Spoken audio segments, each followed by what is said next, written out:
Happy holidays and good morning, good afternoon, good evening, everybody. To everybody out there, however you happen to be watching and or listening to this, I want to welcome you to the latest episode of the Gaming Circle podcast. The podcast where this week we're not only wishing you happy holidays, but we're also here enjoying ourselves, talking games. This week, I think we're going to be more solely focused on the TGAs and what happened there. I'm your host, Mr. K. Asante, TK Asante, and all the places we find ourselves. And of course, I am joined by my co-host, the man, the myth, the legend, the birthday boy himself, Mr. Everborn Saga. Good morning, sir. How you doing? Ooh, you are on mute, sir, if you're speaking. Uh-oh, spaghetti. That birthday is not until Monday, sir. I know, but the people here will not be able to throw the flowers at you. So I figured I'd get it started early. How you doing? Well, I am doing fantastic. I am introducing something new. It's my birthday, and you guys get the gift. Look at me.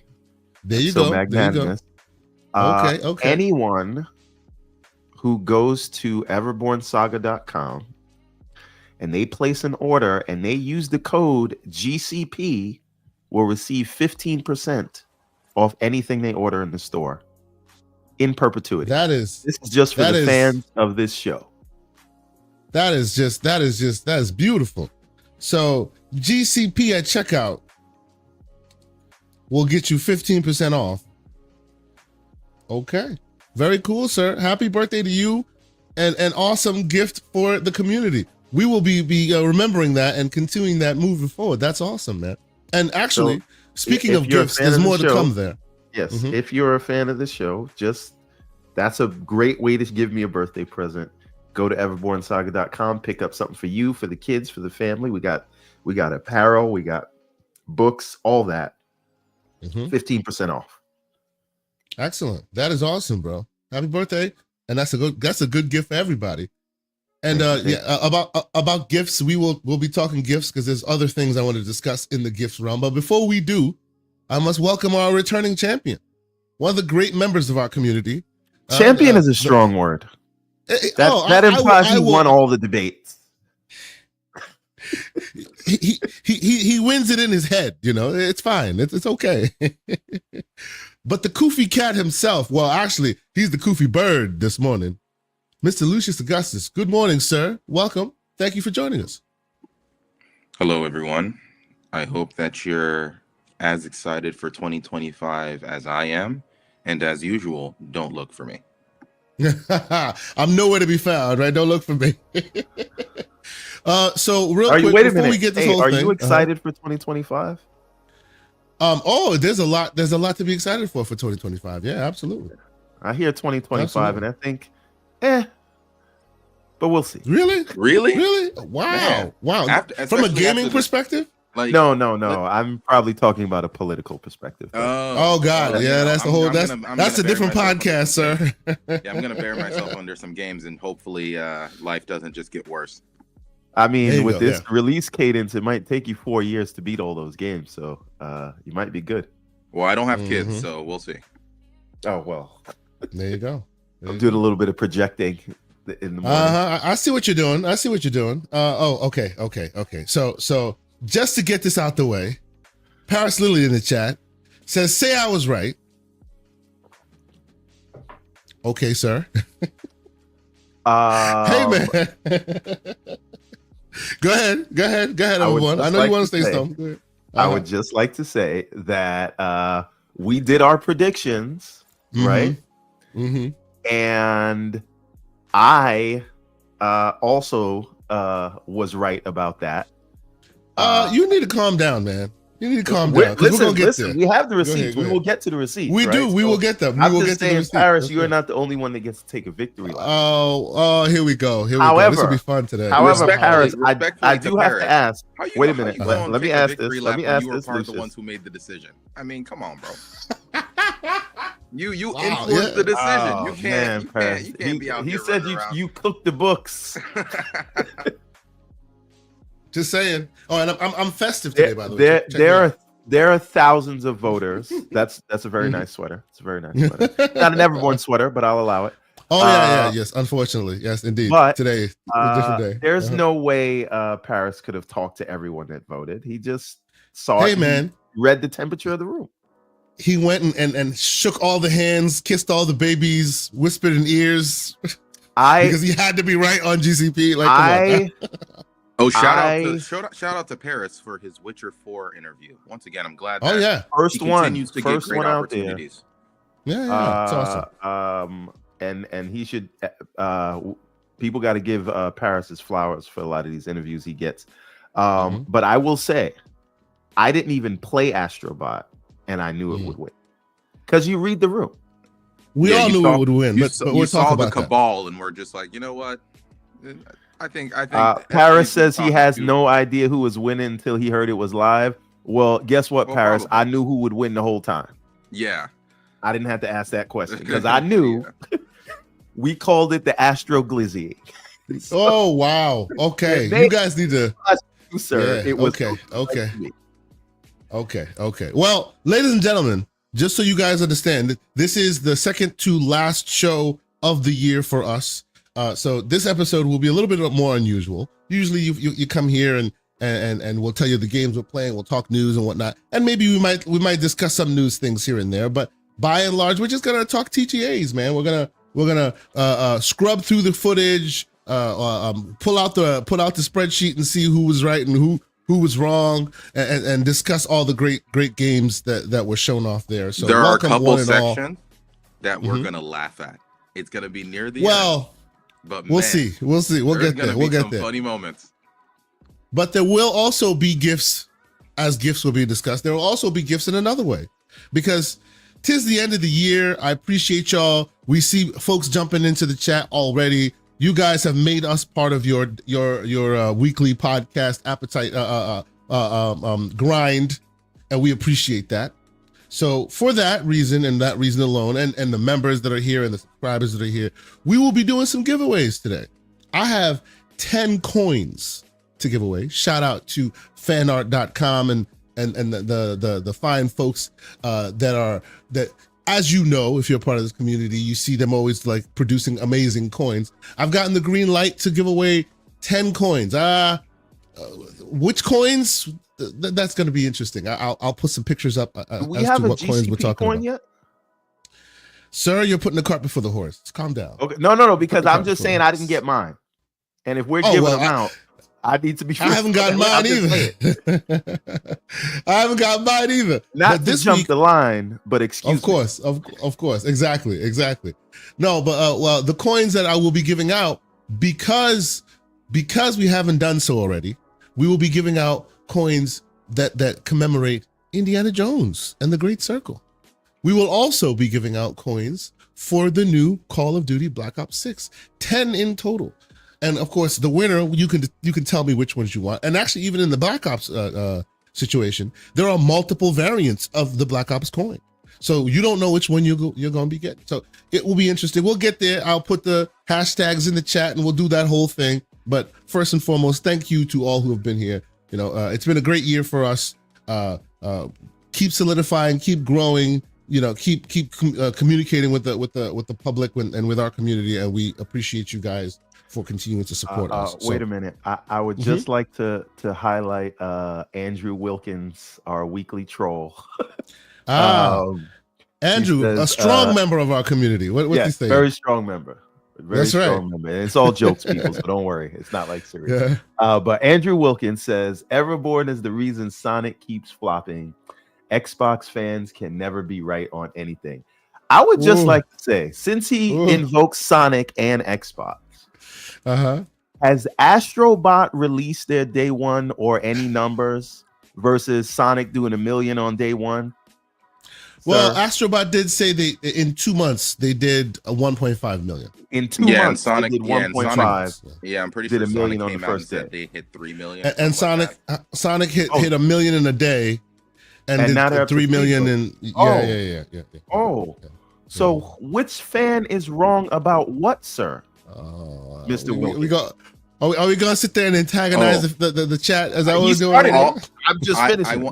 I'm gonna be a part of the problem today because there's going to be a lot of Sega glazing on okay. this Okay. on this Okay. thing, because the amount of And Sega it is games well that we were able deserved. to see, yeah, like Sega is cooking. I gotta get a and towel. Okay. and man, Sonic has been doing pretty well. Sonic's on a good tip. A couple games came out Mhm. pretty good.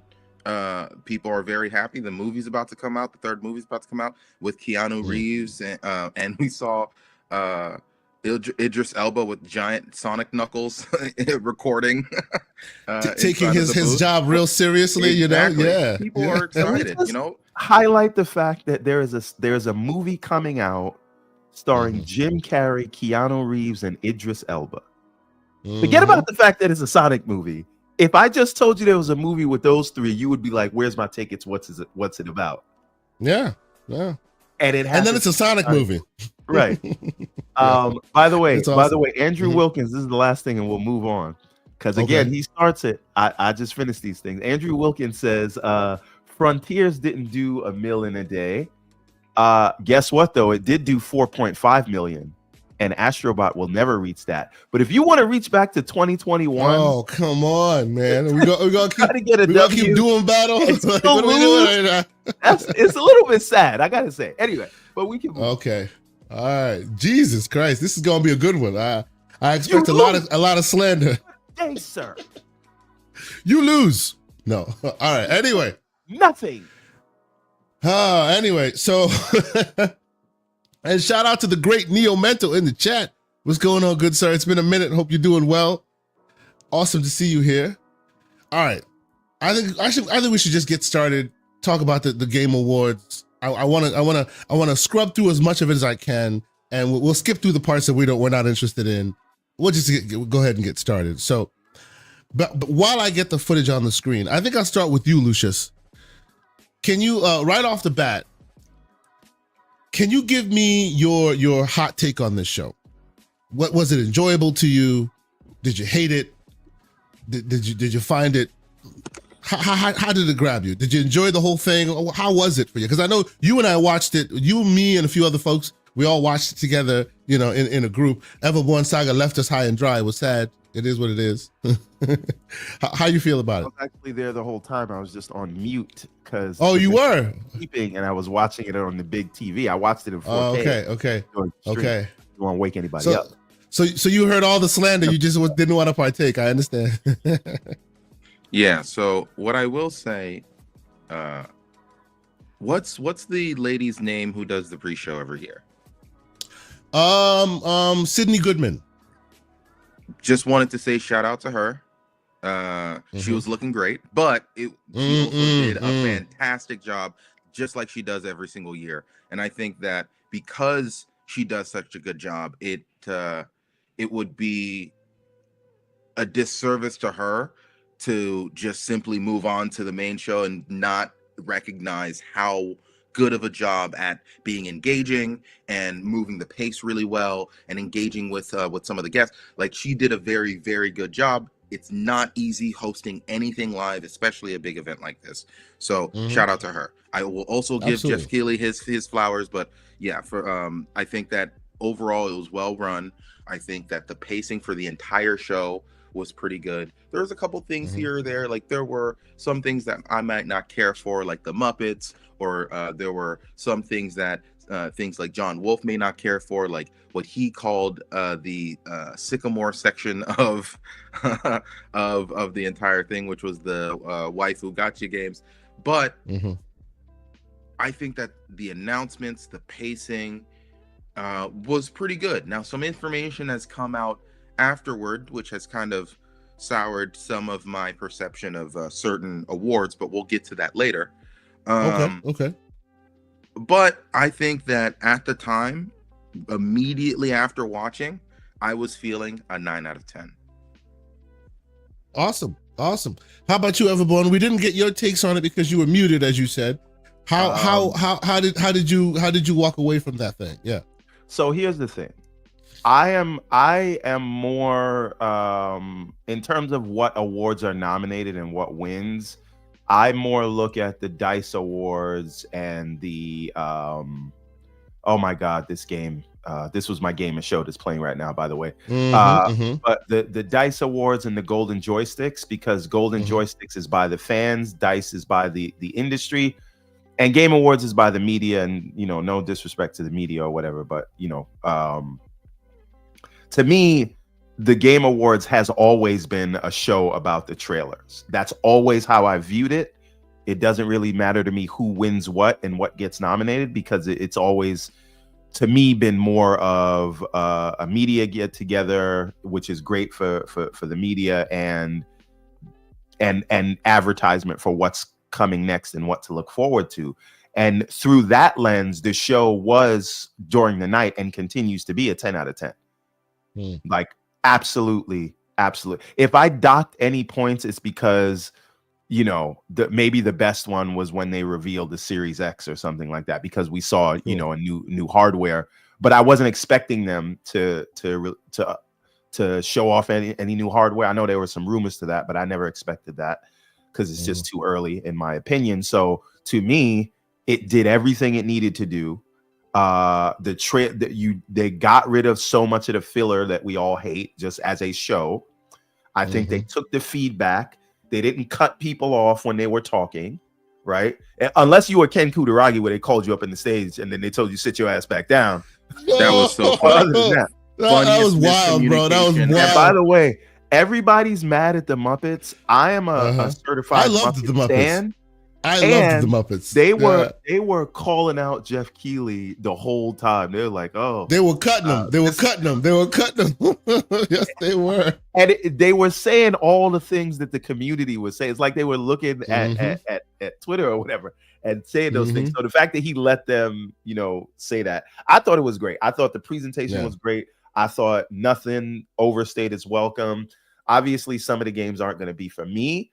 But I probably I tried to make a top 5 list, and I got mad at myself for all the stuff that I left off, because I was like, oh, I forgot this was there, that was there. Like, you have to make like a top 15 if you want to make your game of show list for this thing. So to me, this is one of the best game awards that they've done. Again, I don't care about who won what, because I wasn't looking at it for that. Absolutely. I see your perspective. Absolutely. So okay.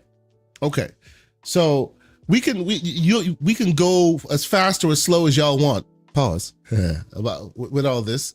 If there's any specific games that you see that you want to pause on, that you want to talk a bit more about. I wanted to pause on the first one, because then let's go. My God. Let's go back to it. Ninja Gaiden. Yes, absolutely.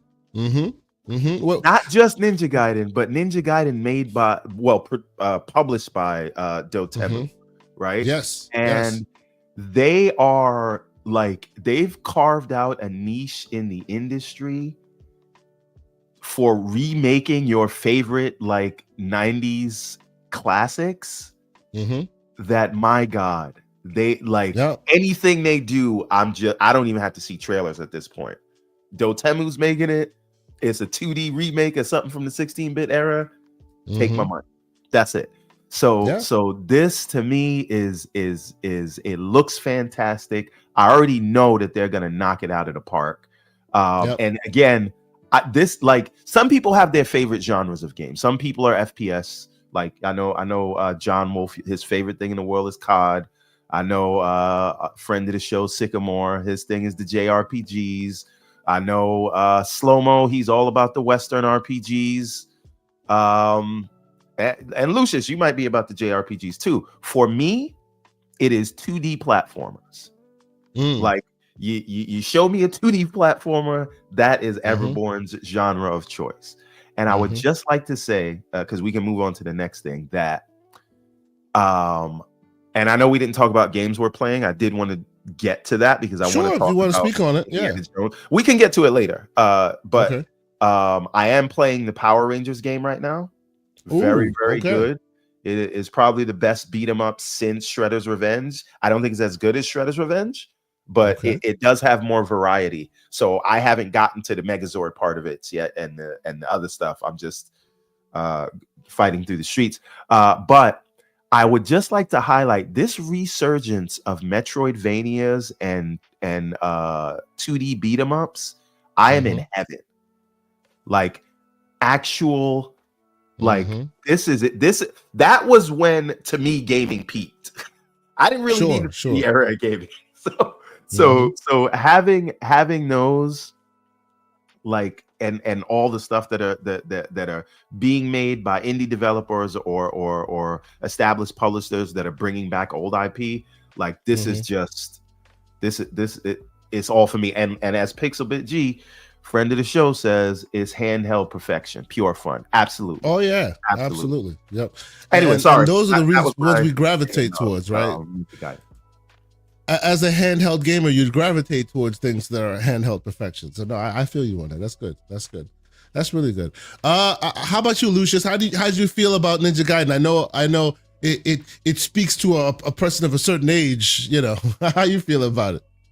I mean, I played Ninja Gaiden on the OG Xbox, so that's where kind of my experience from it really comes from. And yeah, I was excited because those games are always pretty hard, no matter what format they really come in. I don't mind the fact that it's a platformer. I have no problem with that in comparison to the 3D kind of action games that I remember. Yeah, I'm excited. Like, just like Everborn said, you kind of get mad at yourself because trying to establish a top 5 in, like, if you have diverse gaming tastes, coming out of this TGAs with a top 5 is very hard. Very difficult. Yeah. If you're somebody who only really likes very specific genres, maybe there's only 1 or 2 games there for you. But for somebody like me who tries to interact with almost every genre that I can, just to be able to kind of understand the gaming medium more, I would say my wallet is in danger just based off of everything that I saw here. Lucius, I was just saying that my wish list now is like on life support. It's on fire, right? It's on fire. One other thing though, before we move on from this thing, Pixelbit G says something that I was just getting ready to say. In 2025, we are not only getting Ninja Gaiden, but Shinobi from Sega is also coming back. Is also getting both of those in 2025. That is nuts. And it wasn't there a Double Dragon also shown off? Double Dragon was a fighting game, though. I think that was a fighting game. Yeah, I wasn't sure. Yeah. Okay. Because they already did. Remember, they did. They've done a few of them. They did a beat 'em up because Arc System Works owns the rights for Double Dragon somehow. It was a weird thing that they ended up with it. So they did a beat 'em up, and that is such an interesting story because it's from a single developer who pits them. Hey, this is my iteration of Double Dragon, and they were like, "You want to make it?" He was like, "Yeah, let's." And I keep playing it. I've been playing it for a while too. That Double Dragon, and it has some really interesting hooks. But now Arc System Works proper is making another one. But I don't know if it is going to be.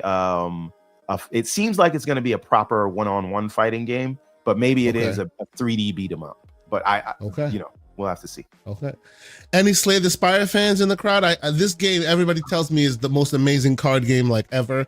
But like I said, in general, I'm not a card game fan, so it didn't really. It is very good.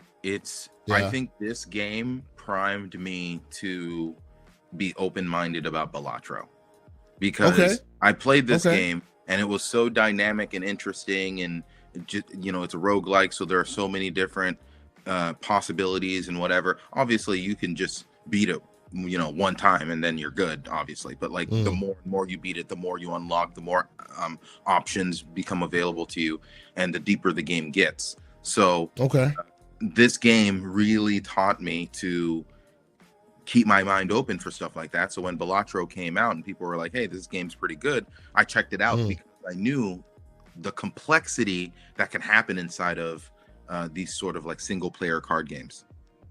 You know what? Maybe I might do it backwards from you, because I started with Balatro. Maybe I might try Slay the Spire 1 because Balatro kind of, and I'm an actual card game hater, and Balatro kind of made me bypass that a little bit. So I might try Slay the Spire and see how it goes. You were gonna say Everborn? No. Just so we talk about Slay the Spire, and then I know later on in the show there was Frag Punk. I think they showed that off, which adds card game elements to an FPS. And I want to maybe we can have some fun, do some prototyping in the game dev thing on Discord. Are there other action games that would benefit from sort of the frag card game system, adding a card system to it? I don't know, but I feel like it like if they were able to do it in a sort of PvP shooter, could it work in something else? Could it work in a a melee game? Could it work in a I don't know. Anyway, it's something to think about. Maybe we can get together and do a brainstorm. Absolutely. Yeah. There was an example in where it did work. That Marvel games from Firaxis. John Wolf was talking about it a minute ago. Midnight Suns. Yeah, great game. Great game. Yeah. So that really was a thing, and a lot of people have negative perceptions of card games, and because of that, I think that game suffered because of people's negative perceptions of those things. But amazing game too, like amazing game, like it really deserves far more credit. And then you use the cards to like. So it's kind of like the cards are like your super moves / your like synthesis moves in where like two people may be able to like coordinate together or something like that. So think of it like that. You can still attack without those cards, but the cards are going to give you the highest benefit. It's think of them kind of like if you were playing an RPG, those are like your magic attacks. I see. Okay. You know what? Maybe I'll go pick up Midnight Suns and just. It's a great game, bro. To have the example to see how. It's got so many systems. It's nuts. There's a dating sim inside that game with all your favorite heroes. It's weird. It's fun. It's quite fun. I think you'll appreciate it. Has anyone ever heard of Minter Train? This is what Pixelbit G's bringing up. Minter Train. Yeah. No, I have not. Nig Elite says Elden Ring could add a card system. That would be interesting. I will tell you that the Fragpunk card system is quite cool. Like, as you know, I'm not the biggest Monster Train. Sorry, multiplayer Monster Train. Yeah. Okay. I'm not the biggest multiplayer gamer, but I gave it a shot, and the card system makes it dynamic enough that it keeps you interested beyond just the big head mode and whatnot. There are cards that flip the whole world upside down and do really drastic things to an otherwise normal, hero shooter. I like what those card systems can infuse into the world. It's quite interesting. It's cool. All right. So Dave the Diver. I've never played Dave the Diver, so this does nothing. It's fun. Me. It's great. You should. It's fun. Is this a sequel or is this just another DLC? Because I know I think it's a DLC. Okay. Yeah, I think it's a DLC. Same game, different new content expansion in that world. It's fun, It's a bunch of mini games, but stitched together. Very interesting bunch of mini games, which I suspect that with this one they may diversify the gameplay types. The original one had a lot of fishing. No, not fishing, but actually snorkeling to catch certain kinds of fish. And then the second mini game was almost like an overcooked style, serving sushi to people at night during the day, and then at night you catch the fish, and then they diversified that portfolio up a bit. But it's fun. It's generally fun, and by and large the reviews of it have been very, very good. So if you like that sort of thing, it's pretty cool. I think you should give it a shot. So yes, I think for me. And hear me on this. What do you guys think about a world where what's his name, Jeff Keighley, takes a more backward role and she starts doing the hosting like properly? Yeah, but I mean, no, because I don't think it's a one-person job, and I think the two of them went well. Okay, she did fantastic at what she did, and I think like people give him crap or whatever, but he's been doing this long enough. I think he's a good host and putting all this together. Listen. Oh no, that I don't deny. I don't deny that. I'm just saying, like, if I'm him, I'm not taking a back seat. F that. This is my show. He shouldn't take a back seat, right? It's his show, and he's gonna run it the way he wants to. And Of again, course. he's making the right connections. He's getting the right things to be shown at the show. He's garnered a thing that, whether we want to admit it or not, we give so much credence, and it gets the most coverage of any gaming award show. Sure. Absolutely. He's doing something right. Does. Yeah. He just happens to be a PlayStation stan, but that's fine. Doesn't fine, matter. Yes. What do you guys think of this game? Not like we didn't know that already. So, I don't get the hate that Jeff Keighley gets. No. And by and large, it looks like he listened this time around, right? There were other oddities, obviously. Updates every year and then messes up a new thing. Another new thing. Yes. But still, he does take feedback. Yeah. Yep. What'd you guys think of this game, and the fact that Warren Spector is attached to the project, the creator of Deus Ex? Okay, let me ask you. Does it move the needle for you? Not in the slightest. This looks good, but I don't know how much of it is actual gameplay. Because it's like if is that what we're looking at gameplay, or is this just we're trying to give you like the first reveal of Avowed, where we're showing you a first person angle, but it's really just all scripted or whatever. Honestly, what I saw is like I don't know why, but it gave me Deathloop vibes. And I was like, stylized art style. Stylized, why? Right? Yes. I'm like, man, this is what Deathloop should have looked like while I was playing it. But again, it's kind of half Deathloop, half Fortnite, if you will. Bright colors and that kind of thing. It's good though. It's good. I mean, these days, believe it or not, I'm noticing that the world that we live in, as far as new games coming out, are geared more towards the multiplayer gamer. So whether I like it or not, I need to kind of keep my eyes open for that stuff. Some of them might be up my alley. So I'm whether I like it or not, I'm trying my best to give it more of a shot when a good one comes out. So I might try this, right? Just like I tried Fragpunk and a few other things. I might want to give it a shot. Something that I can play. Turn your brain off, hang out on Discord, play with some friends. It'd be cool. So. It looks good. So all right, let's scrub through this a little bit and find what you guys think of this. Actually, before we even get there, let me make sure I capture all of these. So Games for Impact. Which one won this one? It was Neva, right? Yeah, I thought Zao was gonna win this one. I know. I remember. Wait a minute. Are we looking at, because we did the fighting game award? Like, are we looking at? Yeah. I'm. Don't worry. As we go through, as we see these things, I'm going into this and I'm highlighting who won. So I'm doing a lot of work right now. You just don't see it. So at the end, we'll go through the sheet and we'll pick what's what. Yeah. But yes, I was gonna ask, beyond this award, there's the there's the and I'm gonna scrub through real quick. Which one was this one? Oh yeah, that was the cute little cozy game. There's the what is it? The Game Changer Award. What did you think of that?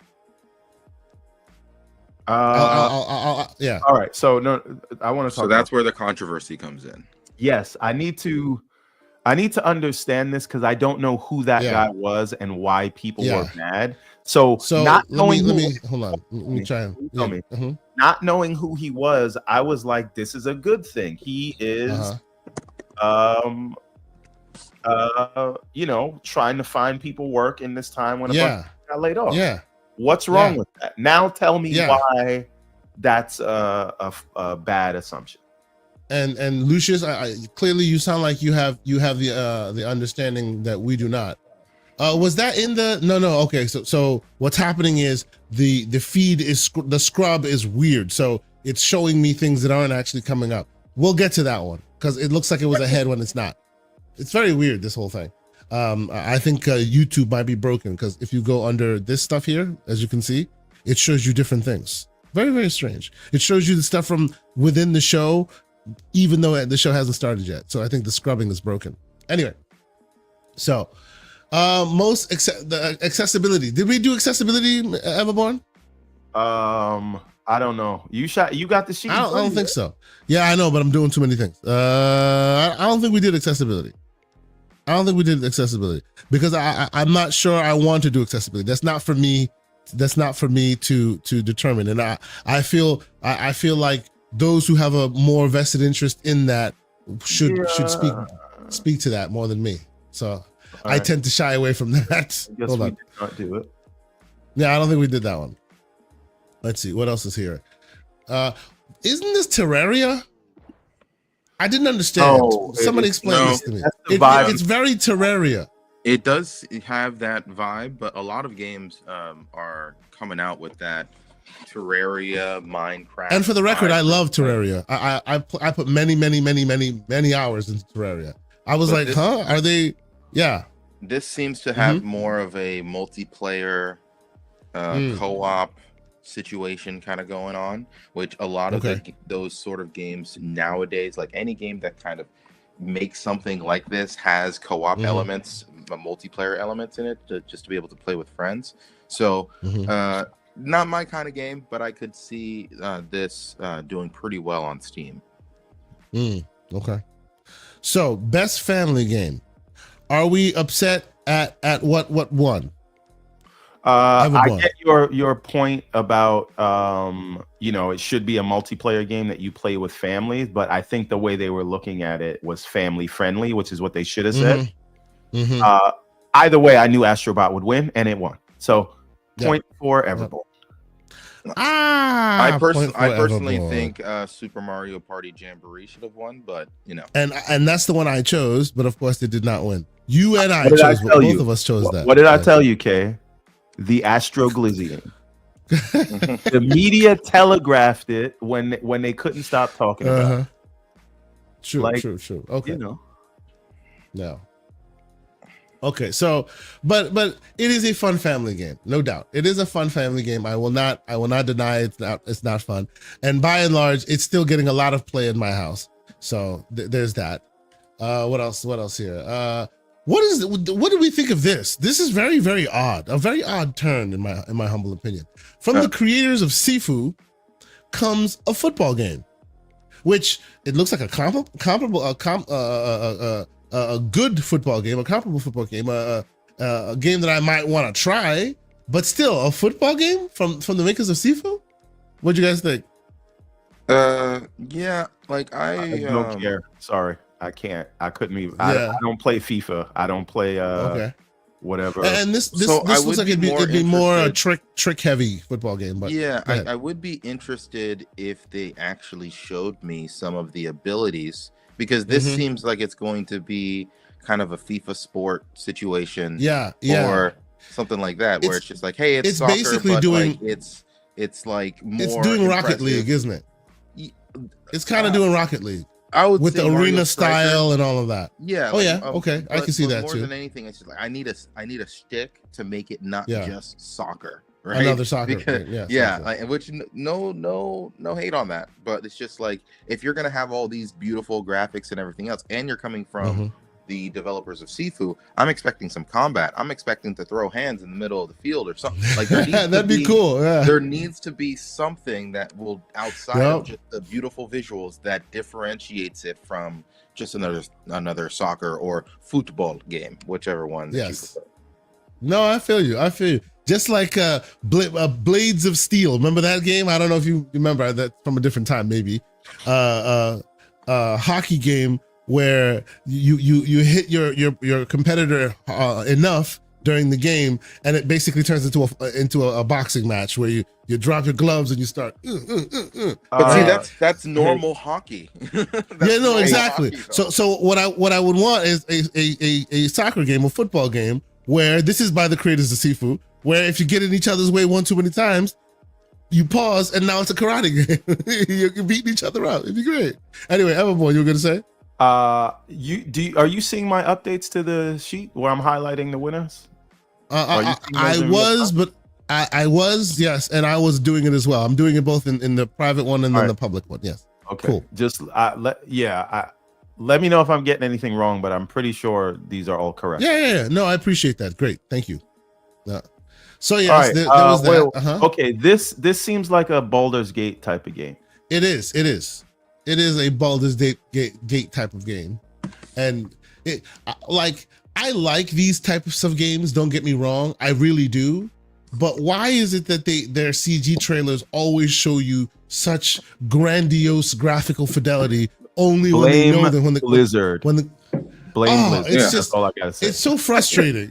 Like, Blizzard set that with their World of Warcraft and Warcraft and all these. Let me ask you a question. Yeah. When was the last time any of us have ever seen a WoW trailer that actually had gameplay in it?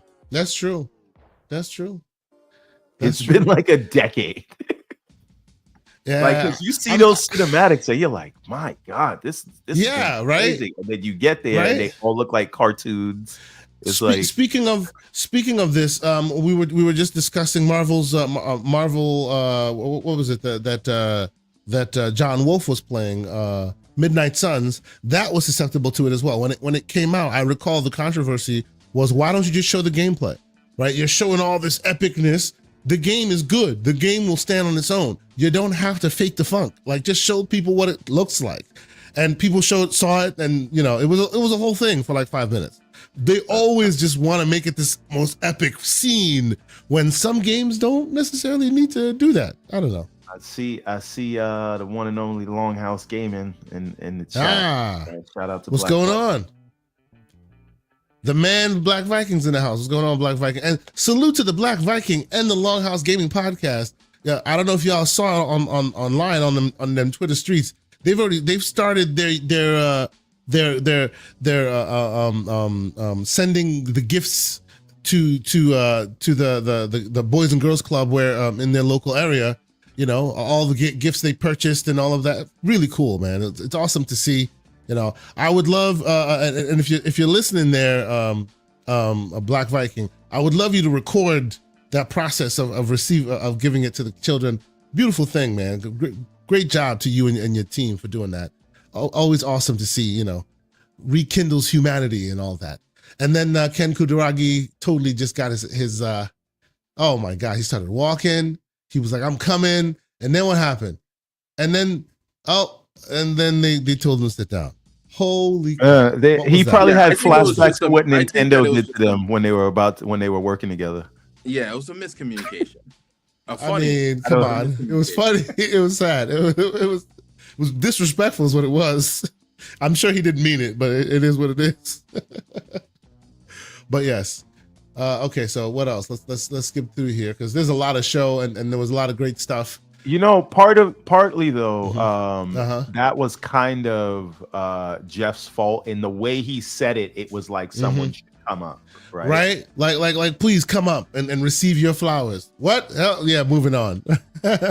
Anyway. Right, you took all that time to say this guy's here and then yes. So this was a cool little moment. Munchkin. Todd Howard, he's so cute. Right?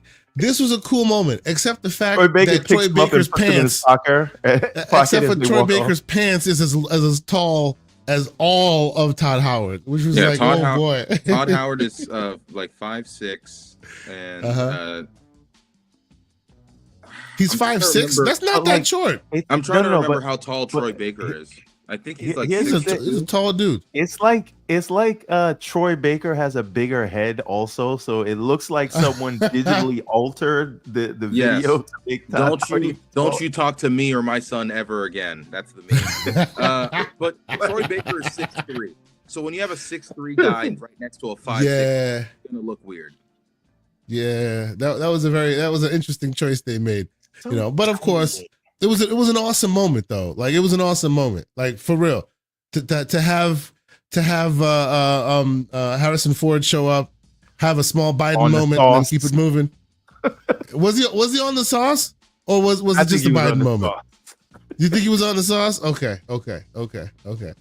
But yes, it was a cool moment. It was a cool moment, right? Which should we give Jeff a bit of some flowers? For it almost seems like obviously the game released outside of consideration for this year, but he did give it some kind of recognition by doing this, right? Like this is a big moment. Oh my God. Here's what I'm gonna say. I'm gonna be cynical and say that Microsoft paid for this, and this was not like Jeff being like, "Oh, hey guys, sorry that your game's gonna be outside." No. Microsoft was like, "We need this to." Stay in the eyes of people because not like it's going to be out for Xbox and It's also going to be out on PlayStation at some point, so we need to keep this consistently in the minds of people because there's going to be a lot of games coming out over the next 12 months that people are going to forget about this game X, Y, and Z. So I think that that's what it was, just a gentle reminder. Hey, this game's out right now. Play it right now. Here are some beloved people, both Troy Baker and Harrison Ford. I have to say, Harrison Ford makes Todd Howard look even smaller. Yeah. Harrison Ford's normal height. Yeah. People said that so them tiny. three being right next to each other look like the symbol bar on your phone based off of how much signal that you have. Yes. That's absolutely hilarious. That's great. Now, what's my question? Just since we just had what do you call it? How's everybody liking Indiana Jones?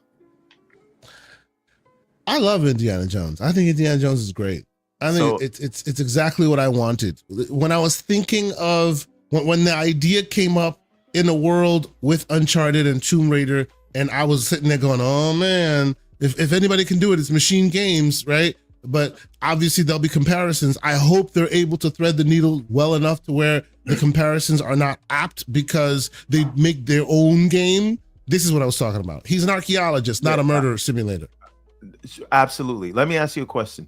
Do you think, how do you feel about the pacing? Because I feel like it is probably the perfect Indiana Jones simulator game. But I'm at the Vatican thing, and then I'm underground, and the thing happens, and you're trying in to the catacombs. Yeah. Yep. I kind of feel like that feels like it's lingering a little bit too long to get out of it. Is it just me? Okay. Well, so I hear, and this is just me speculating because I too am where you are. I'm a little further down the catacombs line. No, I just got out of the catacombs, right? I'm just saying just got out. It felt like that sequence lasted. It lingered a little longer. You know, when you're like, all right. I haven't even played that yet. Like, I am so early because I've been playing a couple games and I wanted to finish those first before going full into Indiana Jones. But I played a couple hours, and once I got to the Vatican, I was just like, oh, this is gonna be a problem because like I spent 2 hours out of so I played 3 hours up until the Vatican, then 2 hours in the Vatican just running around solving like tiny puzzles here and there, interacting with random things, and I'm like, man, I don't think I've even touched a third of this place, and I'm just running around being lost, and I'm like, and these are all good things, like the sense of exploration, me being able to figure out how to get past guards, all this other stuff, like I'm very much enjoying all of that stuff. When I have a full amount of time to actually sit down and engage with that very specific product, it's been fantastic so far, but I just haven't had enough time to really interact with it too much. So my thing is, I like it when those sequences are sort of optional, but because you have to be in the catacombs and you have to get out in the way that you do, to me, it just I felt like I was done with, you know, when you just were like, I want to be done with this section and get out, and it was still going for another hour. It lingered a little too long for you. I get you. Yeah. So those things are great when they are optional, but when you're saying you have to do the sequence and it has to take this long, that is the thing that. And again, it's a minor thing because overall the ambiance, I like the gameplay. I also wonder, like, do you guys think this was ever designed as a third person? One moment. Okay. One moment, please. Ladies and gentlemen, because the party has to get a little bigger, have a little more fun. Mr. Pixel BG. Oh, man. Good morning, sir. Welcome, sir. Appreciate you being here. What up? Good morning, gentlemen. I only have a couple of minutes, but I wanted to join in real quick with you gents. I appreciate you being here, man. So Thank you. I'm going to ask you this question, and Pixel, you go first since you only got a couple of minutes. You notice when you play Indiana Jones and you stop the game and then you restart it and come back to it, it starts in like a third person mode and then it goes to first person? like the continue screen. Yeah, the transaction, the transition. Was potentially ever designed as a third person, and they decided to go first person? And do you think, like they did with Halo and other games, where or Avowed or whatever, they may add a third person mode later on? Not that they need to. Mm-hmm. The question is, was it ever designed? Would they? Yeah. And do you ever see it happen? I would say, based on the quality of the animations, no. Based on what they've done so far with other games, yes. Right? So I don't think it was designed to be a third-person game per se. But I could see why you would want to see the character at the beginning of the game, right? Kind of get you into the effect of this is who the character is, and then you zoom into their face. Fine, but yeah, I mean, I'm sure they have the rigging to allow you to do third person at some point. The question is, does the combat still work, like, you know, visually in third person based on the way he climbs? I don't think so, because it's a more melee focused game. It's easier to add third person to a shooter. Exactly, because you don't have direct interactions with characters like.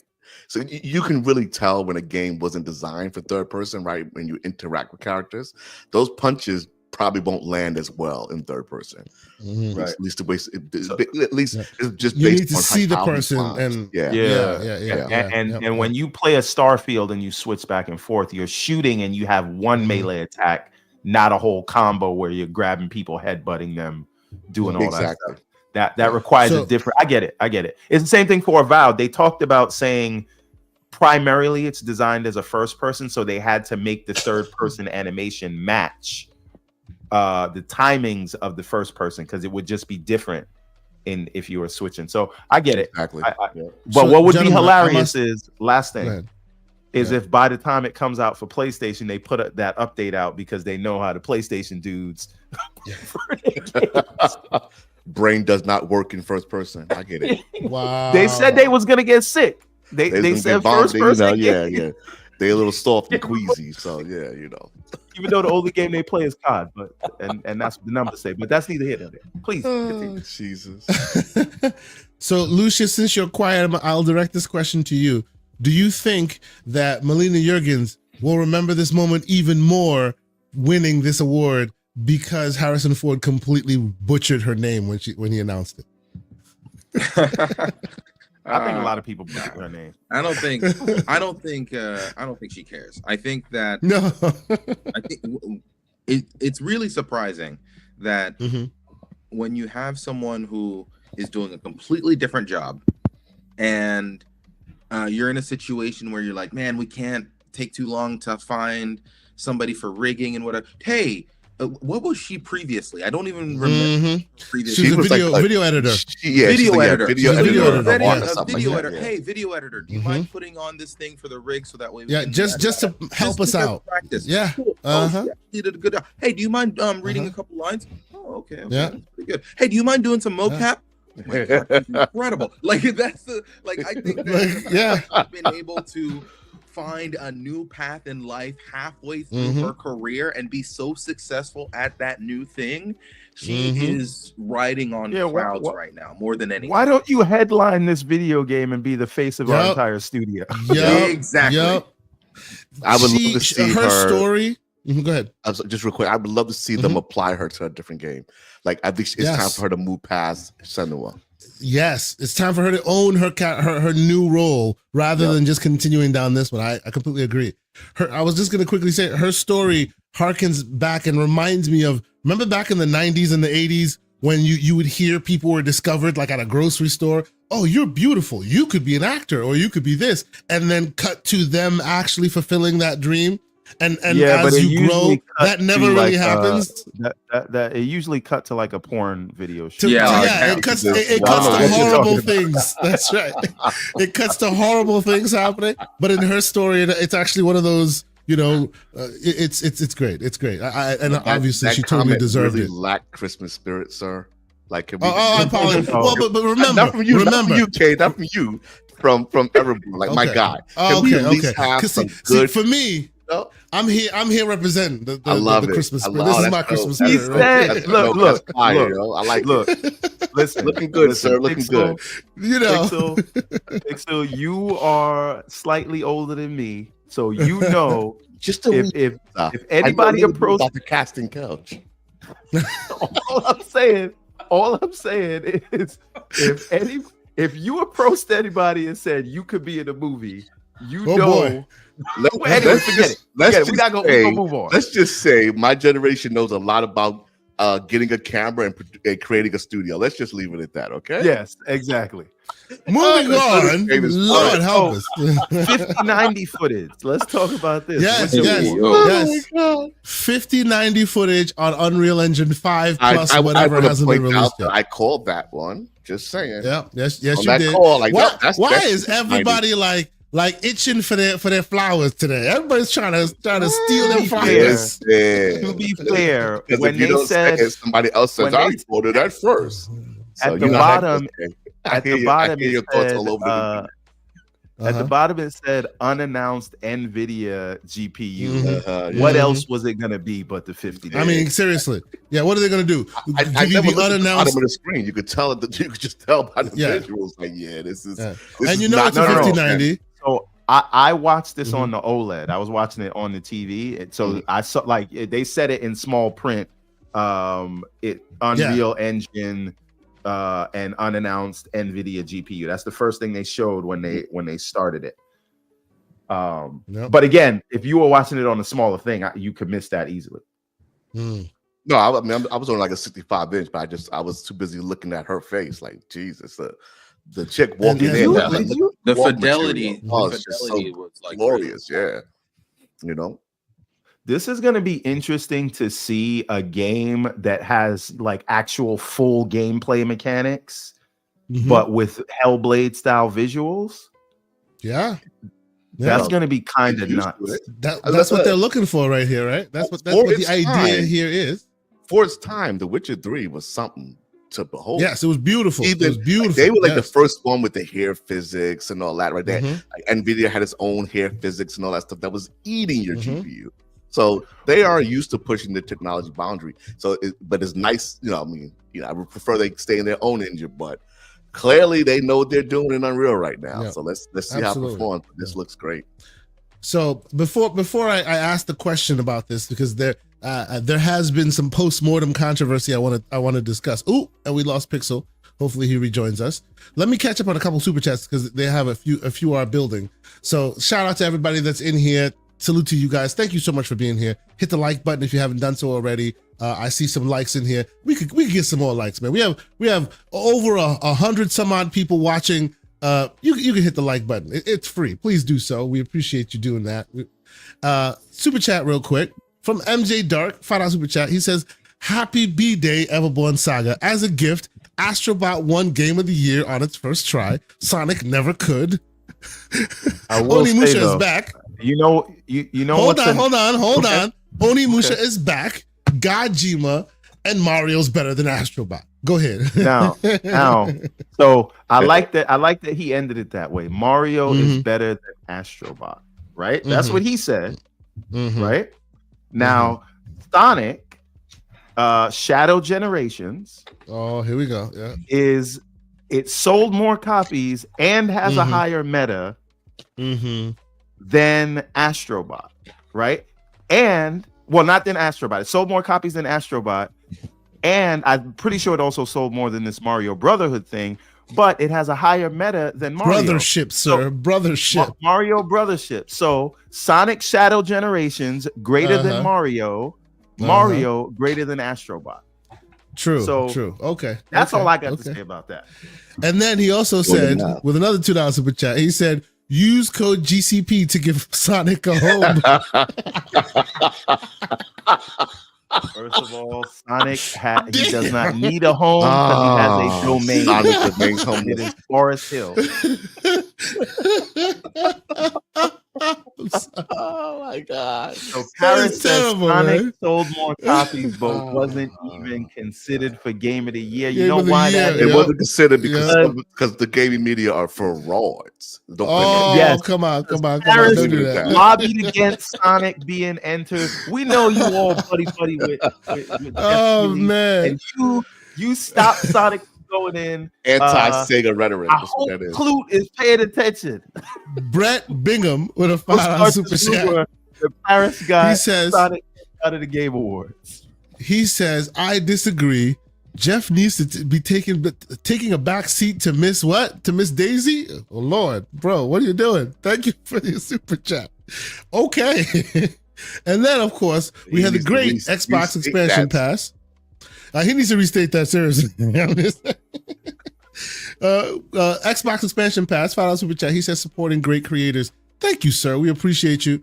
Great creator in his own right. I'm sure you're watching his stuff if you're watching ours, because that is the great Luke Lore.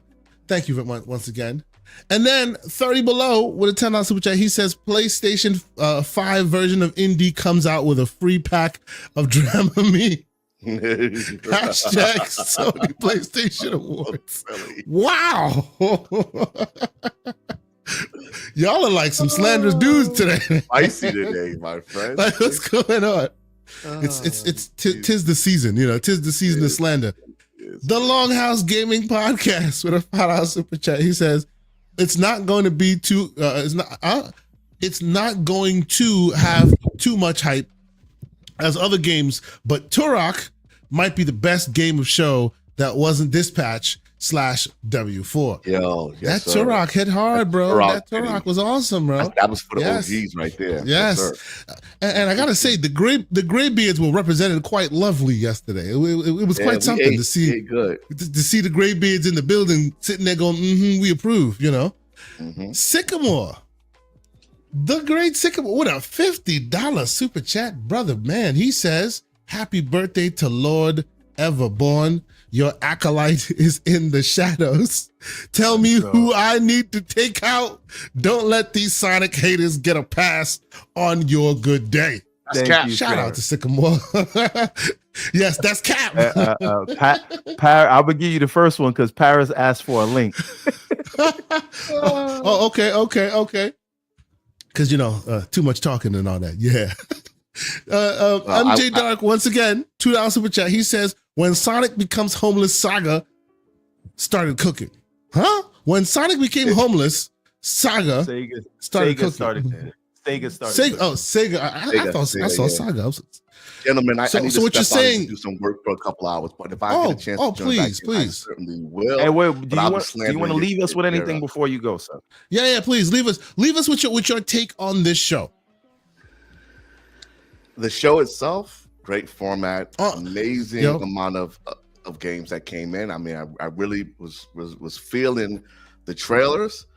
The nominations was trash from the beginning. We already know that, so it is what it is.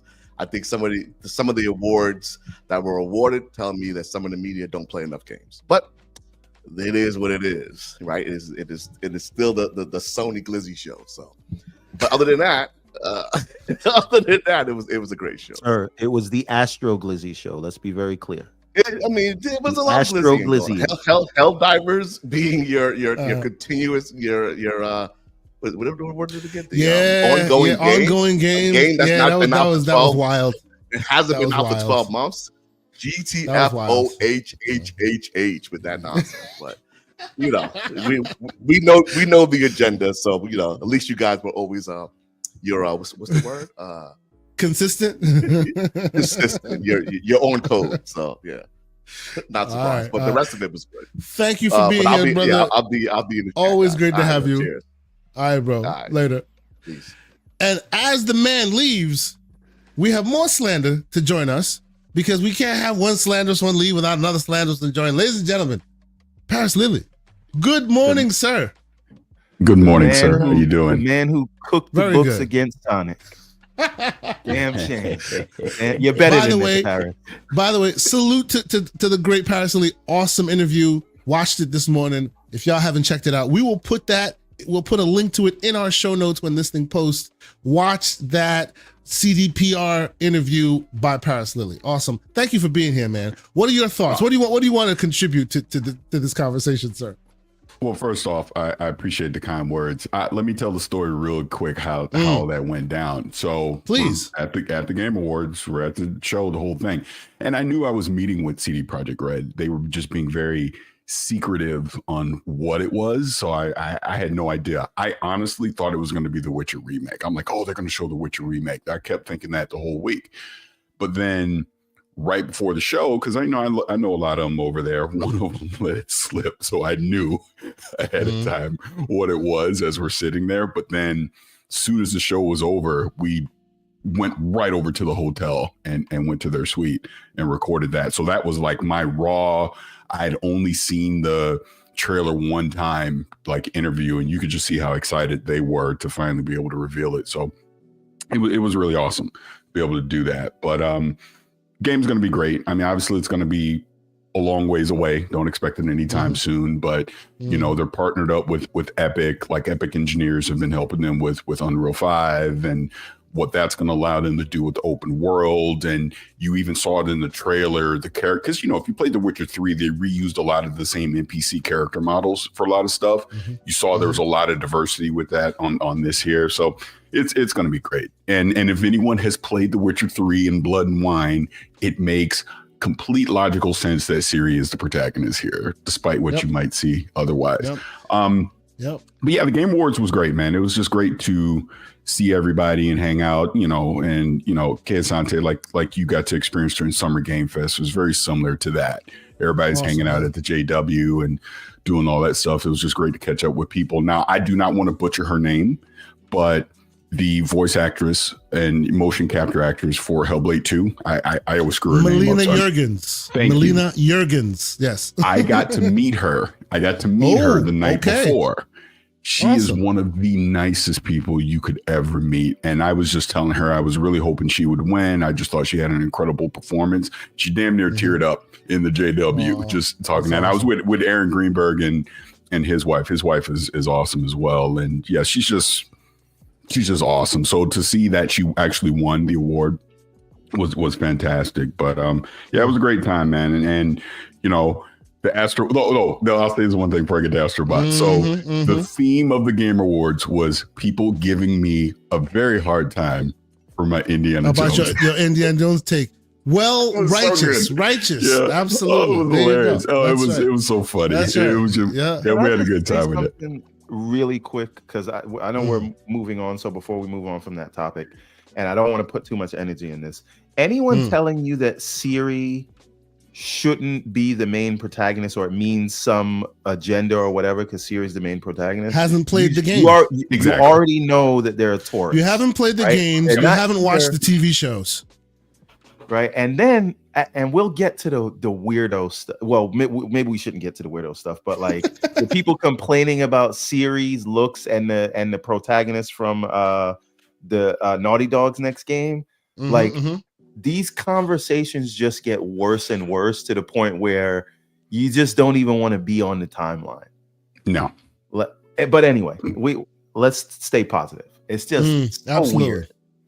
I know. No, but I know. But I will say, like the Astrobot thing, like it was full disclosure. Obviously, I'd been saying for the longest that Astrobot was game of the year, but I'd even was on Giant Bomb the night before and we were talking about it. And I was saying, hey, look, I would love to see Astrobot win. I would love to see Balatro win. I honestly thought it was going to be Metaphor. That's what I thought. I was like, oh, it's going to be Metaphor. Okay. I was thinking that would be the game that the consensus the most people would agree on. So right? You and Lucius agree. Wow, look at that. Yeah. You and Lucius Augustus. I specifically thought Metaphor was going to win because I thought everything else was going to split the vote. And that was exactly one thing. Yeah, that was my thought. Yeah. So for me, I say this facetiously, but the reason I just heads towards Astrobot in every category that I could was the media was talking about Astrobot for too long. And when you are saying things like this is the best game that Sony has ever made, I think Jeff Grubb said that, the way people were talking about Astrobot, I just knew again, because the people that are saying these things are the people that vote on these things. So it just felt to me like the sentiment would be that would be the one that people gravitated towards the most. But I guess my question to you, Everborn, do you agree with that sentiment? I can't agree or disagree. I didn't play Elden Ring. I'm waiting for it to come to PC. But it's not Elden Ring. Astrobot. Elden Ring's on the screen. But I'm only going. Listen, I already told you my game of the year is Prince of Persia: Lost Crown. Right. There you go. So, okay. But whatever. This is not the Everborn Awards. This is the Game Awards. So I got to go by what the media is talking about for it, and that was going to be it. Now, before this I love that comment that Jago 6 Astrobot, the best Mario game Sony ever made. Now, well done, sir. What do you guys think about this standalone Elden Ring? Yes, let's talk about that for a moment. I think that is excellent. I'm super happy that that's happening. I may not be the hugest Elden Ring guy, like those who know this know me on this. I'm close to it actually. I'm actually very close. A yes or no question, sir. No, I'm not an Elden Lord. Okay, thank you very much. No, there's just too much to play right now. Okay, I'm still trying. I am still grinding my way through currently through Dragon Age, and then it'll be Indiana Jones. Too many big games. But what I was gonna say is, like, for a while when Elden Ring first was part of the big zeitgeist, it didn't connect with me. Later down the line, I finally connected with it and I started, getting really good at it. But I just have not put the time in to finish it because all these crazy games around. I have to ask you guys a question. Okay, go ahead. There's one thing. They said that this is a co-op game. Is this basically just a PvE game? It's not like an that's what I was going to say. Game? It is a game. It is a game, but it's almost like a boss rush game. It's got a lot of the bosses that people already know from Elden Ring and from other from the games themselves, kind of like in one game with multiple people playing at the same time. It's almost like they've just like remixed the existing content and made a multiplayer. Black Viking says it's kind of a battle royale PvE. So it's more like a service game. Yes, and they're reusing Elden Ring, as it is, and I think it's brilliant. I heard somebody say From is the only company that gets away with still using assets from 2011.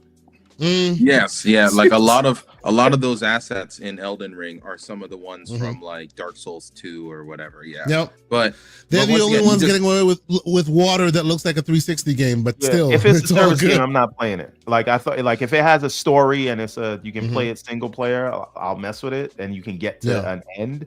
But if it's designed to just keep going, and this is them like turning Elden Ring into a service game without ruining the initial product.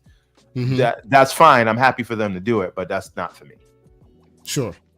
Understood. Paris, what are your thoughts? Were you aware of some of these things happening, or was it surprising to you? No. I purposely was trying to not get spoiled on anything. Like I said, the Witcher thing got spoiled to me like 10 minutes before the show started. But I had no idea. So it was a happy surprise to see it. And hey, Elden Ring is hot right now, so it is very smart that From Software is taking full advantage of this while they can, so to bring this game out, because it's coming out next year, right? Didn't they say 2025? Yeah, 2025. Yeah, makes sense. Yeah, hey, it'll probably be in the Game of the Year discussion next year. But hey, no, it's smart. I'm sure people are going to be super hyped for it. Because look, I'll say this because this might be slightly controversial. I do not expect Grand Theft Auto 6 next year. So there's going to be a big gap for Game of the Year, available. Okay. I don't think that game I know they're saying 2025. I will be shocked if it makes 2025. Now, what's hilarious is half the industry is waiting on an official date so they know if they're going to release their game next year or save it. And I feel like a lot of the teams working on these games are like, I hope it comes out next year because that gives me more time to work on my stuff. And if it gets pushed to 2026, everybody's going to be under crunch because they're like, get your game out now. Because now you wanted to do 2026, you better do 2025, or you're going to wait till 2027. So Jago6 in the chat, great recommendation. He says everybody in the chat should watch Secret Level. I have not started binging it yet. I need extended time. I need to binge the whole thing, but I hear it is, if you're watching this show, it's probably right up your alley. It's a bunch of stories based on some of your favorite IPs. Really cool games turned into stories, some of which actually have touch points in the Game Awards, right? The Capcom one is a direct pullout from that show. So great recommend. They basically turned the concept of Pac-Man on its head. Into right? Very cool idea. Yeah. Into a Metroidvania kind of thing. It's very. One thing before this thing moves on. Yeah. What are you guys' thoughts on Final Fantasy Rebirth coming in 11 months to PC? Because it was February this year, and now it's going to be January. It goes to PC. That window is like really short. Do you hear that? Do you hear that? What's that? That is the sound of inevitability, Mr. Anderson. That's what it is. Okay, Paris, I got a question. You want a controversial question, Paris? Okay. Because I don't know how long you're here, so I'll ask you now in case you have to go later. There you go. What you got? Do you think Intergalactic will be day and date on PC? Ooh, that's a good question. Keep going. No, Let's go. I don't. Okay. I don't, because it's a single player experience. I do not. I do not see them. I don't see PlayStation in this decade going day and date on single player experiences on PC. Well, even if this game releases in like 2028, 2029? No. I don't think. Hey, you asking? I don't think so. No, I don't think so, because I think, and I know this is completely diverging into something else, and we can pin it and come back to it later. Sure. PlayStation is not 100% following the model that clearly Xbox is doing. So no, even with PlayStation 6, I don't see them. I still see them going, we want you to buy a PlayStation 6 and we want you to buy the game first on PlayStation 6 before you buy it on PC or somewhere else. All right. Let me tell you my thinking of why. Hold on. Before you continue, just a quick thing, because Erodimus asked, will Avowed be announced day and date for PS5? No. Also no. No. Go ahead, everyone. What were you saying? Okay, so I'll tell you why I asked the question and what I think. So if the game is coming out in 2026, I do not expect that it would be on PC day and date. Now, because this is Naughty Dog, and because it's Neil Druckmann, and because they've been working on it 4 years, and they usually take a very long time with their games, I don't think we're going to see this game until the end of the generation, partly because they want to wait till they have like 100 million PlayStation 5s out there that they have that audience for. However, if we look at the rapid changes that Sony's making, if we look at the shortening window of PC to PS5 to PC releases, right? That window is shortening. They are making changes, even though they give us the semblance of it's still business as usual, nothing's changed. I'd say if we look at where they were in 2020 to where they are in 2024, if we extrapolate out another 4 years, which is basically at the start of the next generation, and I'll quote slow-mo backslap on this, Sony usually makes big changes at the start of a generation.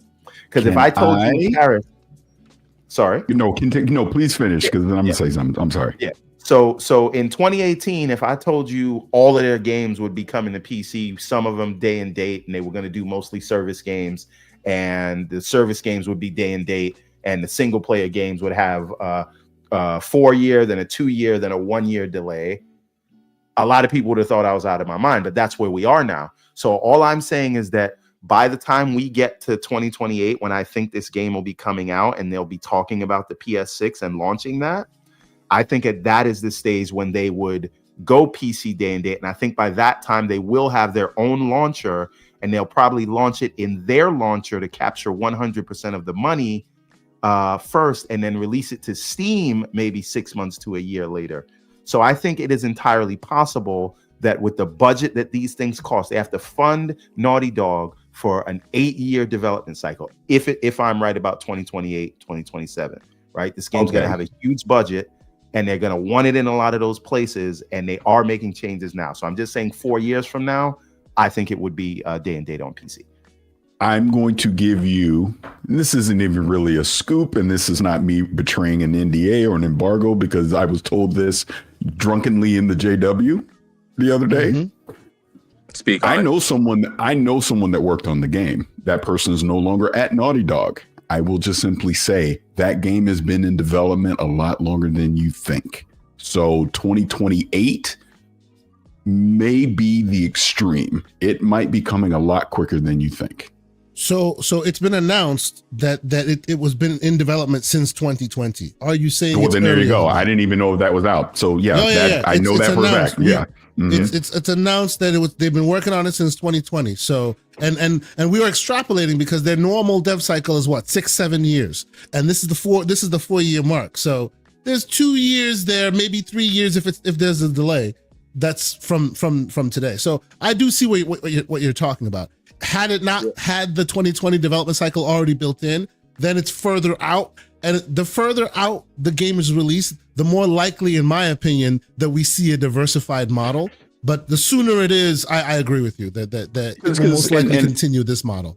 And I'll give you this context on why I actually do think it's going to your point. It's been in development since 2020. I think we see it sooner than 2028. I kind of expect The Witcher 4 to be like a 2028 game, because they're just now going into full production. Whereas that game, obviously, even through the pandemic and all that, has been in production a lot longer. They clearly canceled factions, so that provided even more resources to that game over the past few years. So yeah, it wouldn't surprise me to see. It would not surprise me to see it in 2026. Honestly. Yeah. So if we do get it that soon. And again, when we say 2020, we have to remember there was that whole global plague thing that kind of slowed things down. So that whole thing, that's the whole thing. But if it is 2026, I agree. I think it'll launch on the PlayStation first and PC sometime after. But my thinking about them going day and date, they will do that at the start of the next generation, and I think they'll have their own launcher to make financial sense for them. But that'll be not before 2028 when they're doing all their games day and date. But again, them following Xbox means they would do something crazy like putting their games on the Xbox. I don't think they're doing that. I just think PC, and a part of this is their development pipeline has to be able to work for them to be able to launch day and date on PC. Because right now they got Nixus just so they're porting games to PC. When you develop a game for Xbox, you're developing for Xbox and PC at the same time. With PlayStation, you got to make it for their bespoke hardware, and then you got to try to port it over. So I think they're working to change that, and that's why they bought Nixus. And I think Nixus is probably more valuable to them probably than Bungie, just in terms of what they've been able to help them do with PC ports and their development stuff. Anyway, I'm just saying, I think 2028 is when we see the change. I have to throw something else in here to your entire point. And I'm not saying it to poo-poo it. I'm just thinking from a logistical standpoint. I don't think PlayStation, even by 2028, logistically, is going to have the infrastructure in place across their studios and just everywhere else to be able to, like you said, have their own launcher and to confidently say, well, we're putting our games there first with a delayed release onto Steam and other places, because we've already seen examples of EA and Ubisoft trying to do that and it didn't work. Even Xbox doesn't try and do that. Xbox puts it on, obviously, the Xbox app, but they put it on Steam at the same time. So I don't, I would be surprised. I think it would backfire if PlayStation tried to do. You might be discounting the arrogance of Sony, because I could point you to that Sony user login that they require. But you also have to factor this in too. a lot of that legacy leadership that might have had that arrogance is no longer in leadership positions at PlayStation. True. It is True. new people in charge now.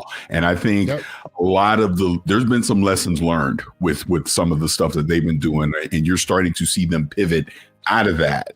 So I don't discount the vision that you have, because I think PlayStation would absolutely love to do. Hell, I think Xbox would love to do it, honestly, to say, no, we ain't putting nothing on Steam. We want 100% of the profits on there. But you have to have a digital store on PC that is an equal and or superior to what Steam is today to get people to go, well, I would rather just get a game there. Because you see, even right now, Xbox, even right now with Game Pass, you still see people say, well, I'd just rather get the game on Steam. Well, because also the Game Pass experience isn't great. Don't get me started. We'll get there. The only thing I'll say. But that's my point. But that goes back to my point, though.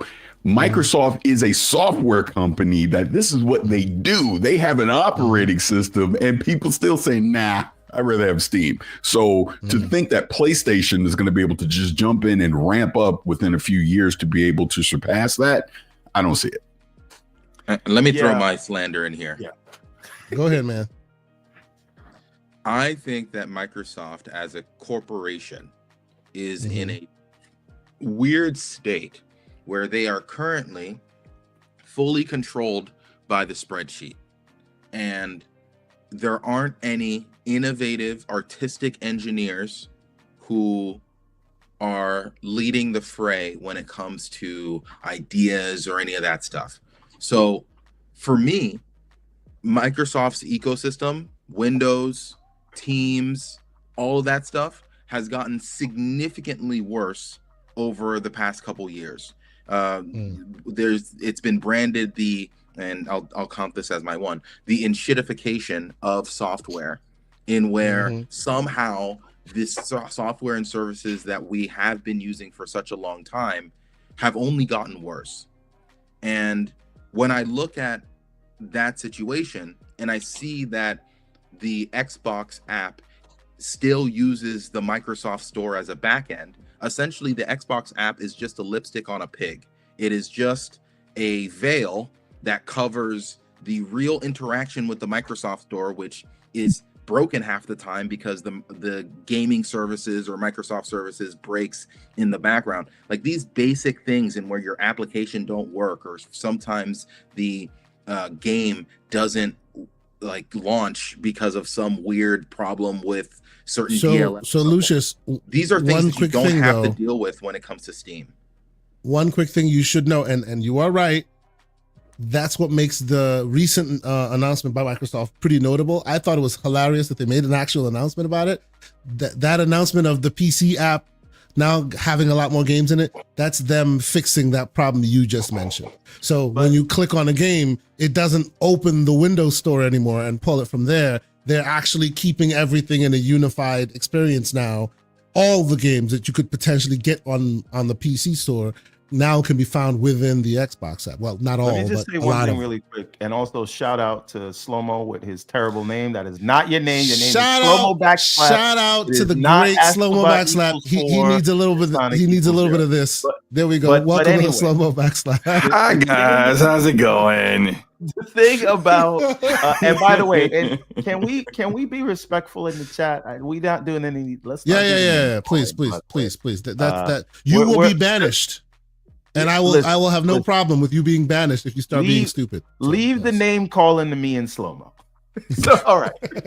So, but the thing is, the thing about gaming on PC with launchers. And by the way, gentlemen, I'll allow this for a short more time. We have this conversation a lot. Let's get back to the comment. Yes. This is all I'm saying. Just Paris, to your point. Even being on par with Steam from a user experience perspective is not enough. You can't, just being as good is not enough on PC. You can even be better. It is not that. It is a lot of people are on the Gabe Glizzy train, and a lot of people have decades of a library built up, and a lot of them would just rather play it in the place where they have most of their library, right? And yes, people use other things, but is very difficult. And we've seen Epic, because like, unlike the Microsoft launcher, when you buy a game in Epic, like it'll work just like it works in Steam, right? But like people just don't want to use that launcher a lot of times. And this is not me saying it, this is Tim Sweeney saying it. We tried giving people free games, we tried doing exclusives, we tried all these things, and the tyranny of the default, which is I have to interject.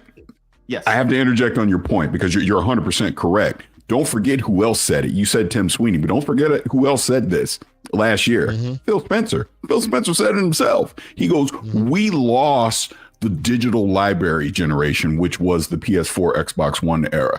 So it is very hard to get, once you've already invested your money into a certain digital library, to tell people, yep, stop using that one, go over to this one.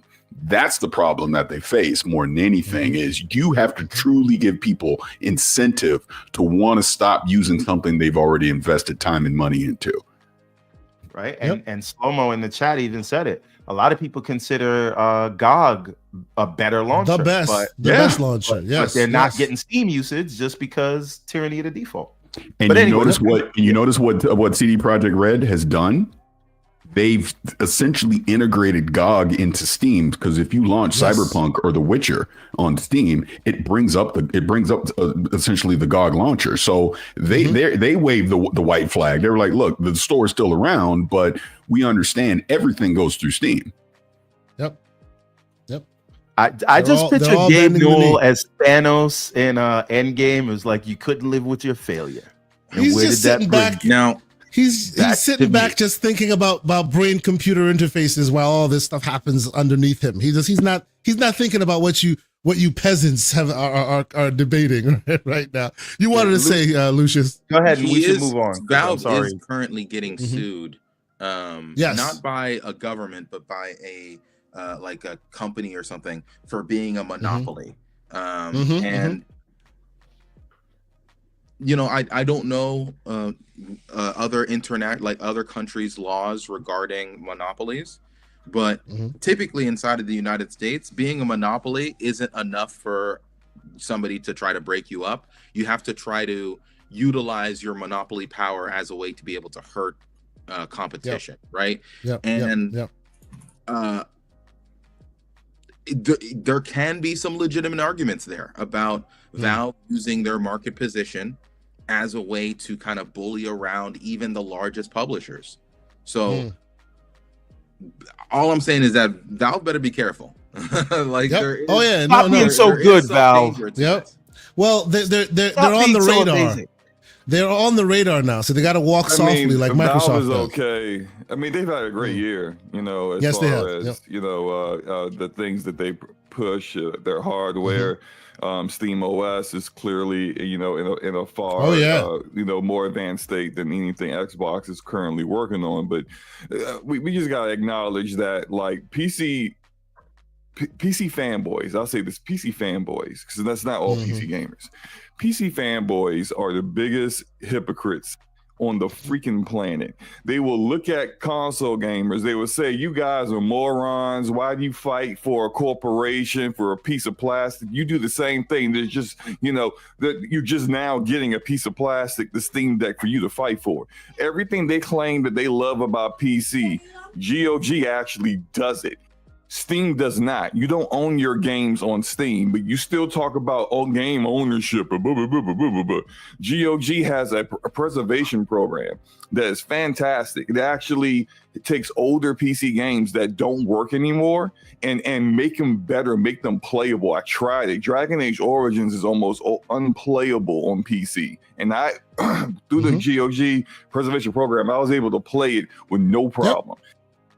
Steam, Valve isn't doing any of that stuff, but they'll still get on their knees. They'll buy brand new knee pads from Amazon, get on their knees and act like Gabe is the greatest. I mean, just completely dislodging your entire jaw for the Glazes, man. And meanwhile, happy he's Saturday doing morning, ladies and nothing gentlemen. from you. He's doing nothing for you. What does Steam do for you besides give you a message board so you can whine about anti-DEI stuff?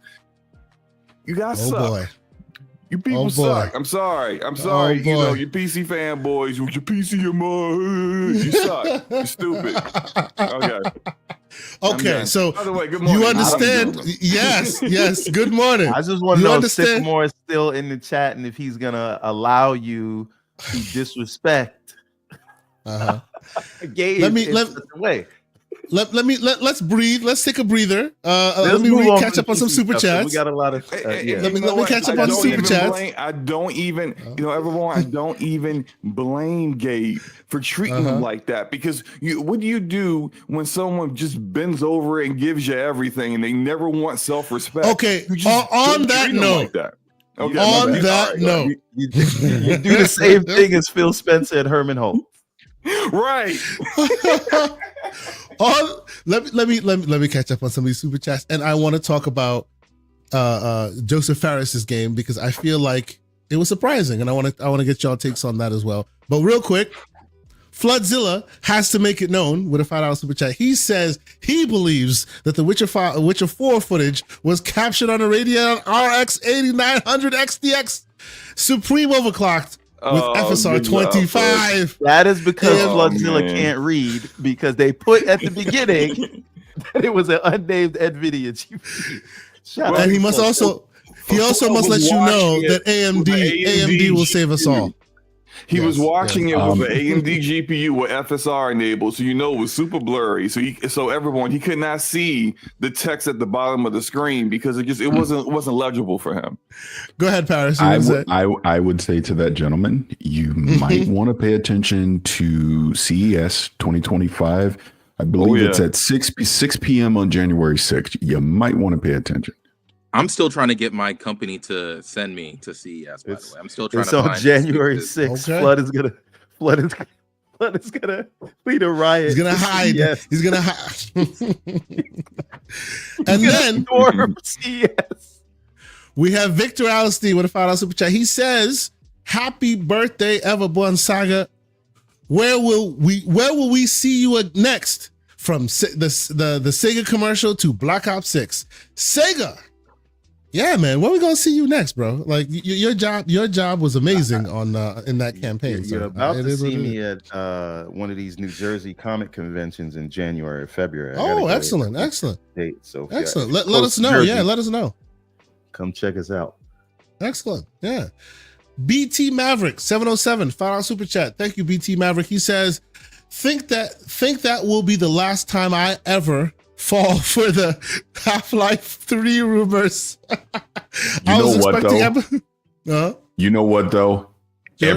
Like at the Game Awards, Everybody fell for Half-Life. it. We all thought it was Half-Life 3. We all did. So don't there feel you bad. go. There you Okay, go. let He me said- wait a minute. People keep falling for it the same way people keep falling for Bloodborne remake rumors and stuff. This is what I was gonna Bloodborne say. 2. BT Maverick says that next year, if that rumor comes up, he's gonna be just as hype. See, but he also finishes his super chat by saying, I was expecting Everborn to dropping rose petals for Lord Gabe and walking out. I didn't know you considered him Lord Gabe. Good job, sir. And then, of course, not to be outdone, we have the Black Viking, Longhouse Gaming Podcast, $5 super chat. He says, only time I use the Xbox app on PC is for Play Anywhere and Game Pass on my ROG. That is probably most of us at this point. But unfortunately, it's the only way to really enjoy. Yeah. I mean, there's no other reason to use it. You know what the problem is, though? Perception, like one chance to make a first impression. I just feel like it almost doesn't matter how much better they make it. The perception right now, nobody will believe it's fixed. Yeah, right, exactly, and they won't even give it a try because they've kind of taken so long, and they are making work. I don't want to say they're not making progress. They are, but it's just that when you compare it to what else is available, you have to ask yourself why wait. And by the time they get it on par with everyone else, it's already going to be set in people's mind that this is why I think they should use the what do you call it, the ABK launcher. What do you call that? BattleNet. Yeah, because BattleNet. Yes, they don't have that perception in people's mind as being bad. Unfortunately, because Microsoft hasn't taken the Xbox app itself as seriously as it should have in the past. It has a sort of stink on it. And people aren't even looking What at are your thoughts on the fact that they seem to be using it more for games that are not ABK games? Like, for example, Avowed is going to be available through Battle.net, and if you have Game Pass, you don't have to buy it. It will just be available there, which I don't know why they didn't do that for Call of Duty, but, you know, I mean, not go on another rant. But that was very shocking to me that they did that. What are your thoughts on that? I think that I don't think they're going to use Battle.net as their store. I think they should, but I think they're going to use it for their first party stuff, because what they're doing is saying we have all these eyeballs, these MAUs for Battle.net. Let's show all of them these games that they might like. But it won't be all their first party. It'll be PC centric first party, right? Because that's what Battle.net is servicing, PC centric users. So not every title. PC-centric. I think it's going to be their first party stuff, just not the third party stuff in their store. Because if it was wait a minute, title, Paris, they would have been Paris doing sounds it now. Like he knows something. Hold on a minute. Go ahead, Paris. Speak on. Spill the beans. Damn, I don't know anything. I don't know anything. By the way, you are a liar. No, I don't. I legitimately don't. I swear to God, I would not even be commenting on this if I knew something. Okay. You made a sound that sounded like you knew something. Is what everyone is. He doesn't agree. Go ahead. What don't you agree? I don't agree. Again, this is. I have no knowledge. I want to be crystal clear on this. But you wouldn't tell us if you did have knowledge, so you can say that. No, I would not comment. If you did have knowledge, would you tell us? No, I wouldn't be on here if I did. I wouldn't be on here if I did. Look, let's be crystal clear on something. Yeah. I got my hand slapped over the summer by talking about something I shouldn't have been talking about. So I have learned my lesson. Always watching. Yes. So I don't talk about anything that I know unless it's been cleared. So to the point, I disagree. If anything, they would be insane to not leverage Battle.net more because it is a popular launcher for them. So yeah, I see all their first party stuff, multiplayer, single player, PC centric, console centric, whatever the case going to be net. I understand that and I appreciate that. But what and where I heard it, you were actually possibly there when I had this conversation.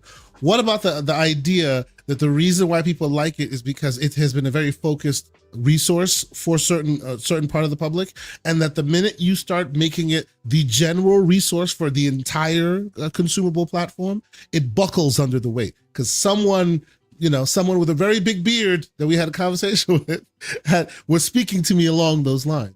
And that's why they wanted to separate certain stores, because they don't want the back end to buckle under the weight of everything.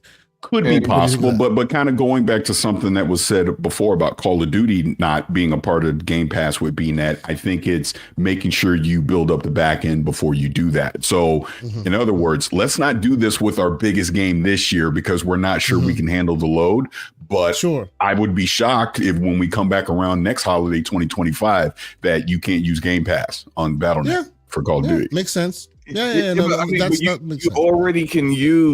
already play Call of Duty on Battle.net already, and as we saw from what's the pharmacy Bobby Kodak's information that came out of the FTC hearing, PC, of course this is including Steam, but PC community has a higher percentage of people playing Call of Duty than both PlayStation and Xbox combined. I have to believe a lot of those people are on Battle.net, considering Battle.net was the only place to play Call of Duty before it went back to Steam, I think, with Modern Warfare 2.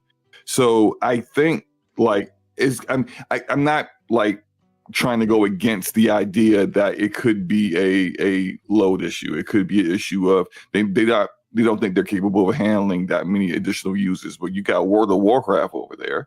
You got Diablo over there. You got Call of Duty that's been over there. And all the Crash games are there. Yeah. So, I mean, I kind of feel like it's got to be something else. There's got to be something else because I feel like you've had so many big titles that are big and popular on PC on that launcher all at once. That just adding in the additional influx of users that will be coming from Game Pass, I don't know if that would actually cause them a problem. Well, let me, what do you call it? So when we talk about load, there's different ways to think about this. And I really want to move on from the PC talk because we're supposed to be talking about this show. So this is the last thing I think we should say about it. When you talk about load, it is not just can the back end handle the influx of users. That app has many, many millions of people using it. I don't think it is that. One is an entitlement issue, but it is designed to make every app in there because it's a very limited selection of what Activision offers. It's designed to give everything the hero treatment. And so I think you can do that with your first party, even albeit expanded. You can do that, but adding everything that is in Game Pass and all of their third party Play Anywhere stuff, I think that is the buckling of the app could feel cluttered and then you'll end up with a bad user experience. So you can use this for hero products. That's exactly what you're saying there is the reason why Microsoft gave why they wouldn't go back to the blades. Remember, people used to be like, we want the blades again. That's exactly why they said they couldn't go back to that.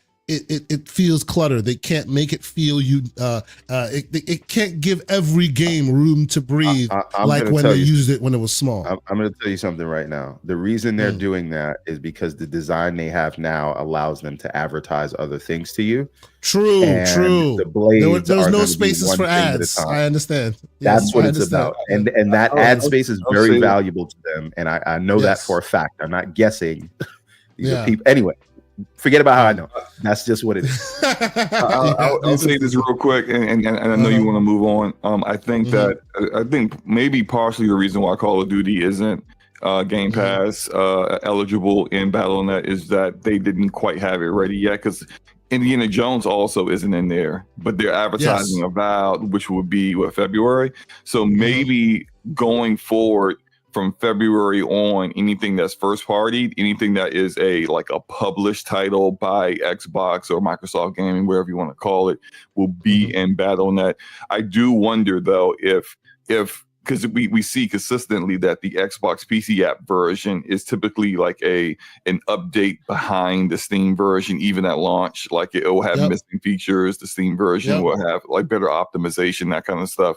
If BattleNet is on the same level or the same version of the game as the Steam version, they need to do that going forward. First party, because it's embarrassing. It depends. First party games to play better on a competitive platform than your own.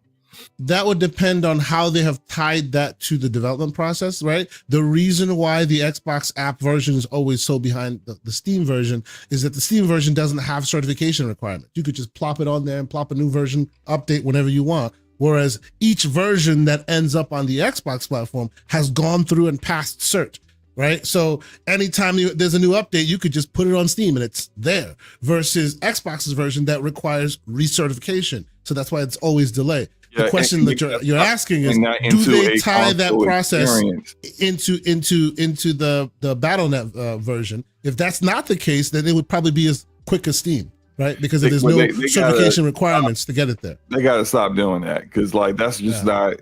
I think it's a bit unnecessary on PC. I understand it for console. But on PC, that's unnecessary. Historically, they've tied both of their platforms together, which has been detrimental for PC users. Absolutely, I don't disagree. Quick question: on the screen here right now, we are watching. We're watching the new game coming from Obsidian. People are surprised to see the trailer here. Outer Worlds 2. Question I want to ask is when a trailer first showed this.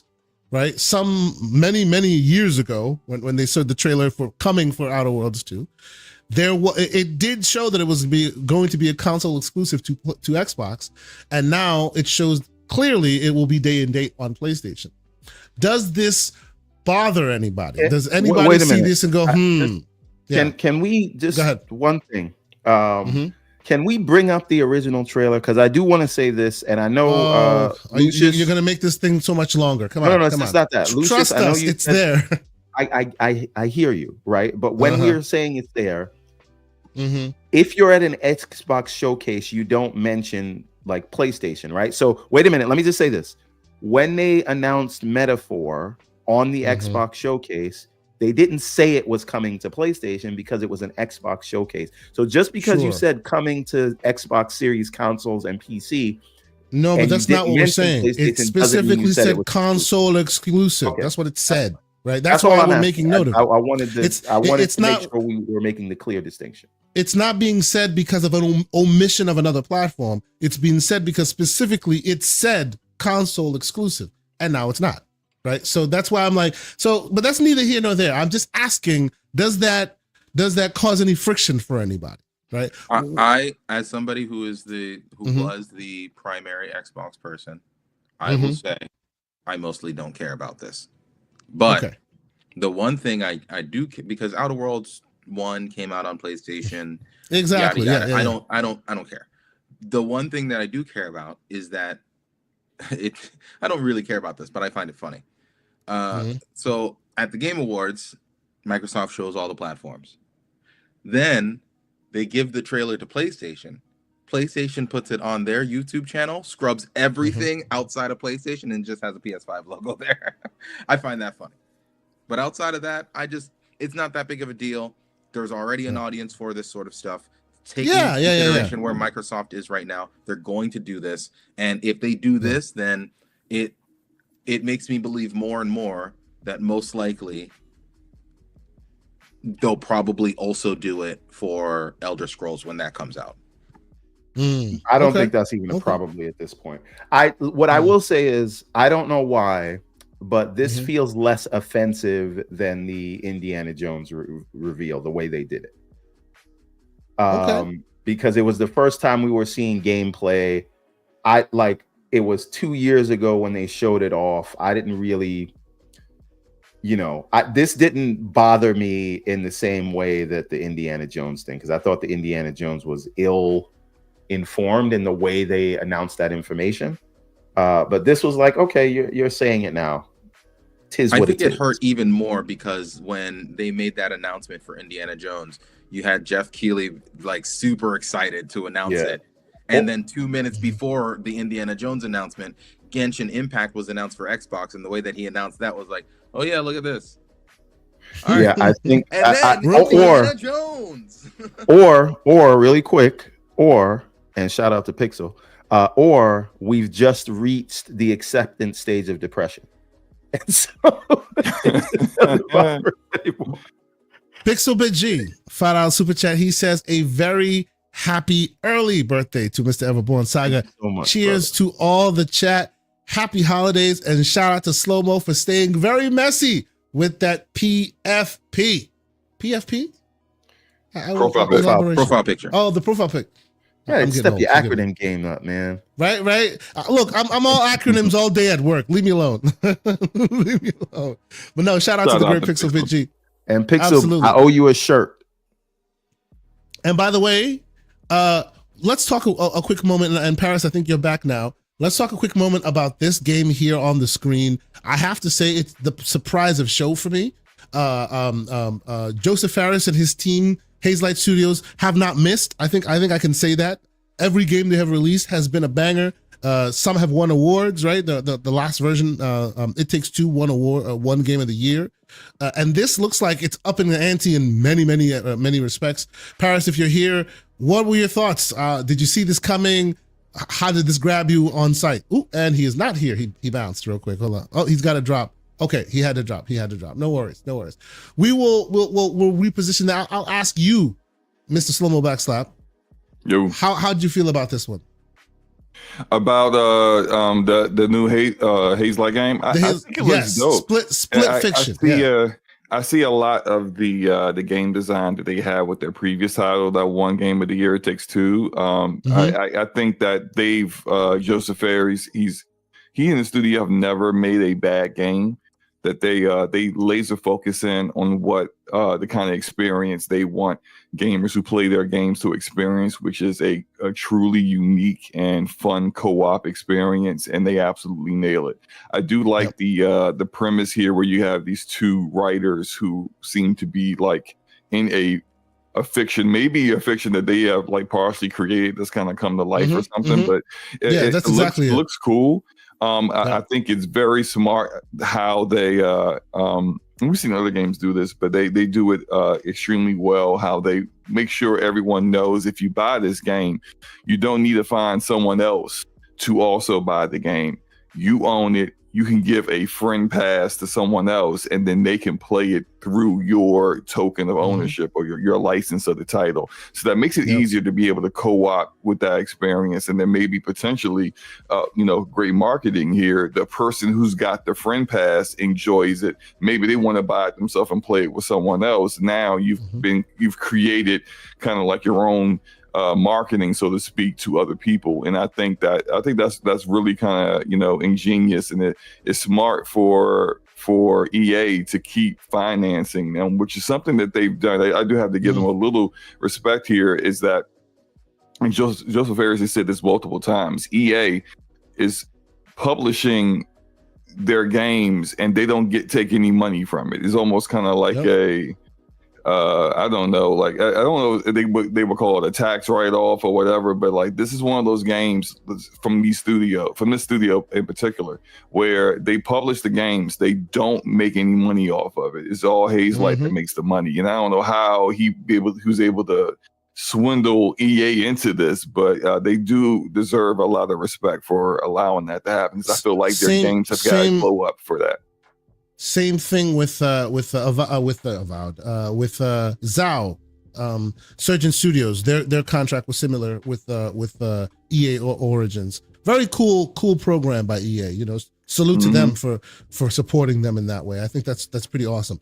And by and large, the games that have so far have been produced in that EA Origins initiative have been excellent. And this being no exception, right? So I don't know. I thought this thing was wild and so imaginative and creative, and it just really spoke to me. Lucius, I see you in here as well. What did you think of the gameplay? I feel like much like another game I was championing over this year, which is the Plucky Squire, right, and a few other games that have done this. It seems like a love letter to video games, right? Even though they're doing this in a high fidelity, big graphics kind of way, you see some inspirations, Panzer Dragoon, you see some inspirations, Metroid, you see inspirations from Donkey Kong, depending on what parts of the gameplay they showed here. How did the gameplay grab you? I thought it was absolutely amazing. What are your thoughts?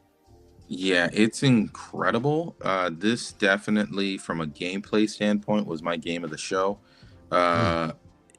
It is definitely going to be something that I'm going to play, and I have to prioritize it because 2025 is a crazy year for video games. If everything releases that we've known about for 2025 on top of everything that was announced today, my wallet's going to be in trouble. But this game, I definitely know I'm going to have to prioritize this one. Yep, I agree. I think it's amazing. Everborn Saga, I know you were on mute when we were all in the chat. What'd you think of this? Very interesting. I'm interested to see how it works. I have a little bit of a funny story about It Takes Two, where I've never gotten to finish it. This is and so I initially started playing it with Sasha, the daughter, and it was our thing, and we were playing together, right? And I'm like, we're gonna play this game together. It'll be great. It'll be fun. So we start playing it or whatever, and then the missus says she'll try it out. So I said, we're going to start a separate game, and I'm going to play it with the missus from the beginning, and I'll just play with both of them. So one day, the Sasha walks in to me and the missus playing split screen in the bedroom and sees us playing the game and has a look on her face. Betrayal. Like I cheated on her or something. Like she caught us in the act, and she was like, I don't want to play anymore. This was supposed to be our thing. And then the missus is like, oh, I don't want none of this drama. I'm not playing this game. And no. Now you're in trouble. None of them will play the game with me, so I'm only halfway through the game. I don't know how it is. I don't want to do that again. So when I saw this, I got triggered, and I don't know if I can play it. That's great. So you started with one player. You started with one player, ended up with two players. Now you got nobody to play with. Yes. That's great. That's great. I actually plan on playing because my daughter was a little younger at the time. She wasn't really interested at that time, but she's much more mature game wise now. I actually think it's time to try It Takes Two with her. She might really enjoy it. I too started playing with my wife. She gets motion sick on 3D games like far more than most people. You know, some people have that issue. She used to be like 2D gamer all her life, Mario and all that. But in the 3D world, with things moving as quickly as it does, it kind of bothers her. She's very susceptible to it. So we were only able to get through a little bit of it, and we could only play in small spurts. So I haven't gotten to the end of it either, but I am so excited to try this. Y'all, those who know that I am totally a sci-fi guy. Mr. Everborn Saga is a fantasy sword and board dude. So it's like combining two of the extremes in one game. I would love to hear how they did this from a development standpoint. Do they have two separate teams building two games and stitching it together afterwards? Like how did that work? It looks very cool. I was very stunned, very surprised. Like it was my surprise of the show. I think like I really enjoyed this. I will predict this right now. I think Jeff has his favorites. Right, Joseph is one of his favorite. Ever since after Oscars moment, he is one of his favorites. If this game hits anywhere near the level of quality as the previous game, you can already bank this would be a Game of the Year nominee next year. Absolutely, yeah. And I mean, from what you know, the people can cut a great trailer, but from what I'm seeing, it looks like it might deserve it. Like there's ideas on display for days. I'm not saying it's not deserving, but this still doesn't change biases. Sure. No. Yeah. And you're not wrong, right? And I feel the need to bring up the fact of its deserving because merit sometimes isn't the priority in some of these proceedings. True. True. So it is what it is, but this looks great, like fantastic. And I'm excited to give it a shot. Soil Tech, the great Soil Tech, $2 super chat. He says, hit the like and subscribe on your way in or out. I appreciate you. And I will also say pause to that one. So thank you. Thank you very much for being here. And then Adidas 20, who has been a member for 7 months. He just felt the need to say salute. Salute to you, good sir. Thank you so much for being here. Always awesome to have community members that we know and love still hanging out here with us. I will once again say it hasn't happened yet, but somewhere during these proceedings today, I will be giving away 10 coins, 5 Indiana Jones and 5 Call of Duty. So stay tuned for that. I'll set up the hashtag. You mean if you're in the chat? Call of Duty, right? I'm sorry? You mean 4 for Call of Duty, right? You mean 4 for Call of Duty? I said 5. Because one's going to me. We'll talk about that one in the DMs, sir. Don't worry about it. We'll talk about that in the DMs. You see, Kay's being coy with these coins because I've been asking for coins. He's talking about giving them to Tom, Dick, and Harry. Hey, man. I can't even get a coin. I can't get a single coin. And on his birthday weekend. I mean, it's a shame. And actually, it's actually pretty funny. You only turned 55 once, He's not drawing We're not talking about PG here. We're talking about 43. So, and actually, it is kind of funny. This weekend is Everborn Saga's birthday weekend, which is the second to last show. The last show, which will be next week, will be my birthday weekend. So we got birthday weekends left and right going hot and heavy. But yes, don't worry, man. We'll talk with y'all in the DMs. We'll get some coins. And actually, you know what I think? I think members of this channel will have dibs on the first 5. That's what I think I'll do, because there are many members in this channel who've supported us for all year and been doing it for years now, like the great Adidas 20. So the first 5 of them will be members only, and you'll get to decide whether you want a Call of Duty or an Indiana Jones coin. But we'll get there in a minute. We're still watching what's on the screen here. About ads being shown right now, can I say this and y'all can retort? I want you to retort. Flood, I'm sure you're in the chat right now. Can we all agree that AMD needs to stop spending their marketing budget on this and start maybe diverting some of that marketing budget to getting their house in order? Maybe drivers will release on time a little bit. If you actually look at the numbers, their R&D on their graphics department is quite high. The problem is NVIDIA's research and development on their GPUs It's way a more. larger number. Way more. Yes. Than AMD as a company has every single sure. year. But that doesn't mean you don't try, right? If they are Goliath, if they are Goliath, if they are Goliath and you are David, your driver game ain't up to par, maybe get your game up. Step your game up. Y'all are just haters. Y'all are just haters. Y'all just want to hate. Step your driver game up, ladies and gentlemen. Step it up. That's all I'm saying. Because every other ad on this show was an AMD ad. Salute to you. But when I come to AMD, what do I see? I see drivers out of date. I'm just saying. To be fair, like, let's not pretend AMD are not king of the sort of handheld and console space. True. They do have verticals where they are dominant. Yes. But that is probably because NVIDIA just doesn't care to play in those things. Don't you hear what I'm saying, though? Don't you hear what I'm saying? I'm being selfish. I'm because the king of this playground, and ain't no one else there. It's just you by yourself. You bullying your imaginary friends off the swings.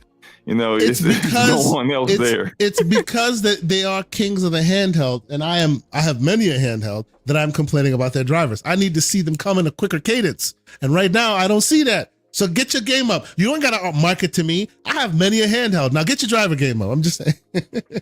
I'm just saying. Forgive me, but yes, let us move forward. What are we watching right now on this screen? Okay. So this looked like mad gruesome. Isn't this the almost Back 4 Blood, Left 4 Dead kind of game that it's Killing Floor 3. Killing Floor 3. Okay. It did look good. I have a couple Killing Floor games that I've played in the past. I feel like it's a little, I don't know, it becomes a little too Splatterhouse, right? It's kind of Splatterhouse style. So I love what I'm seeing, but you know, I've only put X amount of hours into it. I don't know if people in the audience feel differently, but I appreciate that those type of games exist. Let's see here. So we're moving forward. Let me see here, and let me see. I know. There we go. Yeah, this is what I wanted to talk about. Right? And this is what they call the Game Changer Award. Boy. Yeah. I want to understand this a bit better. I want to understand what I don't know who that is. Exactly. So let's frame this quickly.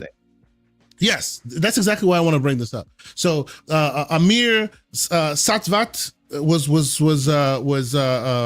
was honored for recognizing the issues within gaming as far as folks getting let go, you know, so rampantly in 2024. So presumably he started a network where it was trying to get folks back to work. The report said that him and his network has been able to place 3,000 people back into jobs, which, I mean, right off the bat, that all seemed wonderful to me, right? He came to claim his award. He spoke very highly, spoke very eloquently, got mad emotional about it, you know, expressing his love for the gaming industry. I thought all that was wonderful. So I hear there's slander. I hear there's odd controversy. Lucius, I know I'm pretty sure you have a better understanding of what's going on. How about you lay out what the controversy is after the fact here? Yeah, and part of it is it's hard to separate, you know, people's personal feelings about the industry and this man specifically with what is necessarily wrong with the award.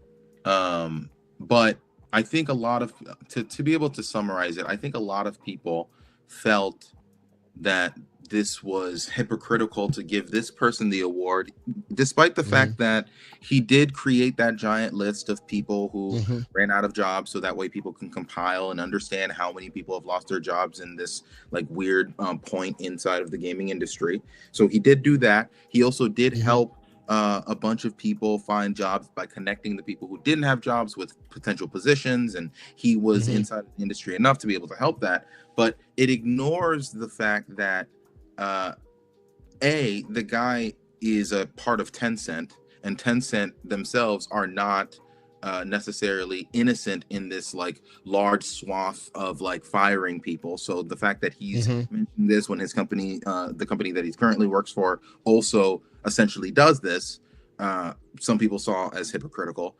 and it was also the biggest fact that like there was an issue with the way that he kind of positioned himself, and essentially people just didn't like the fact that he was associated with Tencent, the fact that they got this award, the fact that they tried to elevate this person to be like, oh, he did this altruistically, when a lot of the jobs that he got people were through Tencent owned businesses, right? So he compiled this giant list and then used his position to be able to get Tencent a larger stake inside of gaming. So there is a lot of tumultuous X, Y, and Z there. The thing that they did give him the award for, he did compile the list. He did get those people a bunch of jobs. He does care about that stuff. But I think that this is just a situation of you're never going to get the perfect messenger or the perfect whatever. And maybe you can make fun of the fact that this award shouldn't exist. I don't know. But I'm glad that the game exists, or that this specific award exists. I may agree with some people that I'm not the biggest fan of somebody from Tencent particularly getting this award, but I generally do think that we should celebrate when people do good things for other people inside of the industry. So when it comes to this Game Changer Award, I do like the fact that the award exists, and I do recognize that this guy isn't perfect, but whatever.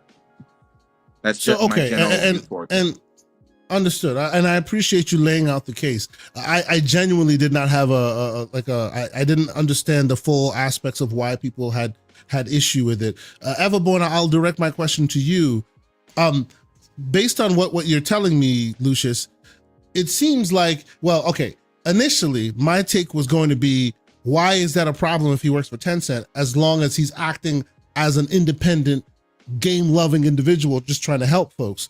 But then that second part that adds to that equation being that him helping folks then ends up just being him offering a bunch of folks that have lost their jobs, specifically Tencent-owned businesses, right? Then does have that air of agenda to it, right? They're trying to muscle their way into the industry while people are vulnerable. I understand that could be perception, but again, my initial take was these people were displaced by this very same industry, whether it be Microsoft or PlayStation or whatever third party they were working on, right? I understand that people have a certain phobia when we're talking Tencent or any Chinese or a company of that nature, but this is still, to me, putting people back to work. I would still, Tencent doesn't come and capture you in the middle of the night, right? They offer you a package, they offer you a job, you like it, you take that job. And I feel like he's just facilitating, allowing for that people to get back on their feet in that way.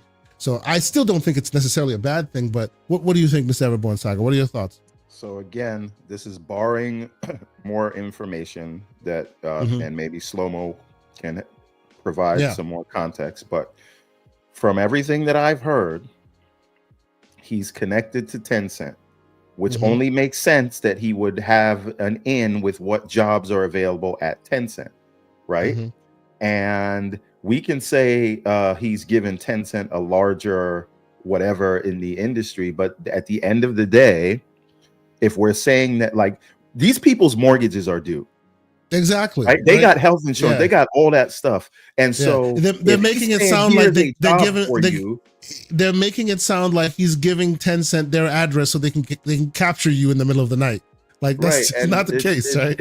It comes back, like, again, just him finding jobs that are available that happen to be in Tencent are not enough. Now, what I've heard some people say is that he used to work for Amazon and he was responsible for getting a lot of people laid off. I don't know. But even then, he's not Jeff Bezos or whoever's running Amazon now. If Amazon decides to shut it down, they decided to shut it down. That's not his fault. That's above his pay grade. So, and a lot of people lay people off. I don't see Phil Spencer putting together one of these lists, or Jim Ryan or Hiroki Totoki or Doug Bowser. right? People getting laid off all the time. Not everybody's putting together an Excel to at least try to help people connect with a role, right? So, and when you want to work in the game industry, it is not as easy to say here, like it's very easy to say, I want to work in the finance industry. Let me go look for Citigroup or Bank of America or whoever. Finding these specific roles in this industry is not as easy. And I tell you that as someone who used to look for stuff like that. So if he could get people find help, connect people, to me, that's a positive thing. So somebody has to give me some compelling evidence as to why it is a bad thing. And it can't just be that he works for Tencent. So I agree. I agree. So, I agree with that. But again, and, I don't know. I'm speaking from a position of ignorance. So I'm looking exactly. Yeah. I don't see why. I still think this is all a net good. I don't see why, even if he works for Tencent, I don't see why that's a big deal. Because if Tencent was so bad, then we would shun them whole cloth. But there are many Tencent games being played every day. You know, many of your favorite games are partly owned by Tencent. And I know there's xenophobia around, right? But you know, the man is doing his best to just place people in jobs. So I don't understand why that, wherever the job is, as long as the people who are being placed there want to be there and it helps get them back on their feet, I wouldn't understand why that would not be a net positive.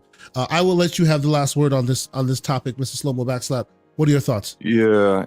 So, you know, I've talked to a few of my buddies who are developers about this in particular, because I saw them kind of speaking out on some things in regards to the show. And this is the one thing they found to be the most distasteful, not necessarily due to Amir himself, although they don't really like him that much anyway.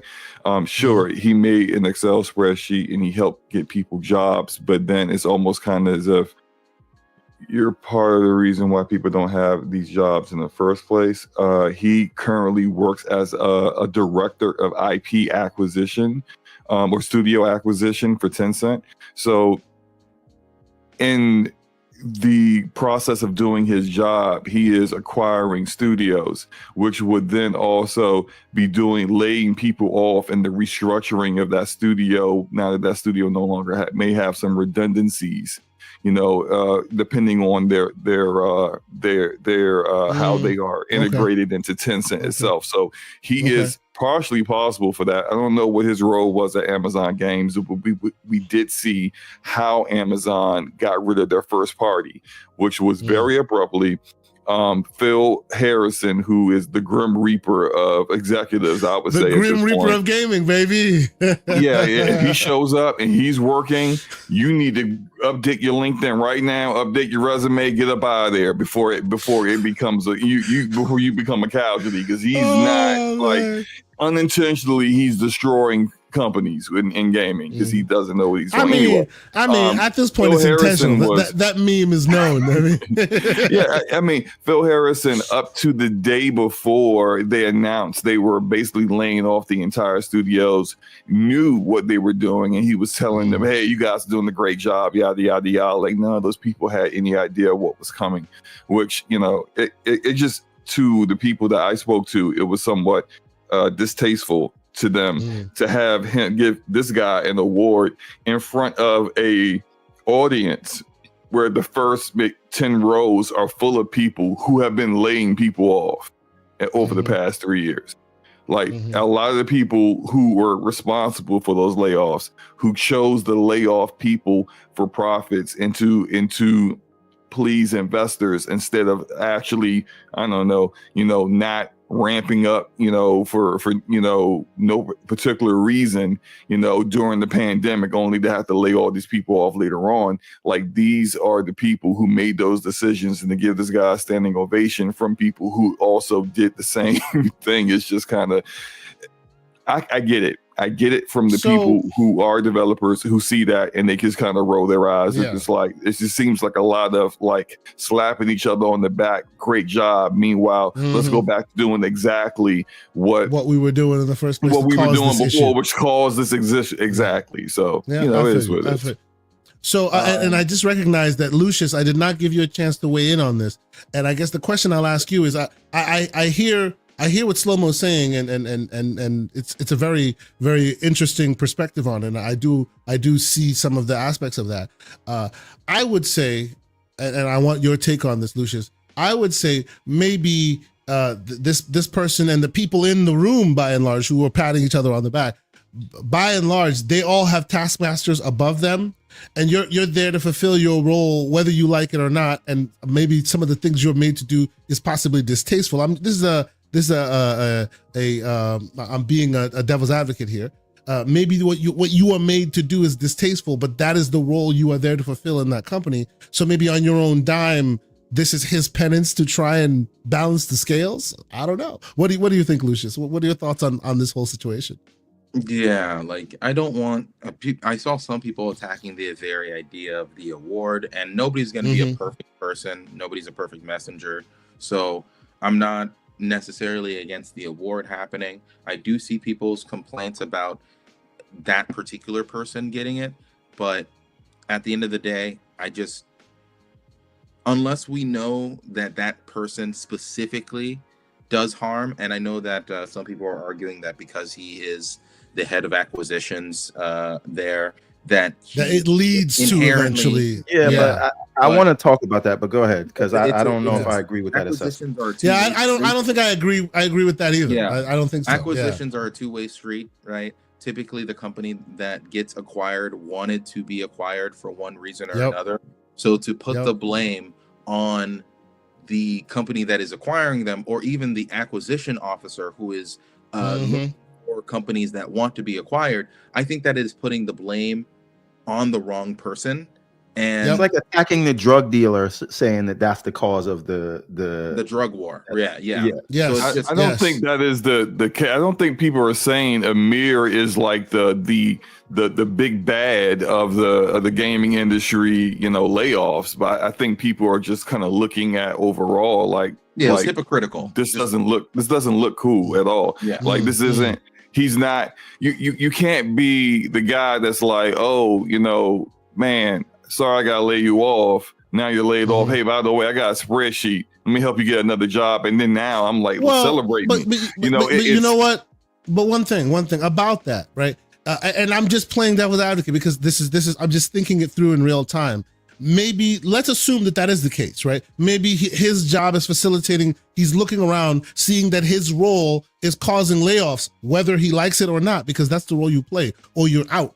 Right? You heard him talk about wanting to be in the gaming industry and getting all emotional about it. Maybe this is the role he fulfills, and him seeing that the role that he's fulfilling by the nature of it being necessary by the higher ups, right? Either it's you or somebody else. This is what it's causing, and he, in his own capacity, seeing that it's not right, is trying to balance the scales by placing people elsewhere. Right? He's a double agent. He's a yeah. Hey, I don't know. I'm just saying. I'm not saying the bad man, but I'm not saying that he's a double agent or he's a bad man. But I guess what I'm saying is there is no bad or no good, right? Like there are in these corporate environments, you are being made sometimes to do something that's distasteful. Right. And it's not distasteful in a nefarious way. It's just business needs to be done. And if you think it through, you're eventually causing roles to be let go, or roles to be redundant by the very actions that you're taking. So with that in mind, if you feel like you can balance the scales and help people on your own dime to facilitate them getting righteous in some way, I think that's a good look. I mean, I don't know. He doesn't control the business. I mean, we have to keep it a buck. Businesses aren't laying off employees because we have to do it to keep to keep the lights on. That's nonsense. It's not it's not his decision to be made. Hold on. There are some actual developers or publishers that need to do that. There are some. Yeah. But when we see a company announce record profits right after they laid off like 1,000 people, that's not what that is. That's absolutely making moves greed for an investor. That's greed. Absolutely. And when we see the kind of companies that he has worked for do that, I do not think that that is the same as, hey, well, this guy, he's got to do some things that he may not like sometimes. But I agree with you. I guess all I'm saying, and you're 100% right. I completely agree with everything you've said. I guess my take on it is that greed perspective, while not wrong, is not directly coming from him to make those decisions. He is just a facilitator because there needs to be a facilitator. There needs to be an implementer, right? Either it's him or it's somebody else.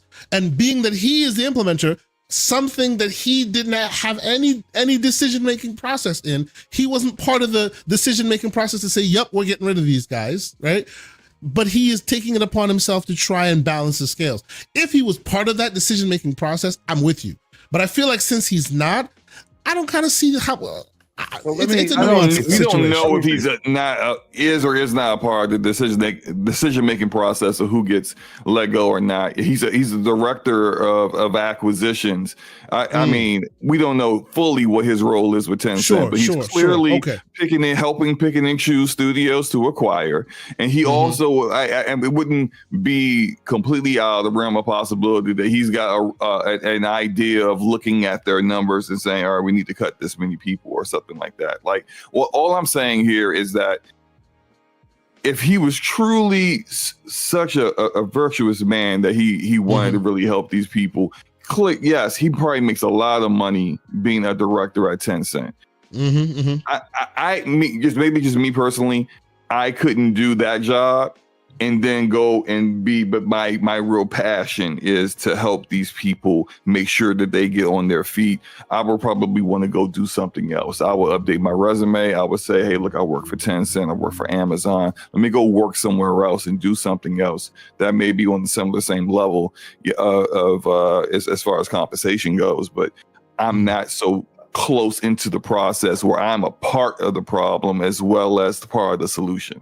You know, like maybe that's just me.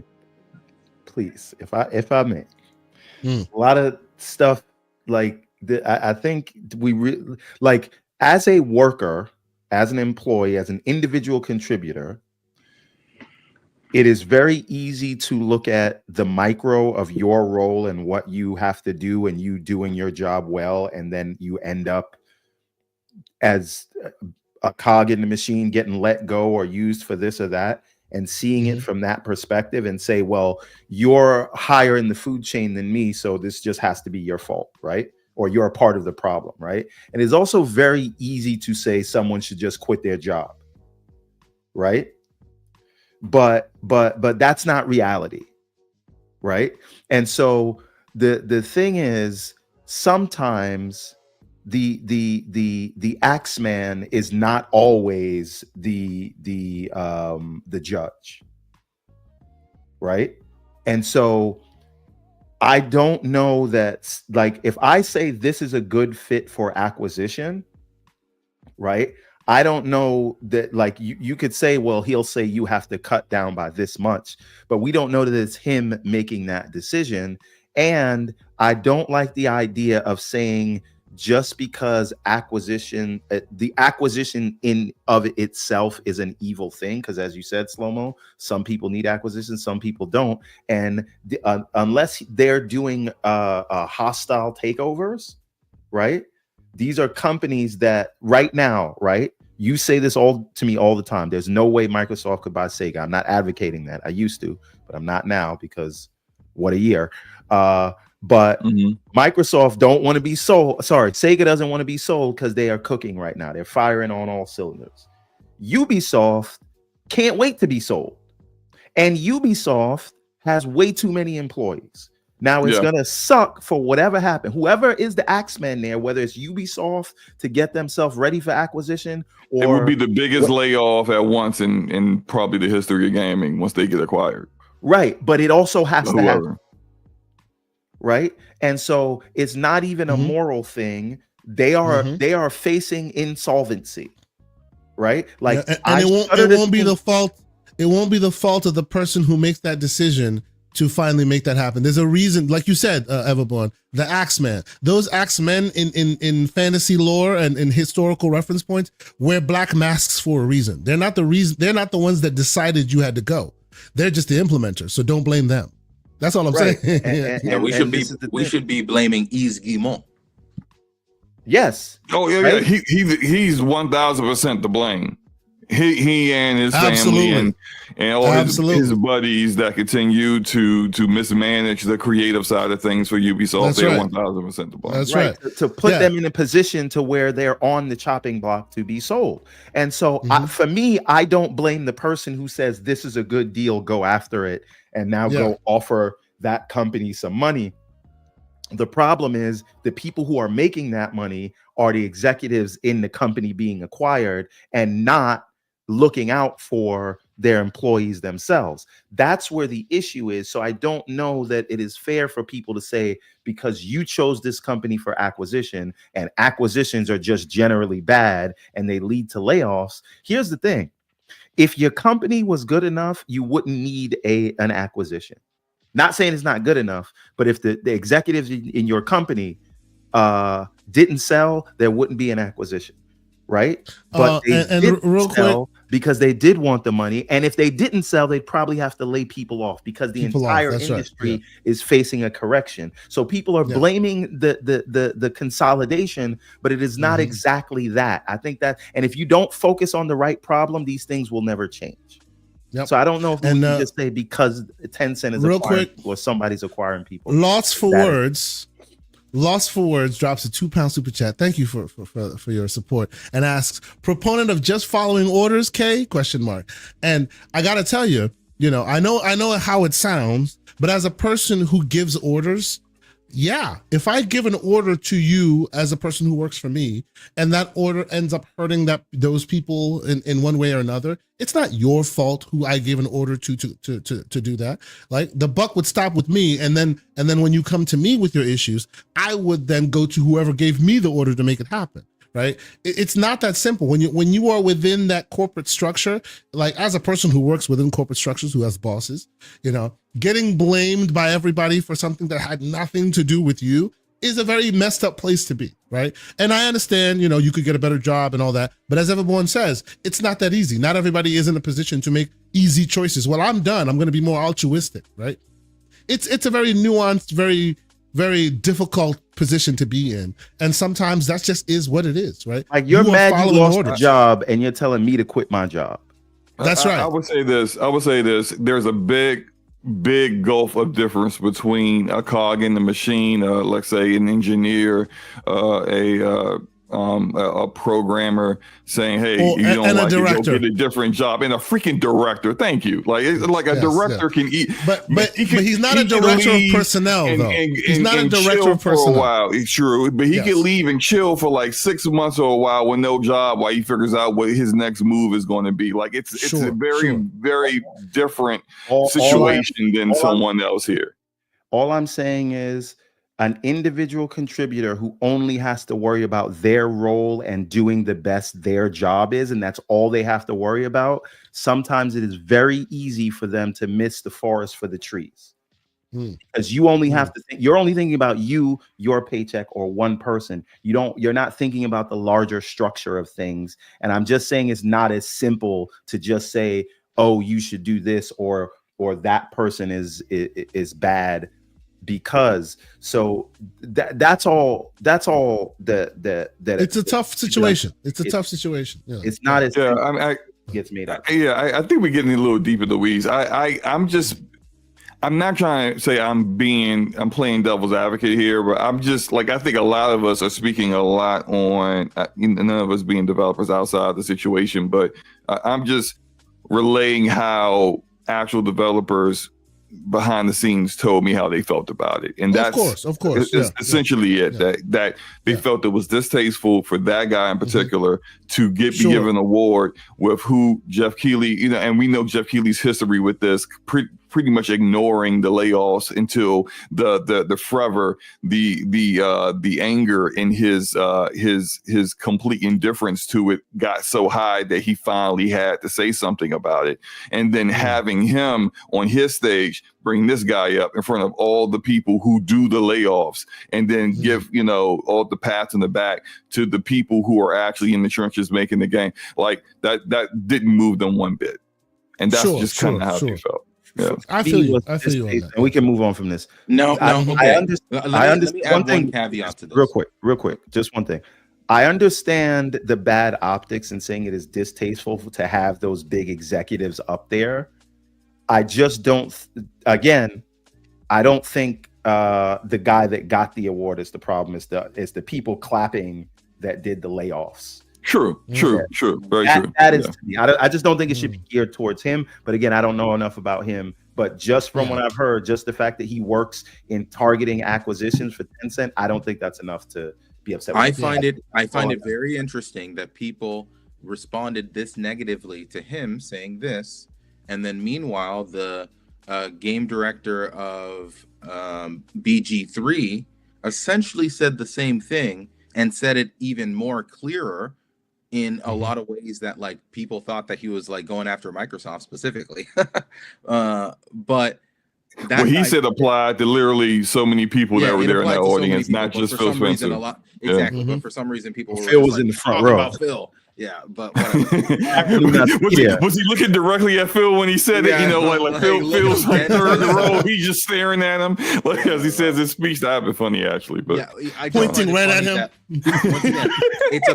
It's about a bad messenger situation. That's what I feel like, because people reacted negatively to this very specific award and this guy getting this award and X, Y, and Z, but they did not have a problem with the head of the studio of Larian saying essentially the same thing right before giving the Game of the Year awards.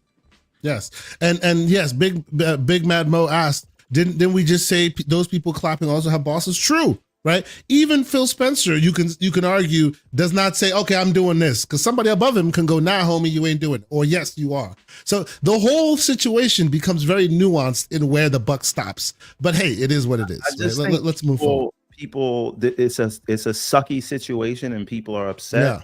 And they want to find where the blame should lie, you know, and it's more nuanced than just simple. And again, you know, let's really move on. I just think it is a false place to start that said, yes, acquisitions do lead to layoffs, but we have to talk about what leads to the acquisition. Acquisition like first. We're going to leave that part out, then we're not having the right discussions. Yep, 100%. I acquisitions are a symptom. They are not the thing. So let's pause for a moment. I see we have some stuff on the screen. Let me get to this shot. We'll pause for a moment, and I will say once again thanks to all the fine folks that are in here chopping it up with us for our second to last episode of the year.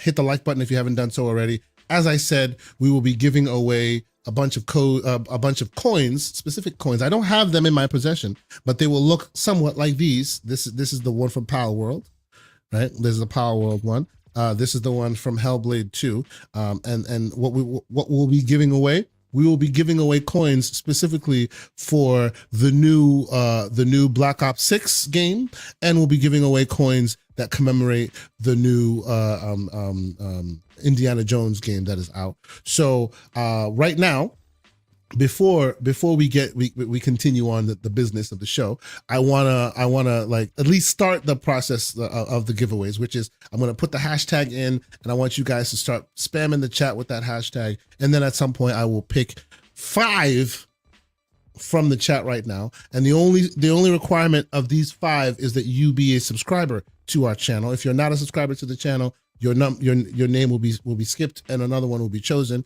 You can hit that subscribe button right now. It's very easy. It's very free. You hit that, and 5 of you will get access to these coins. And then the other 5, I will pick from the members, and we appreciate our members who are always showing us support. Let me quickly show you what we're talking about here. In the case of the Call of Duty, these are the variants of the coins. Right, and you get 3 variants. You cannot decide. Give me a second. I gotta get my stock account up. There you go. Get your stock. And those on the panel need not apply. We'll talk in the background and get you right. Don't worry about that. But for those in the chat who want to be a part of the equation, you have no right to choose which variant you want. But whoever wins, you can decide between the Call of Duty coins or the Indiana Jones coins, and one of them will be sent to you. And this is the Call of Duty side. This is the Indiana Jones side, and this also has a few variants if you pay attention. So this is the front. and there's the back, and then Oh, there's this another is one. variant, this one, and then This this is one, right? one. Freaking cool. Like I love this one. This is my favorite. Like so you'll get either like the back, this will be the back, and this is the front, or the other one which has this Which one. one am I and gonna this get one. though? Real cool. We'll talk That's- about that that's one what I later. want. But needless to say, these are your choices, ladies and gentlemen. We will put the hashtag in the chat momentarily, and when we do, we will ask that you partake. You spam the chat with it, and then I will pick from our picker, and 5 of you will get that right now. And all you have to do is be a subscriber to our channel. Salute to everyone who has been a part of our 2024 family, our 2024 community. We appreciate y'all. Thank you so much for being here. And I will start that right now. So there's your no, it's not. I missed. Yeah, there's your hashtag in the chat right now. It is GCP 2024 hashtag GCP 2024. I will pick 5 random winners, and those 5 random winners will receive a GCP coin. Now, I see you in the chat, Big Mad Mo. I will say no, sir. You will not be eligible for this giveaway. And you know why? I'll tell you why. It's because Big Mad Mo was one of the only ones in our Discord to go and make his choices as to which ones he thought would win for the Game Awards. So, sir, you've already won. You already get a coin. So don't even worry about it. Big Mad Mo is getting one because he followed the instructions. He saw that we were doing this. He understood the assignment. So you, sir, don't even have to worry. You're getting your choice already. But everybody else, y'all pick through the picker. I'll draw one, and then of course you will be a winner. And when you do win, you have 48 hours to hit me up, whether that be the Twitter DM or the Blue Sky DM, and be like, "Hey man, I won." And I will send you a link. That link will send you to a small place where you enter some general information. You know, give me a government name, give me where to send it, and we will send a coin directly to you free of charge. So salute to you guys. Happy holidays, and we'll get this thing started. But okay, all right. Let's get back to the Game Awards though. Let's get back to the Game Awards. Let's get back to the Game Awards. You want to talk about Sega? Okay. What do you want to talk about Sega? Yes. Well, before we get to Project Century, tell me what you guys think about the new Virtua Fighter. What is your relationship with Virtua Fighter? Because Virtua Fighter will go down as the only fighting game that Everborn was ever decent at. Okay, that's why I had to go. I understand now. I get it. That's why that franchise had to go. I get it. Okay, but yes. That was good. That was a good one. I remember putting in hours and hours on the 32X when they had the gimped version of Virtua Fighter on there. Yep. Like this is my thing. I will play fighting games again when this comes back. It was your thing. It's been a while since Virtua Fighter. Can you still hang? Yep. Probably not. In particular. Yeah. But I will give it an attempt. See, now I just think the name, like, because Virtua Fighter, and you guys tell me if I'm wrong. Virtual fighting game. Yes, but that's the thing, right? Virtua Fighter got its name as the first 3D fighting game, as Virtua Fighter, that Virtua being the 3D, right? Right? Exactly. So in the world where Virtua is commonplace now, what identity do they have? Because that was their identity before, right? When that was unique. Today, it's a dime a dozen. What does Virtua bring? Go ahead. Virtua Fighter's main, at least for me, its shtick was like, oh wow, these people are actually throwing hands. Like, it's not like superpowers. Like, this like is a simulation. Real, it's a simulation martial arts game, and that was always really cool for me. And the only thing that came even close was Tekken. And Harada-san on Twitter was actually incredibly excited for Virtua Fighter because Tekken and Virtua Fighter have always been kind of nemesis. And like constantly back and forth. People who love Tekken, people who love Virtua Fighter will argue which one is better. So him being remember the USA versus Ridge Racer rivalry? Yes. So this is what I think it's going to hype up the fighting game community, especially since Tekken has gained such fervor. The most recent Tekken is incredibly popular with the fighting game community. So I think that Virtual Fighter, there's a space for it because Tekken has made that space for it. So it's showing up being something very similar to Tekken. As long as they make a good landing, I can very easily see Virtual Fighter getting back its place in the fighting game echelon. Right. Okay. So I always considered Virtual Fighter and Tekken basically the Street Fighter and Mortal Kombat to the 3D fighting space, right? Again, they're different, but they and again, these days the fighting game community is a lot more united than they were, because before it would be like people are going to pick their fighting game and that's what they play. I think a lot of people appreciate a lot more of these games now, so it's not really a competition, it's just everybody's doing their own thing.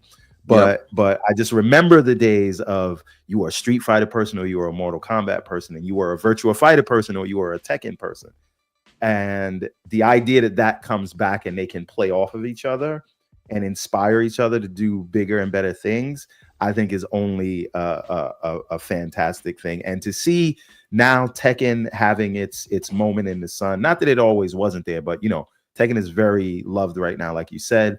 To see the latest iterations of Mortal Kombat and Street Fighter being so well received, this is the perfect time for a Virtual Fighter to come back. And I think Killer Instinct should stop. Microsoft should stop effing around and do another Killer Instinct too. But this ain't about them. Sega firing on every single cylinder available. They're not even firing on cylinders anymore. They're in electric cars now, right? Like, I'm so hyped. I don't know when that's coming out. Probably not till 2026 or later. There's that other Sega game too by RGG, the Project Century. Yes. Which is just them kind of taking the Yakuza playbook that they have and just remixing it to something completely different. And I'm very excited. The game looks really good. Let's see how it looks when it actually comes out, because it's an Unreal Engine 5 game now. They've moved to Unreal Engine rather than their Dragon Engine, so there's going to be some sacrifices when the thing actually launches. But it will be some visual positives though. I think Unreal Engine will make it a little more visually pleasing. Might have that stutter jank that Unreal is famous for, but sorry. But the point is, I think it's going to take a large visual. There'll be a large visual upgrade there for what we're used to in from that Dragon Engine. So even that had me very, very excited, because I don't know how much of that was real gameplay and how you trigger some of those actions, but the way they interacted with each other, the way they fought, the way he pulls out knives, like all of that just seemed like fantastic to me. So I'm super excited for that. Dude, did they say when it was coming out? Because it's a project name and not a real name yet, that means no time soon. Probably a while. Anytime soon, yeah. Whenever it's project something, it's like, all right, see you in 3 or 4 years maybe. Yep. Probably longer than that. I mean, usually projects that are coming out 3-4 years from now already have names. Like, this doesn't even have a name yet. Like, what are we doing? Yeah. It's going to take a while, I am not a fighting game guy anymore. I was when I was a teenager. I was definitely a Capcom kind of dude. Like I wasn't just playing Street Fighter. I was playing Rival Schools. I was playing like Rival Schools, man. Damn. Fatal Fury? Good You a Fatal Fury guy? Yeah, SNK. I mean, it was all right. I dug it a little bit, but I was more of like, me and my friends were definitely like on the Capcom train. Tell the truth. You was a Dead or Alive guy. I was a Dead or Alive guy. I did play Dead or Alive. I was playing a lot of Dead or Alive. Or Dead or Alive volleyball? Both. Dead or Alive. I didn't touch that. Like, I couldn't even look. I'm sorry. I was just I can't see myself buying this right now. I just couldn't do it. But no, my dude was the Jan Lee. Oh man, I only mess with Jan Lee just because I used to troll my friends with him, because they would get so annoyed. They'd be like, "Man, he's so OP, man. This fake Bruce Lee guy. And I'm just like, yeah, it's just, you know, the way he was disrespectful and the way he would like slap people around was great. So no, yeah, I did play some Dead or Alive out there, but I'm not into really fighting games anymore. But I do think that Sega, it's good to see them bring this back. It's good to see them kind of branching out, not just relying on the Atlas games and the Like a Dragon games, which have been the strength of their really like high quality IP that they have been using as the foundation of their resurgence, but kind of branched out and starting to bring back some of these other games. And we saw stuff like what is the skate game? I can't remember it. It's like cell shaded. The name is escaping me right now. Jet Set Radio. Yes, Jet Set Radio. Jet Set like Radio. That's supposed to be coming back. Yeah, it's great to see that those titles are starting to come back and them starting to actually utilize their IP. I wish other companies would do that. But you know, it's just good to see that they're doing good, because I've always kind of rooted for Sega and always wanted them to always do well, and it's good to see that they are flourishing. Let me ask you a question. This is, you know, we're not going to go into a rabbit hole of SteamOS or whatever, and don't do that again. No, I'm not. Just I'm going somewhere with this, right? Being a Sega kid, right? And seeing the rise of these handhelds and seeing a SteamOS is going to come out, wouldn't it be cool to see a Sega or another company like say, hey, we can just partner with an Asus or one of the other hardware manufacturers, use the SteamOS, and then throw some of our branding on this thing and say, hey, we're just going to sell you a box. It's really just your Steam and somebody's handheld, but you skinned it for your thing, the same way they do with controllers, to say, hey, we're going to sell you a controller made by Razer. It's for Xbox, but it has the Sonic stuff on it. Could you see like a handheld or a mini PC that is from a publisher that they would sell? Sir, I don't see that being a problem. Yeah. That could happen. Absolutely. A long time ago, I actually, had a theory that I thought, Microsoft and Sega could do that in Japan, where essentially Sega could just assume the name and branding. You and John Wolf. That is John Wolf's idea too. Japan. Yeah, I wish the way Xbox is going in 2024, maybe in the US also, but whatever. Right, anywhere, everywhere. Hey, it's not Xbox, it's Sega.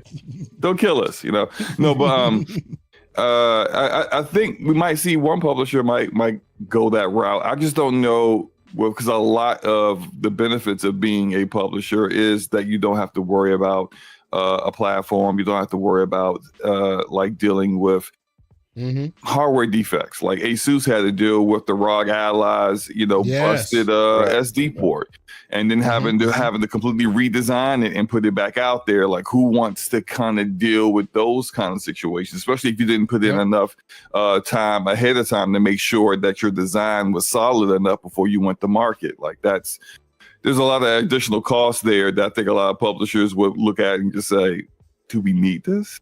I don't know. So I would love to see it, but I just don't. I want to see the Game Gear come back as a SteamOS handheld.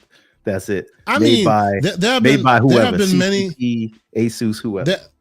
But there have been many, like, since we are in the time of new handhelds that have these SoCs on it, there have been many bespoke hardware makers that have made like what do you call it? Sony PlayStation Vita-like devices and DS-like devices, and even Game Gear-like devices. The devices look exactly, from a clamshell perspective, exactly like the OG device, but inside of it, you got your either AMD variant, ARM variant, or x86 variant in AMD. There are many devices out there that look like that basically are supposed to remind you of Game Gear. If you're interested, they have some out there right now. But no, I agree with you that it would be awesome if one of these companies that has more resources would like, from a licensing perspective, back them up, maybe team with someone. 1X recently released a new handheld that has the newer chips, and they have a deal, and they've done this before. They have a licensing deal with what's the name of that awesome anime that people still like love so much? Evangelion, exactly. Yes, Yeah. they have a deal with them. So the whole thing looks like one of the mechs of Evangelion, right? And it's well thought out, cool design elements and stuff like that. They've done the same thing with other mech anime stories as well, and just to have visual elements and designs and use their logos and things. Same thing could be here with Sega. I'm telling you where this idea comes from. You know how Asus sells that motherboard that has the Sonic in it? Yeah, same branding. Right? Yeah, same idea. Yeah. So basically, they're not jumping into the hardware space. They're just licensing and saying, "Hey, Asus, make a Sega branded handheld. It's still going to run SteamOS or whatever. But it's going to have. It's exactly like the Meta branded Xbox, which there are Meta branded Xboxes out there, right? Well, Xbox branded Meta headsets. Yes. Yeah. So just so you can have the Sega kids feel like Sega's back in the console space. Just to make them feel like special snowflakes, even for a small moment. Yes, I understand. Just think of all the IP. Yo, Slow-Mo, it's not even just Jet Set Radio. You saw when they showed those 6 games that they're working on, they also showed Crazy Taxi. They showed Golden Axe. True. They showed a 3D Streets of Rage. They have Shinobi coming back, which will be the same year as Ninja Gaiden. Cannot wait to compare those two. Like, my God, like Sega. Yep. They're doing it. They're doing things. I know what Slow-Mo's gonna say. Would all of this has happened if they allowed themselves back in 2021 to be acquired? Yes. By Microsoft. And absolutely not. It would not happen. They would have shut down RGG. Yep. Not making enough money. Not making enough. All these Persona games that we've been getting in Metaphor would have been delayed 3 or 4 times. It's just not. Yeah. I'm glad they're still where they are. I agree. No, they definitely don't. And for now, we should make sure that they get, that they stay independent. They need to stay independent. We don't want them to be. And Microsoft definitely would have looked at that old IP and been like, yeah, nah, let's file that right next to Banjo. Let's file that. Because the Excel sheet says no one's been talking about that in enough numbers for the last 10 years. True. That's true. All right, ladies and gentlemen, you know what? Heck, screw it. Let's pause for a moment. I'm going to announce some winners. I think it's time to announce some winners. I have 5 winners from our chat right now. Hell, I've pulled all of them. I have 5 winners from our chat, and I have 5 winners from the members. But you know what? I will first and foremost announce the 5 subscribers that have won. So once again, for those who may have caught on late, we're doing a little bit of a giveaway. We're giving away some coins. We're happy that you guys have stuck with us all year. It's Mr. Everborn Saga's birthday weekend. Well, it's starting. It's going to be on Monday. So we figured this is the perfect time to, kind of hang out, come here, talk some games, like chat about the Game Awards, and also throw out some gifts, give folks some coins, right? So our first winner, Jax82. Jax82, salute to you, good sir. You have won one of our coins. You get to decide whether it be a Indiana Jones coin or a Call of Duty coin. Message me in the DMs. Let me know which one you want. I will send you the proper information, and we'll get that to you as quickly as possible. I will warn y'all now, some of them are brand new. The Call of Duty ones, you'll get them sooner probably than the Indiana Jones one. They're still hot off the presses, but you've won, as you know, those who know that we've done these ceremonies before, you will absolutely get your the thing you win. So salute to you, Jax82. You are a winner. So are you, Torino Johnson. Salute to Torino Johnson. You two have won a coin. So reach out to me. Let me know. Let me know in either of these DMs, whether it be the Blue Sky DM or the Twitter DM, and I will get that information to you as quickly as possible. Blue Sky has DMs now? They do. I did not know. Nicolia, I think that's how you pronounce that. Nicolia, you also are a winner. Shout out to you for winning. Please reach out to me in all those various DMs that I just mentioned, and you will have access to a coin. I'll just send you some information. You send it to us. You send it back to me, and I will send that to you. Curry Cosmos, winner of a coin. Salute to you. Once again, send me that information. I will get that back to you as quickly as possible. Y'all have 48 hours to respond. And finally, from our chat, Darth Kermit. Salute to you, Darth Kermit. You are also a winner. So again, let me repeat that. That is Darth Kermit. That is Curry Cosmos. That is Nikolai. That is Torino Johnson and Jax82. Thank you guys so much for being members, for being subscribers of our channel. We appreciate you guys, and we will be sending you coins. Salute, connect with me in the DMs. Let me know which ID it is. If it's the same, that's even better. If it's not, let me know, hey, I was this guy or I was that person, and I will send you the information and we'll get that to you. Before the show ends, I'll also announce the members as well, but we'll get to that one in a second. Shout out to all those who have won. I didn't hear my name. I don't know. Oh, no, I did. You did not know. No, unfortunately. I'm messing. Unfortunately. Congratulations to everyone who won. Congratulations.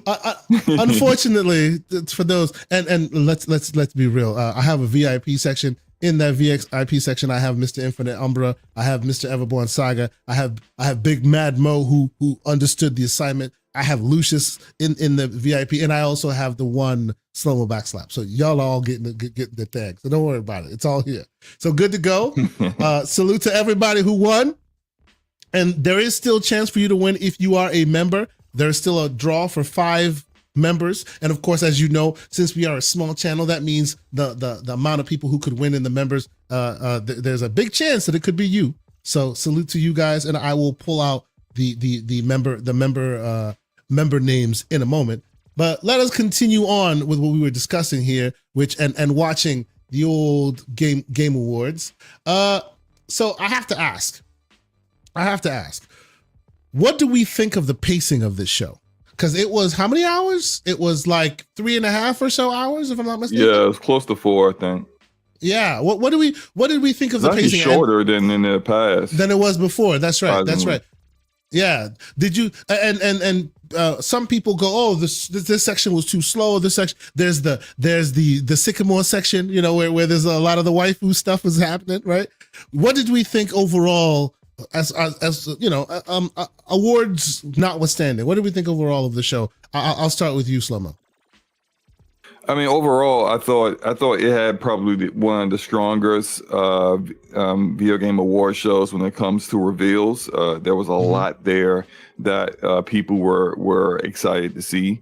You know, Witcher 4, the new Elden Ring content, the Naughty Dog game. There was a lot there that was revealed. That said, I heard that they no longer had the whole wrap it up sign for, you know, developers. No wrap it up, be music. Yeah, no music telling people. But then if you notice, Jeff leaned even heavier in the I'm a rapid fire give you these awards that people won, and no one really got the opportunity to actually accept it. So there's the trade-off, right? Okay, we won't rush you off the stage, but we won't even give you a stage. So that you know, problem solved. We still getting our ads in here, and which is you know, look, I understand it. It's a business, and you gotta have ads. I think that maybe the delivery of that, and I don't think it was terrible. It just wasn't great, but I think the delivery of when the ads were used and when they weren't were what could have used a little bit of adjustment, because I do believe, I agree with, there was just this period where it was just nothing but waifu simulator games, and you just know these are ads. And MiHoYo spent a ton of money out here, because I mean, I'm like Zenless Zone Zero, Star Rail, Honkai Star Rail, Genshin Impact. I'm like, then there's Infinity Nikki, and I'm just like, y'all playing dress up now? I mean, and then, you know, people in my chat like, yeah, Infinity Nikki's great. And I'm like, oh my God, I didn't know this was that popular, but like, I get it that, you know, you're going to have those ads up there, but it just seemed at some point it was just nothing but ads back to back, back to back, back to back. And it could have spread that out a little bit further. Can I say something? I know ahead, it's man. been talked to death, but I know like the timing or whatever is probably terrible for this. This is an Xbox thing, but it's a good ad. I'm sorry. It is. It's a good ad. Listen, it is. Slow-mo, let me ask you this question. You, If you saw this ad from Valve and instead of a ROG Ally, it was a Steam OS, Steam Deck, Steam OS, PC. If they do this thing under the TV or whatever, Steam Link or whatever, like, wouldn't it make a lot more sense? And what do you think people would say it was a good ad? It's just because of the way Xbox is handling messaging this year that it's not landing with people? Because I think it's good, and I think that as an ecosystem, saying you could play Xbox in all these places or play a platform in all these places, I think that's a good message. I think the difference is that where is Steam coming from and where is Xbox coming from? Because Steam has, you know, I mean, they tried Steam machines before that failed, but people primarily play Miserably. Steam on multiple devices already. You know, they play on multiple PCs that you either had pre-built or you built it yourself. So people already, when it comes to the Steam platform and what they know of Steam, have an idea of like, yeah, it's not just one device. And so if Steam is out here like talking about, hey, there's Steam OS, play, you know, you can put, it's going to be on your ROG Ally, it's going to be on the next Legion Go, it's going to be on this and that, it's going to be on the MSI Claw, it's going to be on all these devices. That makes sense to people, you know, because of where you're starting from. When you have this, and it's like we can't really ignore the previous marketing, and some of it is a residual effect of the previous marketing. That's a good, you're right, that is a good ad. But that said, people are taking from the previous marketing of, hey, you don't need a console. You know, and they're applying that to this because, well, you own it. You make a console. Like, why is your messaging saying strictly that? Like, why couldn't you say, hey, if you are without your console, don't worry, you can still play Xbox, instead of you don't need a console, because you're essentially telling people you don't need my product that I also create. And so like that kind of messaging, when it's bad messaging, it kind of lingers and it kind of bleeds into your current messaging. I think real quick, Pixel, and Pixel's back. Shout out to Pixel. Yeah, shout out to Pixel. Yes, welcome back. So for me, what I think it comes down to is they, with their multi-platform, putting games on PlayStation strategy for games that we didn't expect to go there. I think that broke people's expectations of what they were going to do and how we understand consoles. I think if they had this ad when they were talking about cloud and PC, all of that would have made sense to people. But once you say you're putting games on other console platforms, now we start to think, well, your console doesn't mean anything. And this ad feels like another slap in the face to that effect in that context. But them doing the ecosystem play, saying all our games are play anywhere, and you can play in the cloud, I think we all understood that in 2021. It is just post ABK acquisition and the, you know what, I'm not going to use that word, but it starts with a C and ends with a K. The thoughtification. That in the context of that, now you don't even know what a console means. And It so means this exactly ad, what you think it means. right. This Nothing. ad just seems to further down that line that they don't care about you as a console person who's invested in the ecosystem, as opposed to if they ran it in 2021 or Valve ran this sometime in the future, it would make perfect sense. It's just because of their bad messaging killed an otherwise good ad, in my opinion. And it's because they put games on PlayStation. Okay. And Move on though. Curie Cosmos Corey Cosmos in the chat says the slap in the face thing feels a little too first world for me. So there you go. We all have our opinions on the matter. Let's direct our attention to the screen where one of the biggest surprises of the night was being shown off. And what are we talking about? We are talking about the fact that we're looking at a remake. Is it a remake or is it a new title in the franchise? And we're talking about Onimusha. Oh my God! Like this is one of those titles that solidified for me that graybeards were eating last night. Souls before souls. True. Speak on it, Mr. Pixel BG. And by the way, welcome back, sir. Thank you. You guys, the beauty of your show is it's so long that I can get 2 hours of working and come on back. My bros are still here. What's good? I got beef with Slow-Mo because he tried to put out a top 5 list for this show, and that is too much stress. Put on one person. I did it on purpose. Look, I almost made the tweet a top 10 list, and I was like, nah, that makes it too easy. I mean, do top 5 so people can really stress out about it. Yeah, I mean, stressed out about it. Yes. Your 5. You know, before I put the tweet out, I changed my list like 3 or 4 times. Because I was like literally 3 games that like I could have put in there. I was just like, but I like this. I liked what I saw from this one more, you know. And then I was just like, everyone's going to say this game, so let me put Dispatch in there because that was my top game of the show. But then at the same time, I was like, I don't think anyone else is going to talk about this one, so I want to be unique. But if it was a top 10 list, I think everybody would have had all the same games. So I felt like 5 was appropriate. Cool. Yeah, great. I think this is so. When I saw this, the minute I saw that red spirit, I'm like, that's Onimusha. You know what I'm saying? Like, we've been waiting for this for a long time. Time. Oh Jesus, boy, how long? When was the last damn Onimusha? Was that the Xbox One? I mean, the original Xbox. Like, how long has it been? Or did 360 even have an Onimusha game? Yeah, it's so old. Yeah, I don't think it did. This is like OG Xbox era shit, like PS2 or whatever, right? So we've been waiting for a long time for this series to come back. So it's great. And I mean, visually, it's like wow, like it's Capcom. They're playing no games, right? So and of course, this will be released in 2026. So get it out the way right now, just so y'all know, 2026.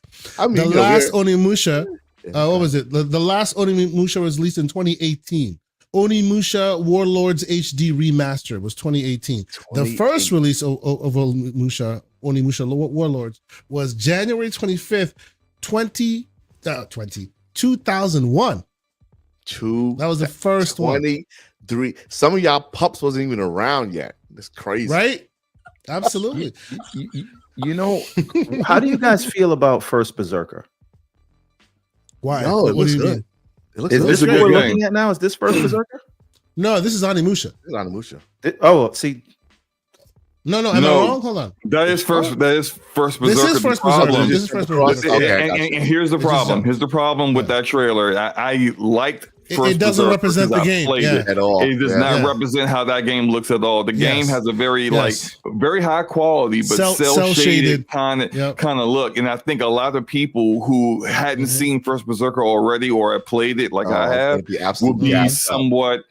Also, it's a Souls-like, which this you don't get that impression from this as well. Is it open world? This is a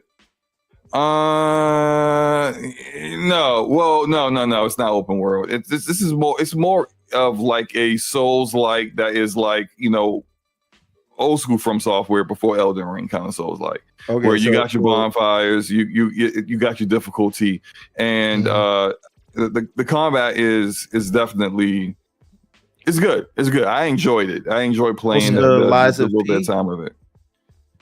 Yeah, as far as level design is more along those lines. And I say, and I think this trailer, although high quality trailer as it was, it kind of misrepresented what the game will end up being. Well, not and kind I think of. there will be some 100% people misrepresentation of what the game is. You said this is Blizzard levels of misdirection. What's so sad about it? Kind of like that, like they're just in the wrong aspect. Not wow. Not wow. what's so sad about this is the game looks amazing graphically. It's beautiful.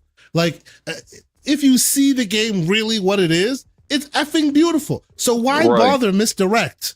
Right? It's one thing if the game is not represented, needs to be represented in a way to make it look better than it is. The game itself has awesome graphic aesthetic, has a very interesting art style. So why bother hide that? It makes no sense to me. I actually think what the game looks like is better than this. Right? This is your generic hardcore. What they have is this cool cel-shaded world, realistic world. It looks like you're in it, but you're not really. It looks better. It's more interesting. So why do this? It is because it's cel-shaded and it's not like waifu style art. It's super interesting. Gory and yeah. So anyway, I know that they look very different, but I don't know why my brain makes an association between first Berserker and that other thing that's what's this other RPG? They just showed it the other day. What's the other big RPG that's coming out? Black. Try to get it Black something. Black. You mean Desert? Something desert. Black Desert. Yeah. Crimson Desert. Yeah. I confused the two names, although I know they're very different games. Crimson Desert wasn't at the show though, right? No, yes it was. Yes it was. Crimson Desert was at the show. Yes. Yeah, it was. Yes it was. Yeah, they show the trailer, yeah.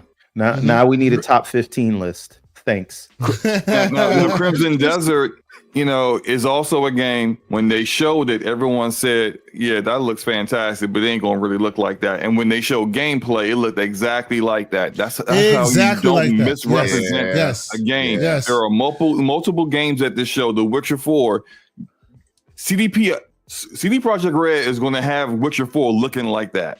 Exactly when it like comes that. out. Yes. And Absolutely. we know they will because of what they've done previously with their previous games. And so when it comes to, it's not just the fact that like the art direction is completely different. It's the fact that you had a level of visual fidelity that you just know that like your game isn't really doing that. Let me just quickly point out so people understand the conversation. This is First Berserker. This is what First Berserker looks like this is actual rendered gameplay that somebody is playing online here. If you look at that, right? Beautiful game, interesting cel-shaded graphics. It is worth just as visually seeing dark like this. Wow. Is it just me? It's an awesome game. It's an awesome looking kind of like realistic, and the guy's a cartoon based. Yes, that's exactly it. The background is super realistic, and the guy itself is shell shaded a little and kind of cartoonish, but also drawn in a almost comic book style realistic way. It's really cool. Like I feel like the ad like disrespects the attention and the work that the art team put in. That ad makes it look just generic. Well done as well. Yeah. The ad makes it just look cheap and generic when this is far more interesting. So yeah, there's that. So, I hope that ad doesn't take anything away from this thing, because I feel like more people should give this game a shot. Yes, Soulsborne as it is. I even played. I played a little bit of it at Gamescom. It's pretty cool looking. It's really, really cool. I like it. They had a test or something. And yet my card is now $432 deep. Ooh. Because I'm adding that. You were saying, go ahead. I was just saying that they had a test for it on Xbox and PlayStation like a month or so ago, and that's why I was able to play it. And I was I didn't quite know, because I saw some of the gameplay ahead of time, which is another thing that makes this weird, is that they've already revealed this game before, and they showed the way the game looked, and they had a trailer, and it's got awesome in-game cutscenes that look amazing, and they had an amazing trailer, and then for them to show this trailer that has like a very different direction. It regressed. Yeah, it just seems like marketing doesn't quite know how they want to push this game. But regardless of that, I still think it'll do well. Like, I don't think it's like a minor misstep. I think it will be fine, because it's a quality Souls-like game, and when it comes out next year, people will see it for what it is and really enjoy it. Yeah, and to JB1521's point in the chat, Expedition 33 really showed you what you was gonna get, and that is what you're getting. Yes. Yes, yes. And the visuals are amazing for that game. That's one of my most anticipated games for next year. The game's gonna be dope. Yep. So yeah, man. Like Available in Game let Pass. me day one in Game Pass. Yes. Probably still buying it So- on Steam, but that's neither here nor there. That's neither here nor there. If you're on console, that's a great get. Oh, Jesus. Available What- on Game Pass. I want Not to for me. say something real quick because I Mhm. pointed this out to Porter Rock on the time, not on the time. I think I DM'd him this though. There's this concept, there's this idea that Xbox's main priority is Game Pass PC, and that's where the best experience is, but it's not. If you It's are not. a Game Pass It is subscriber, Steam. console is the best experience. Like, Mhm. I mean, they got to fix it or whatever, but I like. That was some of them 30 FPS games. Yeah, I don't know about hear you. that. I I hear you. mean, maybe in the term of content, but in terms of performance of the game, How's your performance when DLSS feature is not activated because they didn't update their game yet? But that's I neither got here a nor there, I 3090, guess. so I mean, I'm okay. I'm hear still gonna you. outdo the shit that's on the Xbox. I'm I just hear saying. you. Mhm. When you play it on Xbox, it just works. When you play it on just PC, you works gotta at 30 frames a launch the second. game and flip a coin, see if it actually launches. But whatever. I mean, I don't know what I'm talking about. I'll give you that much on Starfield. That's about it, because that is now absolutely broken. I could name you 5 more games where that happened to the point where Jesus. I'm just wish listing these things on Steam when I like them. But whatever, Sad. they don't care. So Okay. best action adventure game. Best action adventure game. Let me see. Action adventure game. Let me guess. Was this also Astro Astrobot? Astrobot as an Absolutely. action adventure game is the most. Yep. Yeah. Best Yeah, I don't best play games. RPG. This was Metaphor, right? You know, I won the prediction list, Yes. right? Metaphor 1. Yeah. I'm still going through it. Why? Why do you say you won the prediction list? Why do you say that? Because I won. But why do you say that? Because I went to the Excel sheet, looked at what we picked, and counted up who Uh-huh. got what. Uh-huh.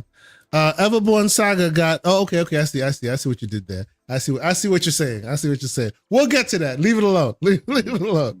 Yes. Okay. That's fine.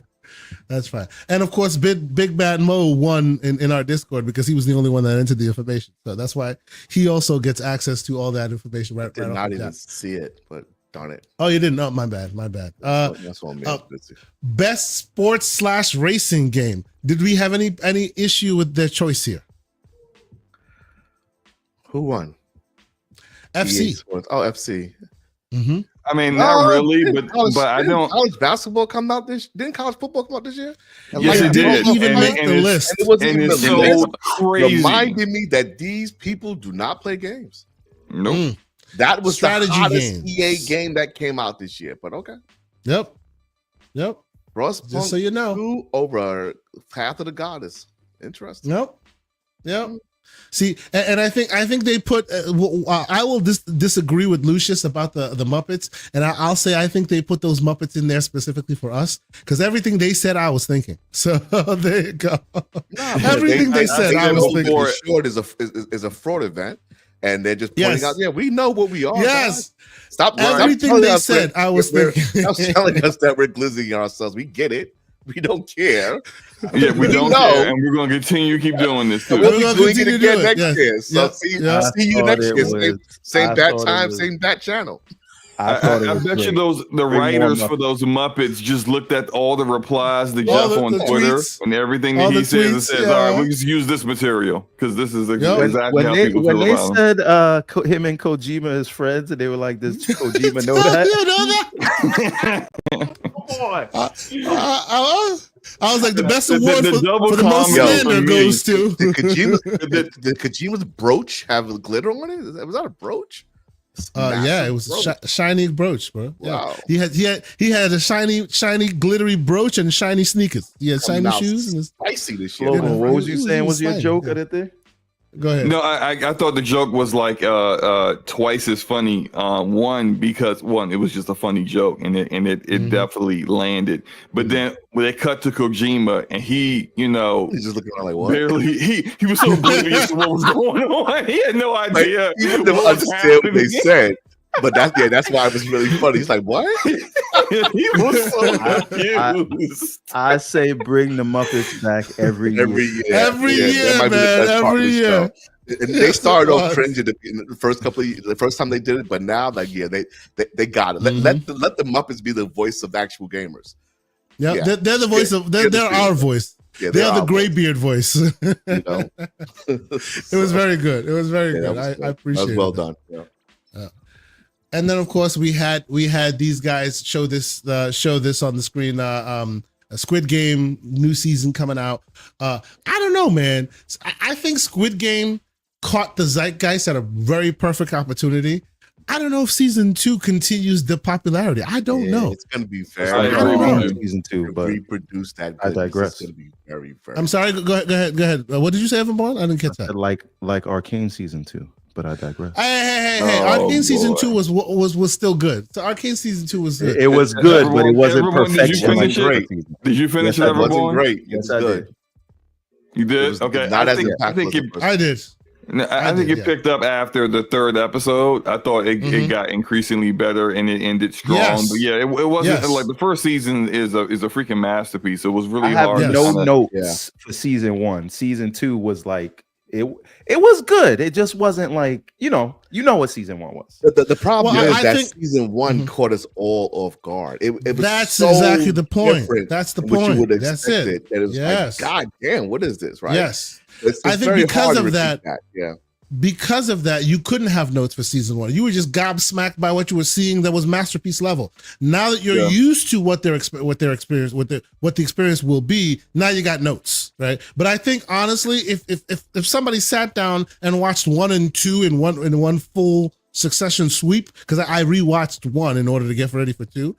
You don't have as many notes. It really falls in line, right? But I do understand that. I thought Arcane Season 1 and did 2 was build up great. my expectations to For maybe 2, yes. an insatiable amount. So Yes, and that then they could be waited part a of it. long ass time. The So Fallout you know, is going to have the same problem. yeah, It's going to have the same problem. It's when Yeah. you get caught off guard by something that's so good, and then the next season Mhm. you're expecting the same thing. The one show that I can say that has managed to keep up the vibe since season 1 was not Undefeated, Invincible. Invincible. Oh yeah. That has managed Yeah. to keep the vibe. I still haven't. And there's watched a season 2 yet. specific reason for that though. It's because Invincible is based off a comic that's already completed, and so the True. story is written, and they're just continuing on with the cadence of the story and what happens next. When it comes to Squid Game was never intended to have a second season. It was a story that was contained in the beginning and the end. And typically, when we see these stories where something is super popular, or it could be a TV show that was super popular. It was intended for 3 seasons. They completed their story, but then the network convinces them to come back and do more. And the producers are like, I'm getting paid like $20 million an episode. Of course, I'm going to go back and make that money. And then But then the story is trash because your story, like, what are you doing? Like the characters don't have the same motivations. You know, you're everyone's just basically cashing it in, and you can feel the difference. And I do think that might be Squid Game too, because like, well, why would this guy go back there anyway? Like, it doesn't make any sense. Because money. This is how Joker 2 happened. But also, it could be like when you have 5 books in a series, and then you got 20 years to make the next book, and they start making the show for 10 years, and then they catch up to you, and your ass still hasn't put the book out yet, but you let the showrunners take all. Tell the me blame why because you couldn't really finish your mad at him, story. son. Tell me why you really mad. Any one of us who read the damn books, Jesus. I'm sad. sorry. Hold on real quick. Go ahead, go ahead. Benioff and Weiss get too much of the blame for why Game of Thrones went to crap. And George R.R. Martin knows he doesn't know how to finish that book, and he just gave them cliff notes. That's why those last couple of seasons felt like cliff notes. They signed on to adapt his work. He got money, and he decided he didn't want to finish it and let them take all the blame for the story I don't know how to finish. They were amazing at adapting his work. When they ran out of runway, that's when the show started to go downhill. Don't blame them for that. Blame the guy who wouldn't finish his book. So they I do get know some we're blame busy. for it because No, go ahead. HBO did tell them, "Hey, we'll give you as many seasons as you want," and they was like, they wanted that Disney bag. They was like, "Nah, we good. We going to end it right here."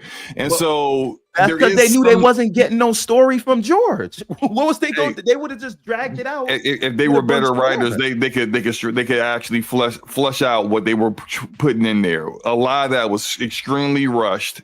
And it was obvious it was extremely rushed. There was no character development whatsoever. That is on them. But also, you're right. George deserves a ton of blame. I, as a reader of A Song of Ice and Fire, read those books and was like, there's just no way he would not write another book since the show started. But that has absolutely happened. The last book that he wrote in the series. How about George R.R. Martin rush writing that next book? That's what when we want to talk about stuff that needs to get rushed. I don't want to derail the show. I just have that thing. Hold on. And they should. Let's pause for a moment. First and foremost, MJ Dark, $2 super chat. He says Kojima is his friend. And by the way, slow-mo, Bioware bad, triggered. That's what he said. Kojima is not your friend just because you went and got a Kojima tramp stamp, okay? He's not your friend. He don't know you, Dark. Wow. He don't know you at all, man. And by the way, and I know you guys just want to get mad. So how about y'all keep your mad energy at what's on the screen, which is best ongoing game going to Helldivers 2, which I think is a Travis Democracy. Ridiculous. Comically bad, and yes, Everborn Saga cynically made that right choice because we knew that's what's going to happen. We knew that was going to happen. He understood the order. He understood the forces at play here. Sure, absolutely. I won't disagree with that. And by and large, if you recall or the show when we did this, we knew most of this would go that way. But some of us voted with our hearts, and others voted with our cynical minds. And the cynical ones won. Clearly, it is what it is. Never vote with your heart.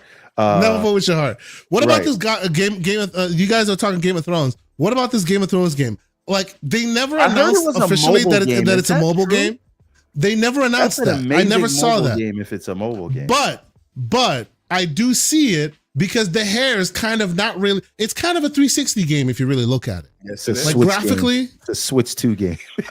It's definitely using hair cards. Exactly. The hair, but I did. The actors looked like the way they modeled the characters exactly like the actors from the HBO show. I mean, that looks like Jon freaking Snow. Lord Zach Ballard. Riley confirms that IGN confirmed it that it is a mobile game, which is surprising to me. That means we're coming a long way with them mobile games, man. They looking great. Look at that. You can see it though. It is a little pixelated. You will be able to play this mobile game on your PC. Yeah, that's true. I for one will be playing this as long as it's not some moved weird. Their games over to has PC moved the games to PC. Yes, that's right. So you can buy Google Games from your phone and play it on your PC. Now the question remains: how much of an uplift? Yeah, like would your 4090 really be beneficial when you're playing a mobile game? We shall see. Your 4090 is going to be absolutely but ignored. It needs to be crazy. Useless. I think this game looks good enough. I think so too.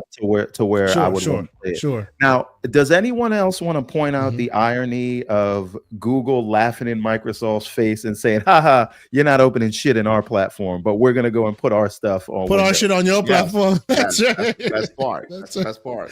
Yeah. Yep. And I didn't even see it. But not for me. That's right. MJ Dark, $2 super chat. He says slow-mo with a Tosh tramp stamp.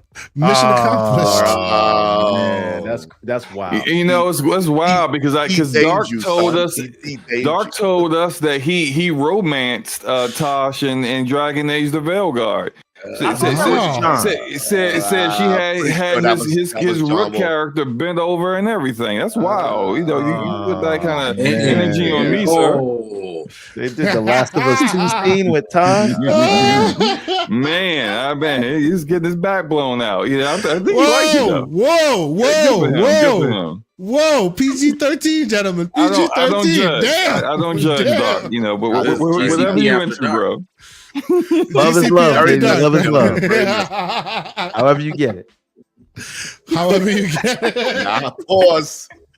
Pause that. And a no Diddy and all types of other shit on top of it, right? You bug it out. All of it. Hey yo, pause, no Diddy, Hey, yo, baby, like, the whole hold thing, on, the whole what thing. What are we doing here? Double Dragons. What do we think? Double Dragons. All right, is this a fighting game or is this like a beat 'em up? Not sure. I have no not idea sure. what it is. Yeah. I'm here for it because I used to love Double Dragon back in the day. So I'm Me too. gonna check it out Play- regardless. You should play the Double Dragon sort of 2D beat 'em up, like the cartoon looking one. The last one that It's came a out. very was fun really good. twist on Yes. on the genre. Yeah. The way they Yep. do Okay, it. I didn't know that Yeah. was already out. It's When really did that good. come It's out? really It is good. really good. Oh, it's been out think for, it came out for last some year. time. Yeah. Yeah. It is really Okay, good. I'll check it out. Yeah. So there's that. Let's see what else they got going on here. Another mobile game that I'm 100% gonna Yeah. play. Oh, this right here? Mobile game's gonna have us moving over, son. You see it? Oh, that game. Watch This out, is Sean. mobile game. You see? You see how the next You hear that? generation comes That's right. through? That's right. That- That's right. Pixel 3 that over here. Go away. What you doing? That's what they love, man. He said, "Go away." Did I see you? No, this actually looks fire. Yeah, it looks great. It does look That's good. why I said it's another game I'll be playing, even though they're spoiling it. Solo Leveling is probably one of the best animes out there. Yes, Second season would be in a month. It's going to be fantastic. I've read the entire series of the manga. Oh, nice. Um, Okay. This game, there's already a mobile game called Solo Leveling Arise that's out, and that's what the trailer is for. It's on mobile, but it's coming to PC, I think, this month or next month. It really looks good. Like it does not look like a mobile game. On the Apple TV with the controller. Mhm. You see Yeah. that? Yeah. I wonder. It did at the bottom say Google PC. Yeah, That's what will it it said. have, Google like- on PC.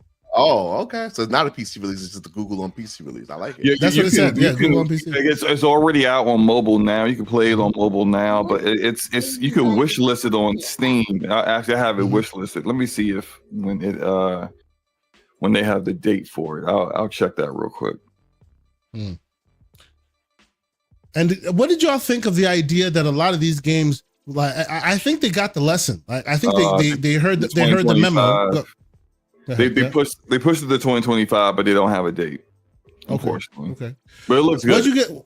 What'd you guys think about the idea that every game now showed some kind of source footage? Like, hey, this is running on this. This is not actual footage. This is running on an unknown, unreleased GTX NVIDIA GTX card.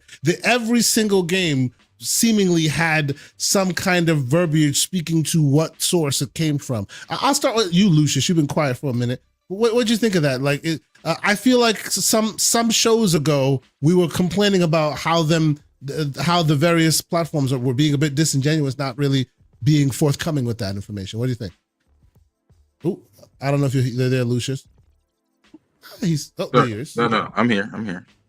Go ahead. Yeah, what do you think of that? The fact that they are sharing where this information is coming from. It almost every trailer had, this is from PS5 footage, this is from PC footage, this is from this is from that. You know, I kind of feel like maybe the community should take a bit of a victory lap. We've been complaining about that for a bit, and it looks like they actually did pretty well in that this time around. What are your thoughts? Yeah, I think generally they did a pretty good job. I think Xbox still has a problem where it doesn't do that enough.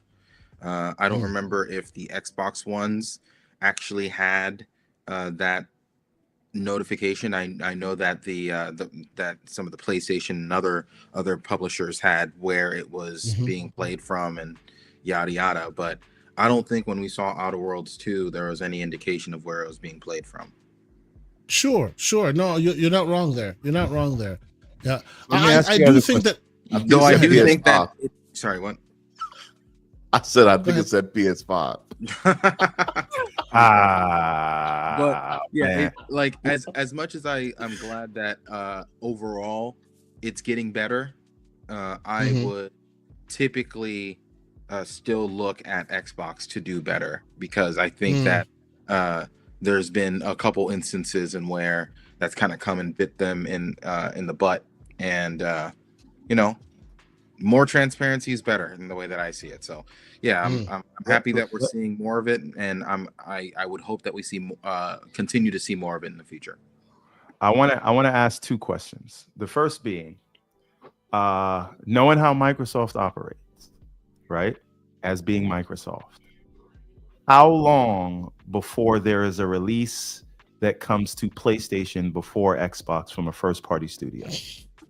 This was a question that I was asking for a while, because it's like they deprioritize their own, and this is not just like an Xbox thing. This is a Microsoft thing. This is something in where at some point the iPhone started getting updates, multiple layers of updates going to where the sales would be. So high. my more pertinent question there, Everborn Saga, is why have you made it your mission to divert this episode with more dramatic talk about Xbox and what they're lacking? You keep doing that. You're bringing it back up again. Asking a question. Of course you are. I'm just asking a question. And then Outer Worlds 2 came up. Let the man Lon answer. Yeah, sure. Please go ahead. Well, answer. this has already been a problem that I had with Xbox, which is partially why I like built my PC and I'm trying to move away generally from them, is that they don't seem to care about the people who are giving them money, and that is the most baffling thing that I continue to not understand. And it's not about just the console. It's about how is it that you're still okay with people having a substandard experience that are purchasing it through your platform? When and let me give you an example going back to Xbox, right? When I was on Xbox main, I was very happy that the Xbox Series X came out. I thought it was a good piece of hardware. I was not happy with things like Deathloop and Ghostwire Tokyo going to PlayStation first, but I was like, fine. There is rules there, situations. By the time that I get it, everything will be fixed, right? No, because when Deathloop came out on Xbox and when Ghostwire Tokyo came out on Xbox, there was a lot of issues. The Ghostwire Tokyo had 5 different modes for like a mix of fidelity, ray tracing, performance. Every single one of them was trash. Every one of them was bad when it comes to consistent gameplay, right? So you're given an additional year to be able to make it better on Xbox, and it's not. It was worse. And then when you're given an additional year to put games on PlayStation, oh, would you look at that? Suddenly, you have games like what was it? From Obsidian, I can't remember. Pentiment comes out, and I understand the thing's practically a flip book. I understand, right? Like I'm not like I'm not specifically talking about the power of the devices on a console that's not yours. I'm not specifically talking about the power of the devices. I'm speaking about the lack of care from the developers to make sure that like the hardware that they are representing shines, and just the lack of care from Microsoft. Because when those games came to PlayStation, why is it that those games are running at 120 FPS? Oh, I don't give a damn that there was a bug on Xbox. That means that you knew that there was a bug on Xbox. And you didn't give a fuck and didn't fix it. That's my right point. Hey now. So, and there's other things that go like so. This is what I'm saying. There are things that I can get into when it comes to the PC side, where people who are on PC who pay for Game Pass to be able and don't have good experiences inside of that ecosystem. So it would not surprise me if Microsoft suddenly says, you know what, F it, we're not even going to pretend like we care about people who pay us money. We're just going to put a game on PlayStation first, and then we'll put it on Xbox and PC at some later point for some unknown reason, because we're insane. Like at this point, anything can happen. So, and that is why I've decided to separate myself away from this. I'll put a wrinkle in my argument, and then I'll ask the second question. Because of their, you're only allowed to ask a second question if it's not specifically about this topic. It's not about this topic. What puts a wrinkle in my argument? What puts a wrinkle in my argument is their promise of day one on Game Pass, and that will always be on console, so you won't have a situation like that unless they move away from their day one promise. All right, now The next question is, are we just okay? And I don't mean anybody on this panel because I know we're all not okay. So we're doing remasters after 5 years. That's what we're doing now for Last of Us. You have to blame the Sony crowd for you know, I mean, Like it is it's anything kind of and bending comical over at this backwards point. for it, right? It's you got the media like, oh well, our DLC and remakes are all part of the you know, they should be rewarded for remaking the same shit. Well, let me ask: is Last of Us 2 on PC right now?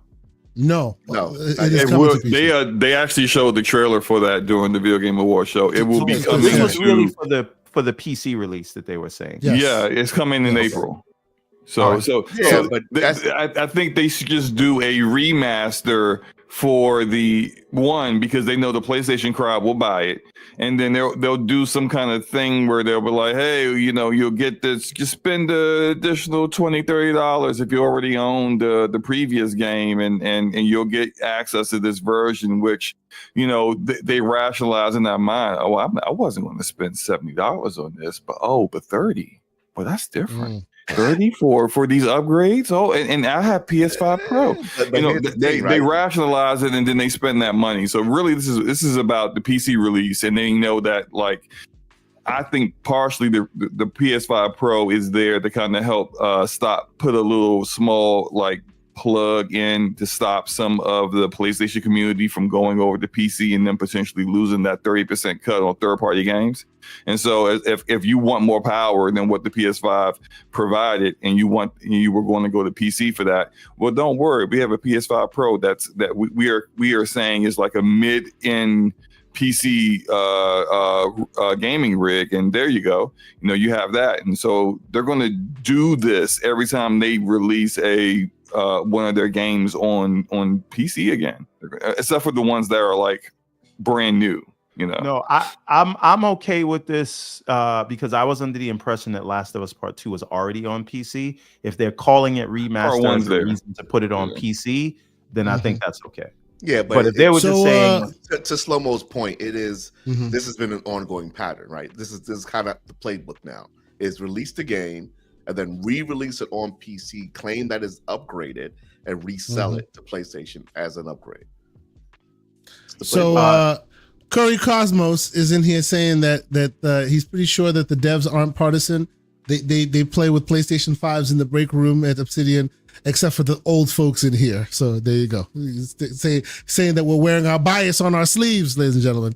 So take that information. No, as we're you not. will. It's not about. It's about a company culture, right? The companies the corporations that I work at, you either rep the corporation or you get out, right? Yeah, Right. if you work for Adidas and you're wearing Nikes, you're out. I understand that. Yeah, Right. I understand that. Yeah. I've said this before. I interviewed at Under Armour, and I was told, do not show up with anything Nike on.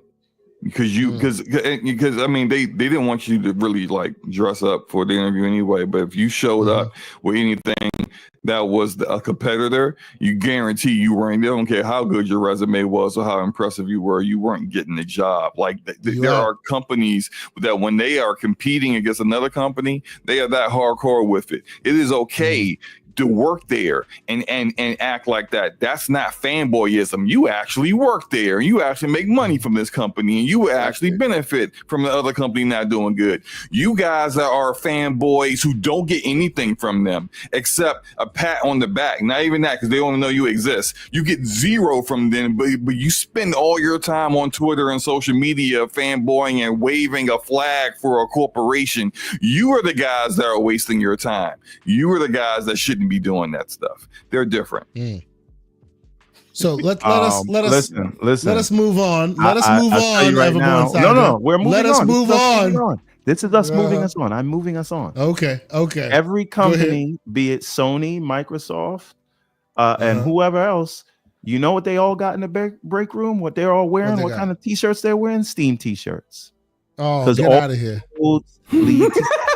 All roads lead to Steam. It's ridiculous. That's hilarious. We can move on after that. Ridiculous. It's ridiculous. That is absolutely ridiculous. But okay. people were saying that Obsidian posted pictures of them with PlayStation 5s in the break room, which, you know, some people saw that as beyond the pale. I don't know how I feel about that. You know, you're a gamer, you like games. No, it's not about being no. a gamer. You are employed by a company.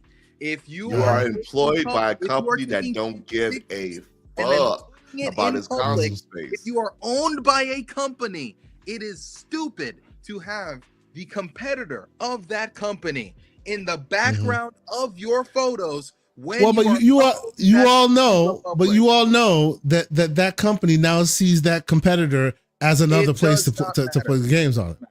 Hey, have we ever seen a employee from Sony San Diego showing a picture of themselves in the Xbox playing MLB The Show? You never will. Never will. You ever see a Coke employee? You ever wouldn't see a work Coke there employee anymore. with the Pepsi in the background? No, because they'd be fired immediately.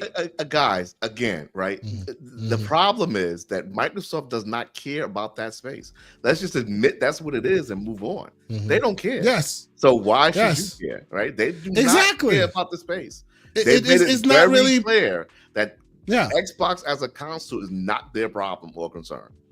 It is what it is. So, of course, their employees can use whatever device they want. I mean, you know, everything's an Xbox, right? That's the new game plan. Wait a minute. Hold on. Game of show right now.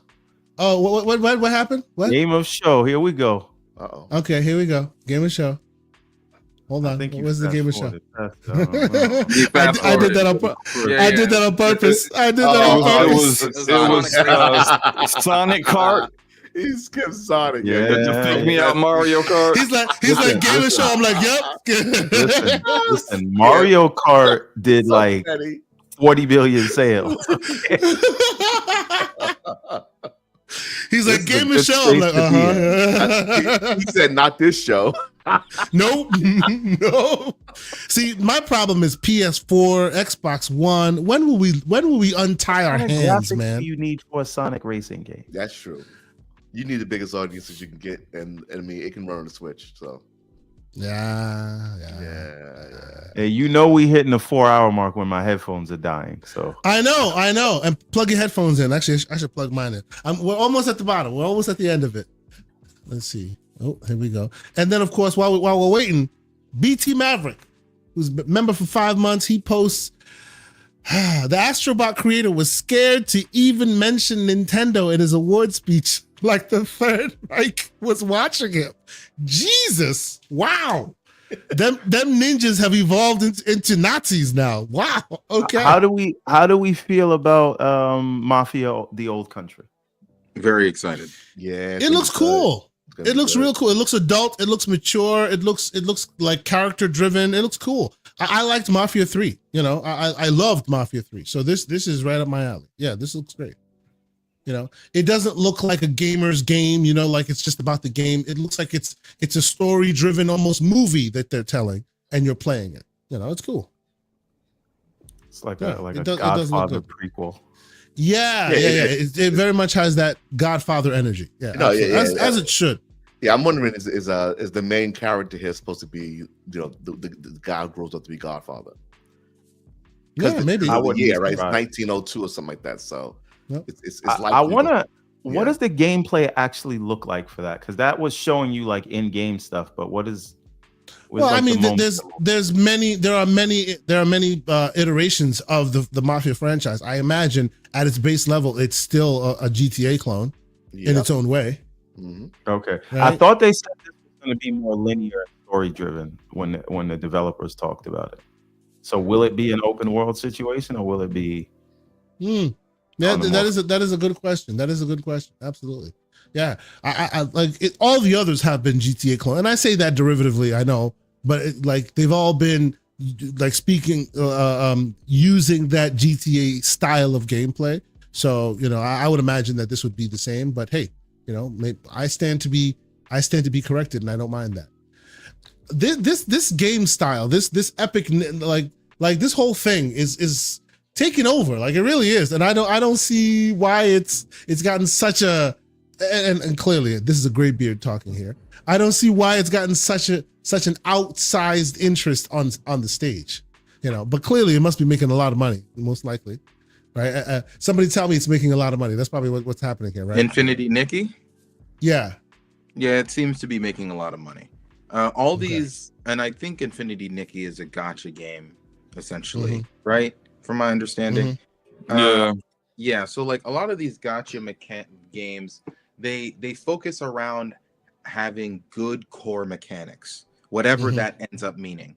Like for example, Honkai Star Rail, I believe that's the one that's turn-based, or is that Zenless Zone Zero that's turn-based? No, Zenless Zone Zero is a fighting game. Yeah. It's not necessarily a fighting game. I know when people say fighting game, they think like player against player fighting game. Zenless Zone Zero is an action title.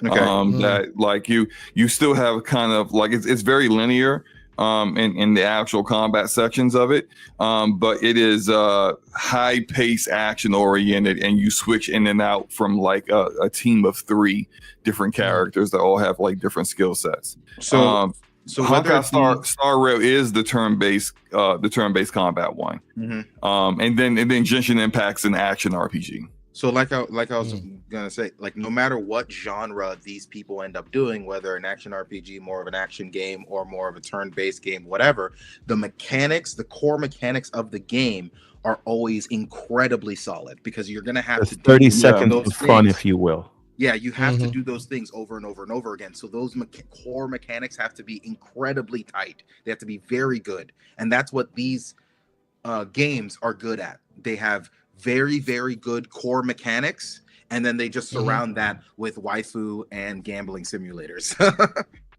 Basically, like those aspects are the same across the board. The gacha system, the having to give someone mercy for trying to get a particular character for weeks and weeks and weeks, and them never getting it after spending so much money on essentially loot boxes.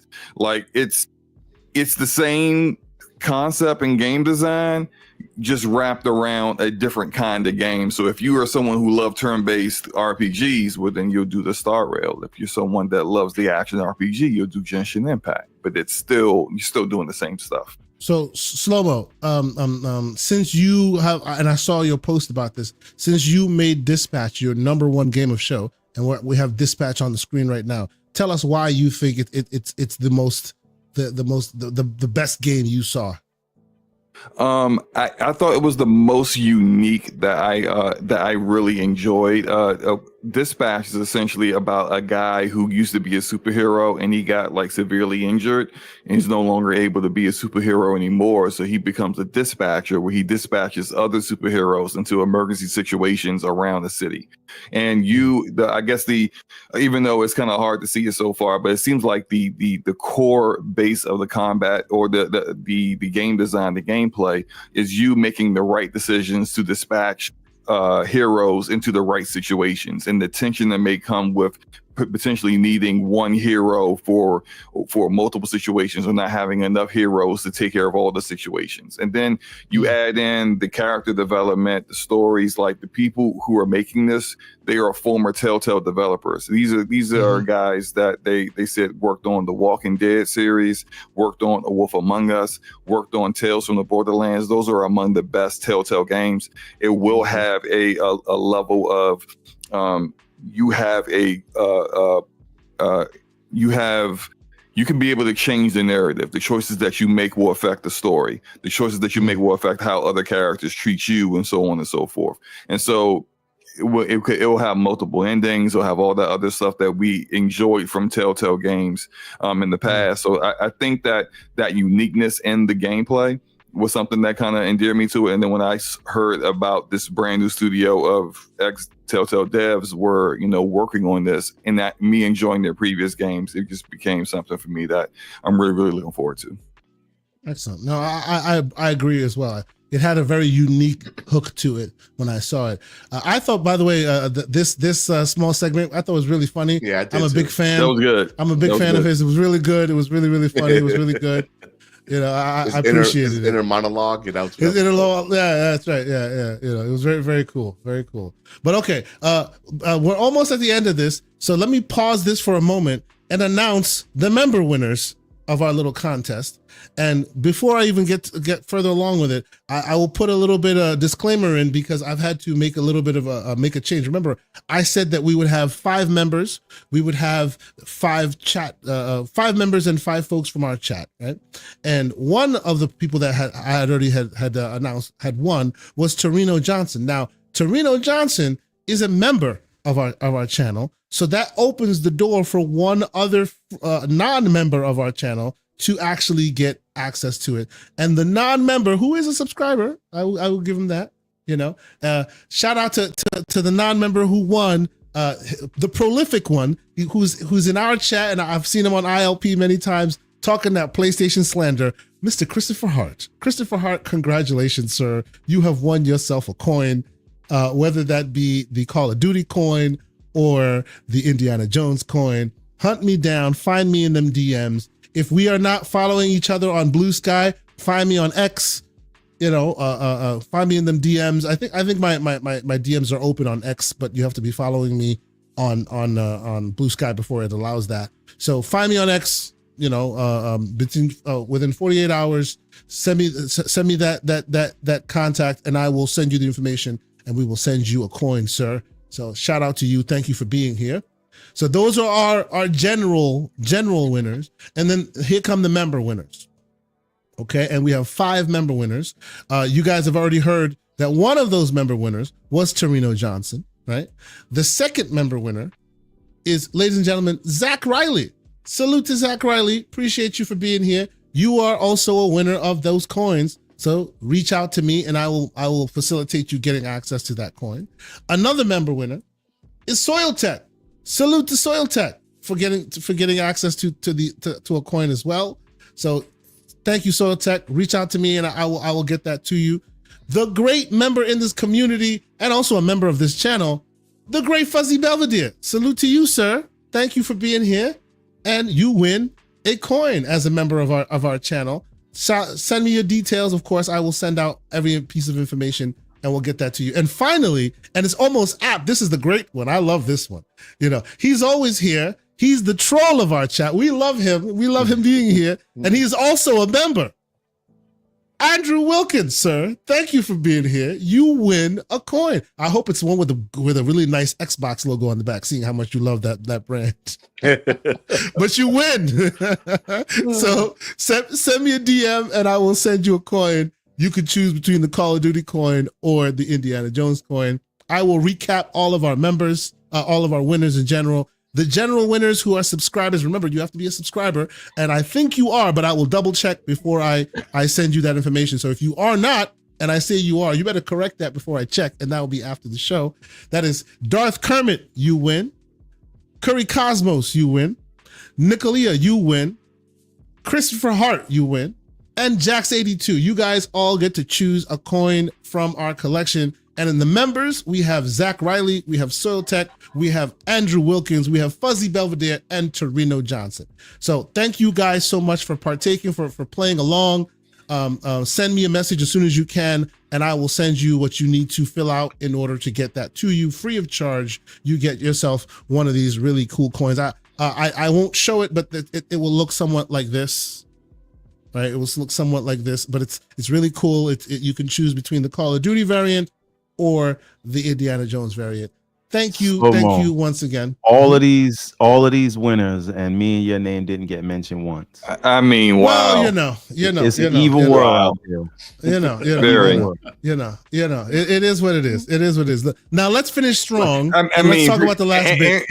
Andrew Wilkins is trying to type out thank you, but he just his hands can't actually do it because it's an Xbox coin. But I can't get one. It's crazy.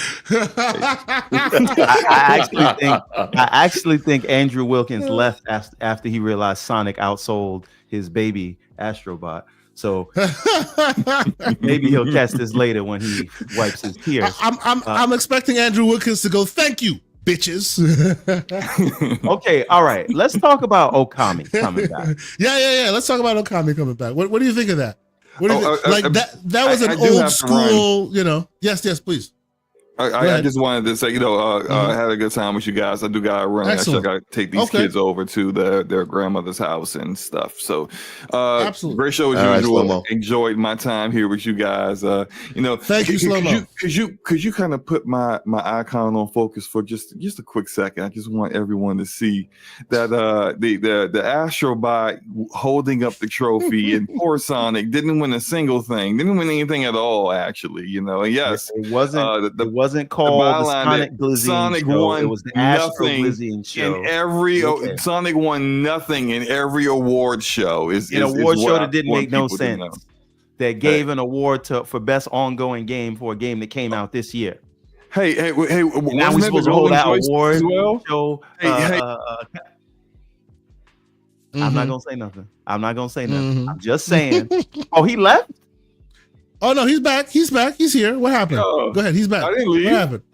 Oh I no, wasn't yeah, even- it acted up. No, please continue, sir. Yeah, I that was appreciate me, the slander. Slow-Mo. Go ahead. I thought he cut his mic. You kicked me out. I thought he booted him. Did he leave? He booted him. That's a sucker move, bro. Poor losers. You won nothing at the video game. That is like, keep talking, it'll happen again. You talking spicy, he gonna get you again, son. He booted Enjoy you. your Yeah. L, sir. That's some New York shit.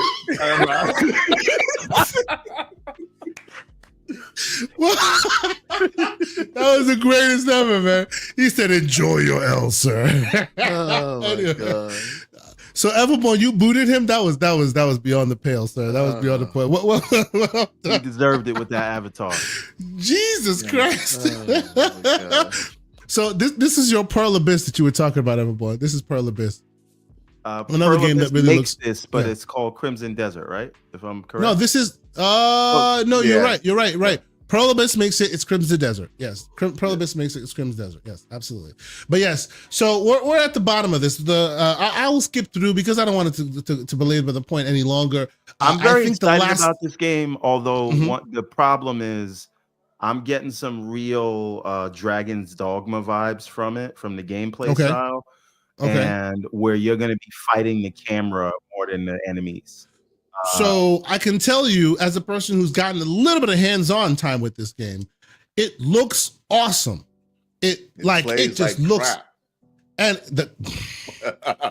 they reinvented the wheel on the button layout. Like they rethought, because you know the world we live in, where now you have certain expectations as to what button goes where, I'm running with this button, I'm dodging with this button, I'm ducking with that button, right? Every button is a completely different thing that you're not used to. So it takes a lot for your brain to grasp what the button layout is. I hope that- You can allow you to remap it. remap. I As long think- as you remap. Yeah, you can remap it. I hope You can I remap hope- it, but it's a lot. It's a lot of remapping. Yeah, I it's a hope little that they weird. Clean that up by the time that it Mhm. launches, because I think that Yeah. primarily comes from the fact that you have a game that is made Mm-hmm. essentially from a MMORPG engine and Mm-hmm. takes a lot of the things that you can do inside of that MMORPG and puts it inside of a single player package. And I think Yeah. most likely what's happening is that whatever controller configuration that they are using is probably the configuration that they were using for the For the other one. Yeah. Yep. You're right. Absolutely, you're right. So I'm skipping through some footage because I want to talk about just this last one. It's like, I know there might be some dissenting opinions on here, right? Which is fine. That's what we're here for. Very retro future style. You can tell where some of their influences lie. By and large, I thought this showed super well. I like that they made this their one last thing. Ultimately, I think it worked. It showed really well. I don't really think that it showed like premise wise. I agree. I like this idea. This is the first time you're seeing it, right? Usually, this is regulated towards cutscenes and CG things that that don't represent the game, which this also might Which be. this is. But I think in Which that this world, is. which it is, yeah. But I still think with that in mind, as one of those, it looked well. It looked nice. I want to see gameplay, but I still think this looks cool. What do you think? So the thing is, I see a lot of people making references to James Gunn movies like Guardians of the Galaxies or Star Wars, but I think that's not the right reference here that you pull, right? I think you have to go back to the Cowboy Bebops. I think you have to go back to the Evangelions. And but remember, a lot of people that are pulling that maybe don't have that reference point to the past, but even the James Gunns reference those exact things.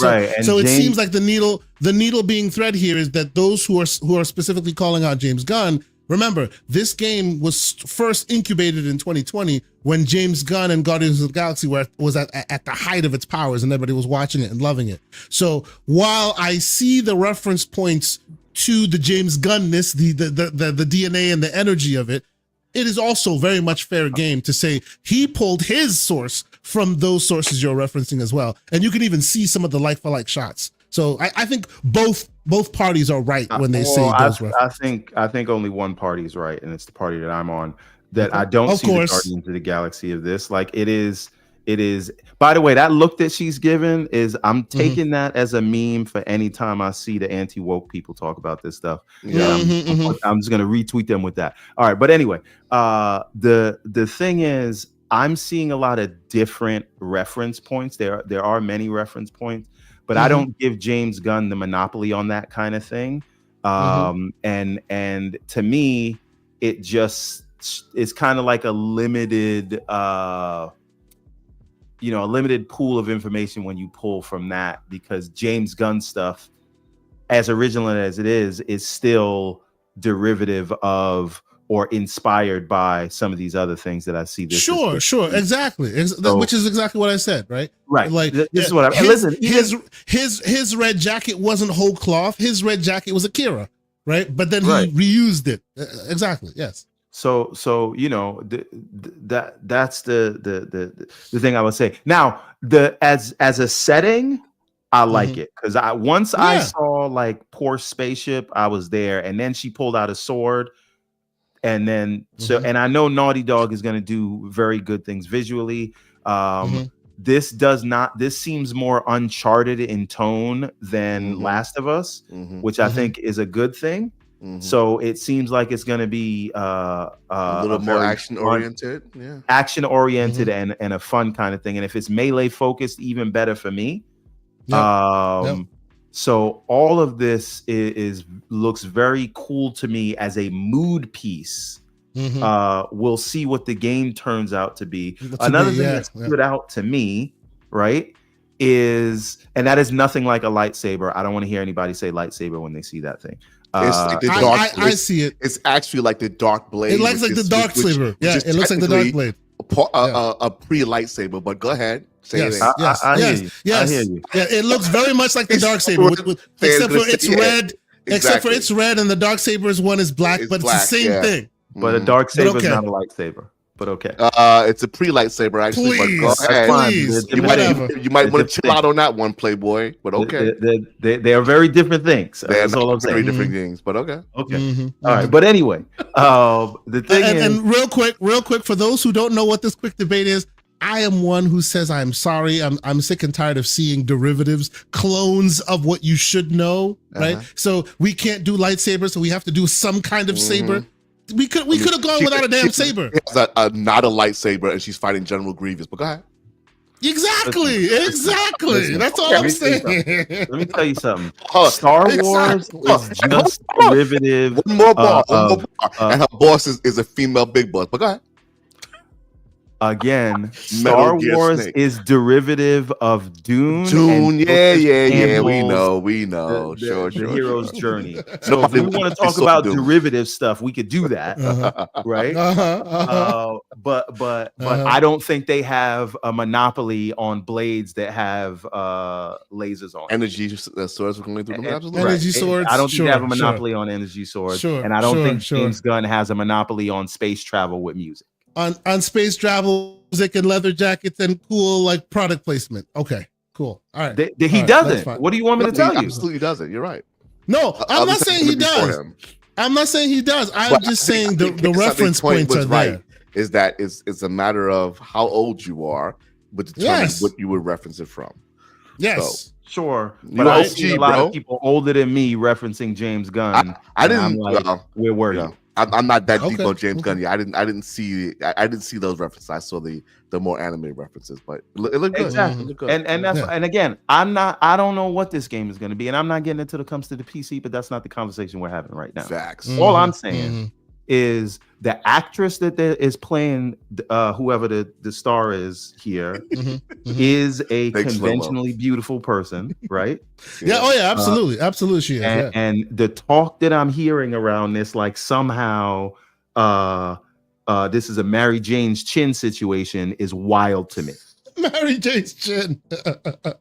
Right? That is great. I like that. Yeah. let us not get caught in this in this negative feedback loop. So just Mm-hmm. because of that, and just because I'm hearing bad references, it feels like I don't want to be in a position where I'm like in a corner defending this game, but like I Mhm. just so many bad takes around it for different reasons that like I let's have an honest conversation. If you said to me, listen, they didn't show me crap, so I refuse to get excited about it, I would be like, all right.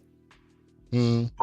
But saying it's woke, And for I'm the gonna slap you record, in the face, this is saying that this is the person character- who's the actor that plays her in this Right. this show. Don. So that's her. right, trying to pretend like that's not like we got to get out of here with the nonsense, right? Mhm. And so and then when I hear the Star Wars and James Gunn stuff, I just think that that's like lazy analysis. So let's have a real conversation. If you're not excited about it, say that, but don't lie on it. The interesting thing, the only comment I said on it was that I'm not a big fan of Naughty Dog's gameplay, so I'm hoping that they are focused on gameplay on this one. They claim It that. looks good. Yeah, well, I mean, Okay. I want to make me want to replay your game for once, please. Now let me ask you another question. They Looks good, they were quick to point out that it was 250 developers. Now they could have been lying, or it could have just been at the stage of development that they are in.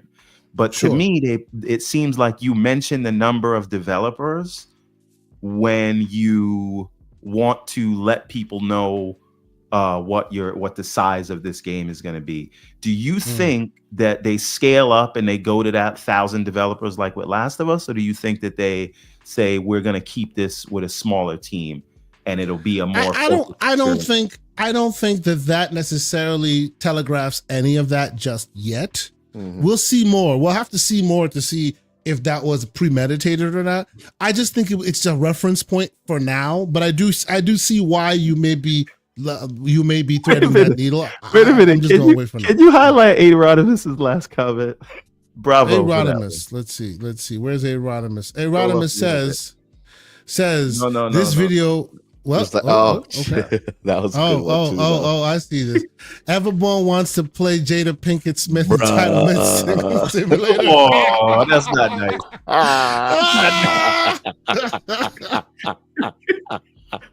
Sir, cold that is cold blooded. That is cold blooded. That is cold blooded. Yes.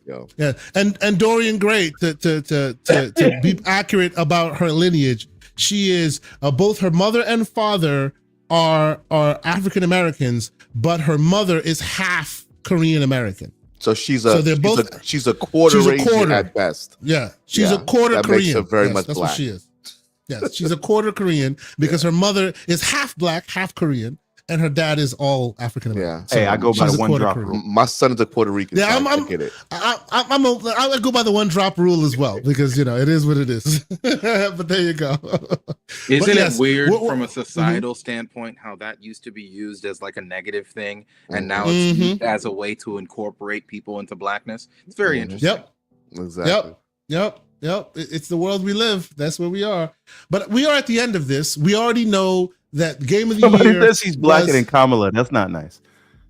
Wow. That's crazy. That's not nice. All right, I don't see know. y'all I later. gotta Good do the job, math guys. on that. I gotta think about it. That's a good one. That's funny, Lord, but that's what are wrong. we doing?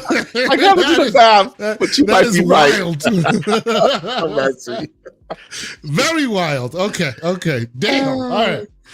So we know that Astrobot won the show, right? We know that it won Game of the Year. Sure. Mr. Everborn Saga. Let's get to the receipts. The receipts prove that myself and Lucius both scored 11 points, while Mr. Everborn Saga scored 13 points.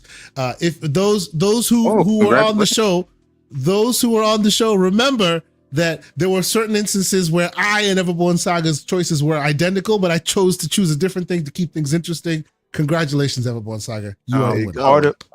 Part of your reason, Bravo. Lucius, why you didn't, because you would have either tied or came close with me. There are 2 categories that you did not vote in. Yes. Yeah. There's Yes. So probably if you 2 had that I chosen right in those, Mhm. we You would have came close. Yes. No, but I think this is super interesting, and I think that we should do this more and more. Maybe we should officialize it a bit more and do it like yearly. I want to put money on the line next time, but well, there you go. My money ain't long like y'all two. He's Y'all feeling very y'all- cocky now that he got that win. Y'all You know what I'm saying? Absolutely. Y'all Right? three on a Right? different Pixel, Keisante, and Everborn. Y'all are where I I want to be in plead 10 the years. fifth, sir. right? I plead the fifth. Y'all- I am not. I'm not. That, you Stop guys- pocket watching, Lucius. Stop pocket watching. Keep it moving. Keep it moving, Lucius. That's cap. Stop pocket watching.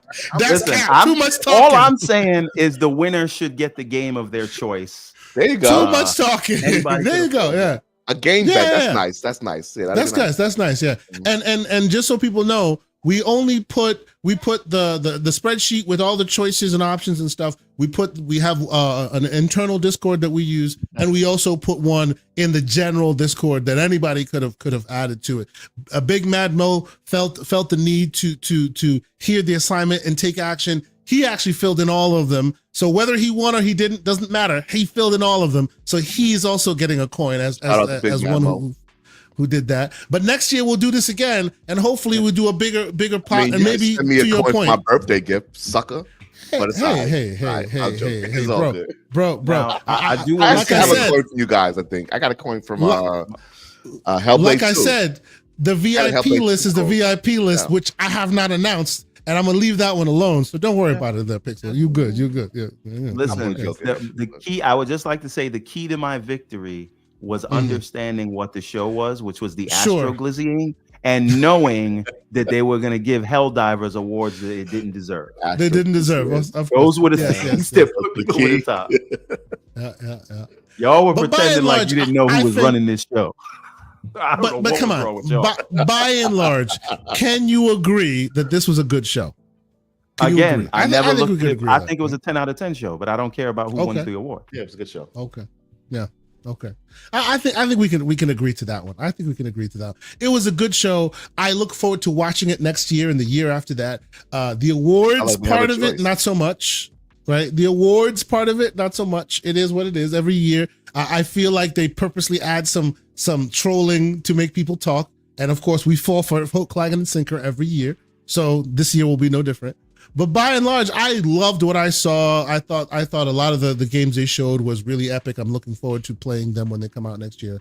So yeah, that was it for me. I think this was a great show. I initially there was talk in the background in the consumer in the community that some of us might go to the Game Awards. I know that someone like Ham Solo ended up going to the Game he was Awards. there. Mhm. Yeah, like seeing what I saw this time around, I kind of feel like, I don't know, man. I'm okay that I didn't go, but had they had more events, right, coinciding with the Game Awards, I would have liked to be there to see this in person. What do y'all think? Like, I would have liked to go. Like, and if this is a thing that happens next year, I might do it. I think I might list this as a birthday gift for next year. There you go. Game Right, There you I thought it go. was cool. Yeah, I yeah. thought it was cool. You know, it might be worth going out there. You go, you get suited and booted, hang out with Paris and the rest of the crew and all of that. That was a cool idea. I think I might do it next year. We shall see. And it's close to my birthday too, so you know, hey. Yeah, I mean, all of us. Though, Yeah. if it's There you go. y'all make it a GC thing, then maybe I'll. Yeah, why not? I'll, Why not? Yeah. Yeah. I'll This ship my year, birthday funds to that. wifey got me this for my birthday. We was talking about that. Nice. It's cool. Anyway, You want but to hear yes. a funny story? Yeah, go ahead. And then we can get out of here. So Yes, sir. yesterday they had a Tesla releases like these things in their store, and they had like a floating Cybertruck. So and it was like 1/25th scale. So it was like the Okay. size of a laptop or something, right? Mhm, And mhm. it floats above the base, like no wires, it's, nothing. It just floats like a back magnetic, polarized Right. magnetic. Yeah. there. $250. Now, Ooh. because I'm impossible to shop for, because I just kind of buy stuff when I want it. I sent the truck to the missus, and I was like, this would be a great Christmas gift, right? I was trying to code the message not to say get this for my birthday. And then she comes back and she's like, what would I do with that?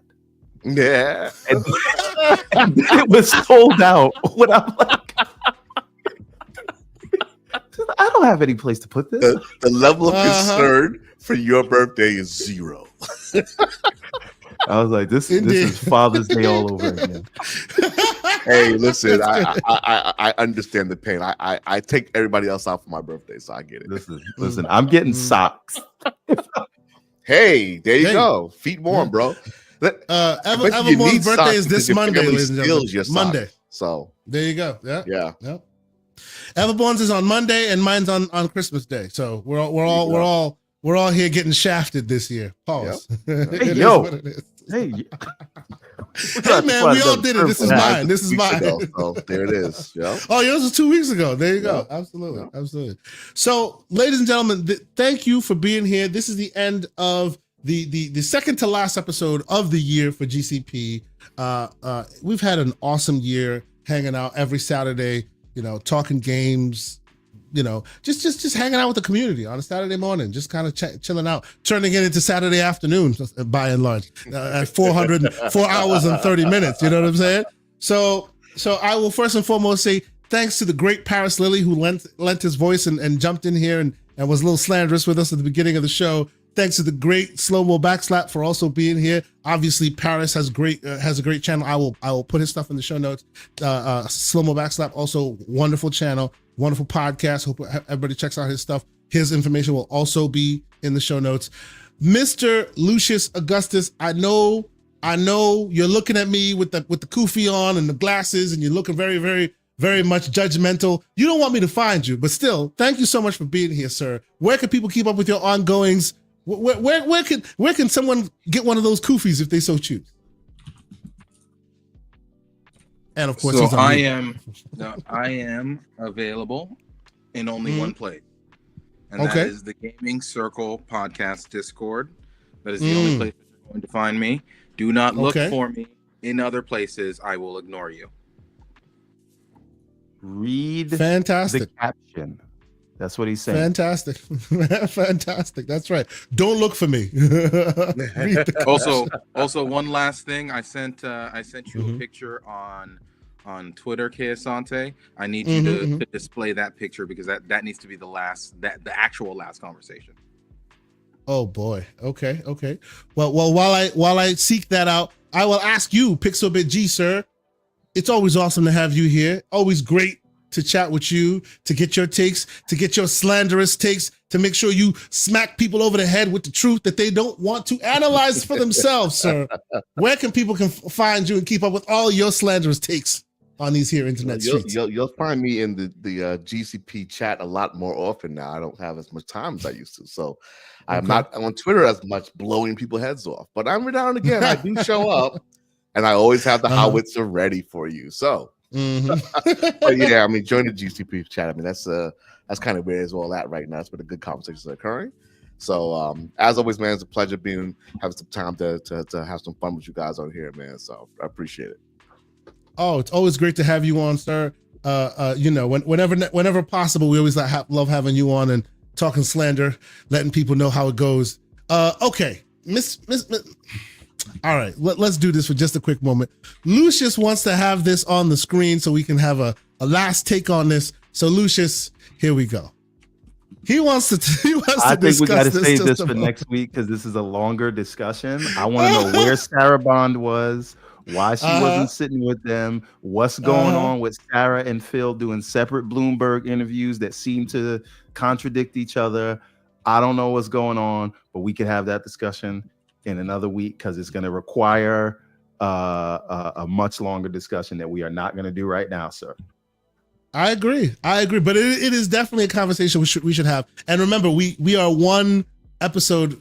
We still have one episode left before the end of the year. Erodimus says his goal for 2025 is to get into the inner circle. Sir, get your mic game up. Get a mic. Get on the show. Let's go. If when you're ready, you send me in the note. I'll send you the invite, and that is your number one way to get into the inner circle. But we appreciate you for continuing to rock with us.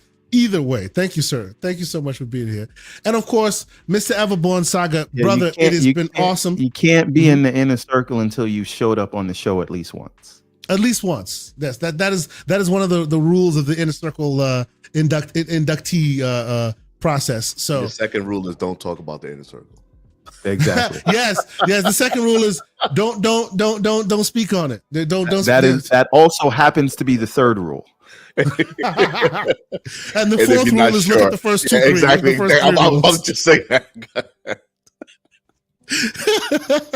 Mr. Everborn Saga, sir, it's been a pleasure this year. We still have one left in the tank before we out of here, but it's always great to do this podcast with you, sir. Where can people continue to keep on with your ongoings? It's 4 hours. I can't talk anymore. Go ahead. Listen, go to everbornsaga.com right now. And even though it is my birthday, I have given a gift to all of you. When you purchase anything from Everborn Saga going forward, if you use this code GCP, you will receive 15% off of your entire order. Doesn't matter if you order one thing or 10 things, 15% off. And that also goes on top of whatever sales we have going on, which we have several sales right now. But you'll get another 15% off if you use the code GCP at checkout. That is something we are doing for the show. I just launched that code on the site today on my birthday weekend for everybody that listens to this show. Use GCP, 15% off. Check it out. Comics, excellent. Apparel, all of that. Awesome. Thank you, everyone. That's awesome. That is a great gift. Once again, before we're out of here, check us out next week. It will be another crazy show because, you know, when we're at the end of these shows, I just throw the invite out there and go, hey, you want to be slanderous on the weekend? Join us. So I'm going to be doing the same thing. So next week is going to be another chaotic, wonderful show. I love these things. So before we get out of here, once again, members, Zach Riley, Soil Tech, Andrew Wilkins, Fuzzy Belvedere, and Torino Johnson all have won coins. I know some of y'all have already sent me DMs. If you haven't already, send me that DM. I will send you a link to fill in some quick information and you will get your coin. Members, those were the members. General folks that were in the chat who also won, Darth Kermit, Curry Cosmos, Nikolai, Christopher Hart, and Jax82. You guys also won. Reach out to me. Let me send you that link. Fill that information out and we will send a coin to you as well. It is now 4 hours and 33 minutes since this podcast started, which means I have been standing for 5 hours. So it is time we adjourn. It has been a great episode. Awesome to chat with all y'all. Lucius, Pixel, Slow-Mo, Paris, and of course, my co-host, Mr. Everborn Saga. I have been K. Asante. This has been GCP, and we will see y'all next week. Peace. Oh, and my wife is in the room. I have to be in orbit.